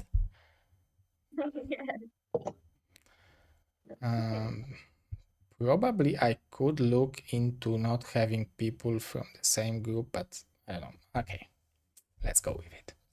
Are we ready? Yes, let's go. Impossible. We are very ready. Mr. Hawk. Mr. Hawk joining Group A. Cross, TNMax, SPX and Hawk. Very interesting. Who will join Group B? Who will be the lucky guy? There is a pretty big chance for the Terran. Mr. Dragon. Mr. Dragon is a Protoss. Oh, this group gets extremely strong. Devil, TT1, HBO, and who will that be? There is again even bigger chance for the Terran now. It's going to be Mr. Ultra. Mr. Ultra, and it is a Terran indeed. Devil, TT1, HBO, and Ultra. Very interesting.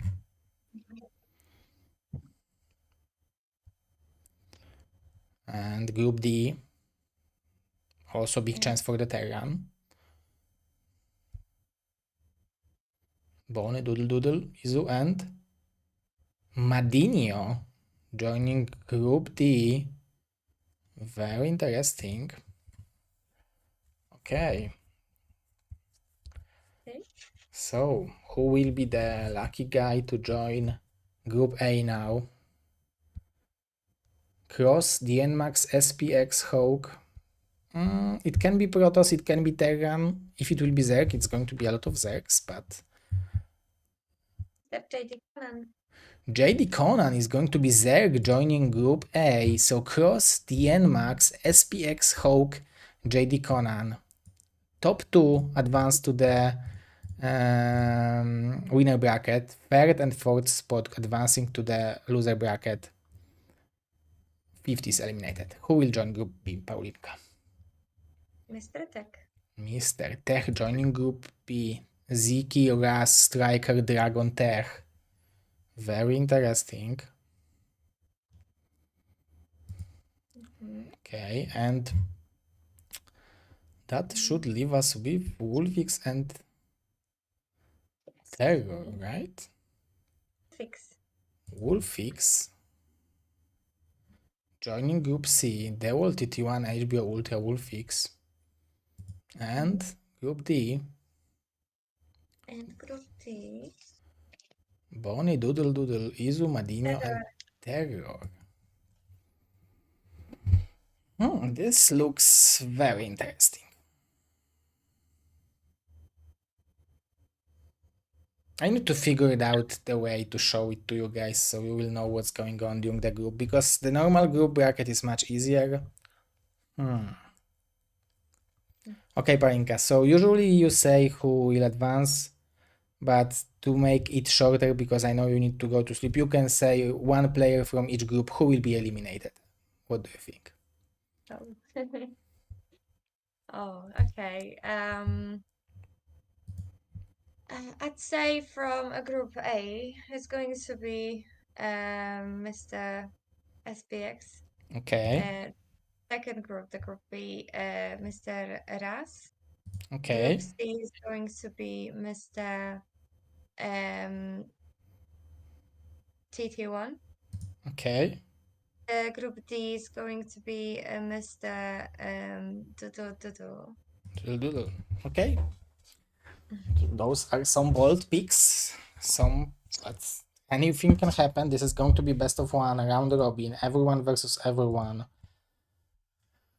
But obviously, I'm wishing you all guys all the best. Yeah, good luck.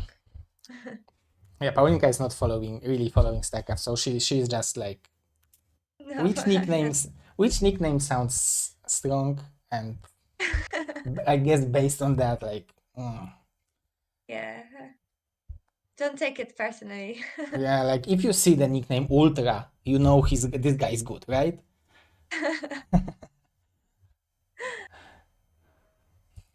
Yeah, okay. Let me see if there is someone in the chat.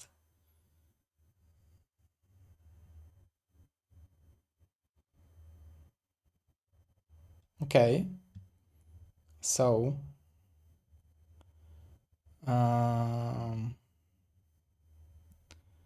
ladies and gentlemen, I guess this is it.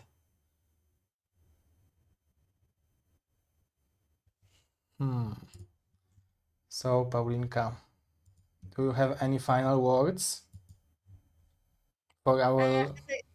As I said before, I wish you all good luck. And yeah. Yeah. And good night. Yeah, good night, guys. I'm sitting here for 7 hours and 52 minutes, so I'm pretty tired. This was 2 groups in a row, but we made it. We are back next weekend with the Group A and B. On Friday, we will have BSL2 versus 2. During the week, we also will cast BSL Gosu League, so it's going to be a lot of StarCraft. Just follow. So, yeah, this is it. Thank you very much. Thank you, Paulinka, for doing it, especially that it's so late. It's almost midnight for you, right? So, yeah, thank you Fine. very much, guys. Bye-bye. Thank you. Have a good night. See you later. Bye. No już Paulinka nas nie słyszy.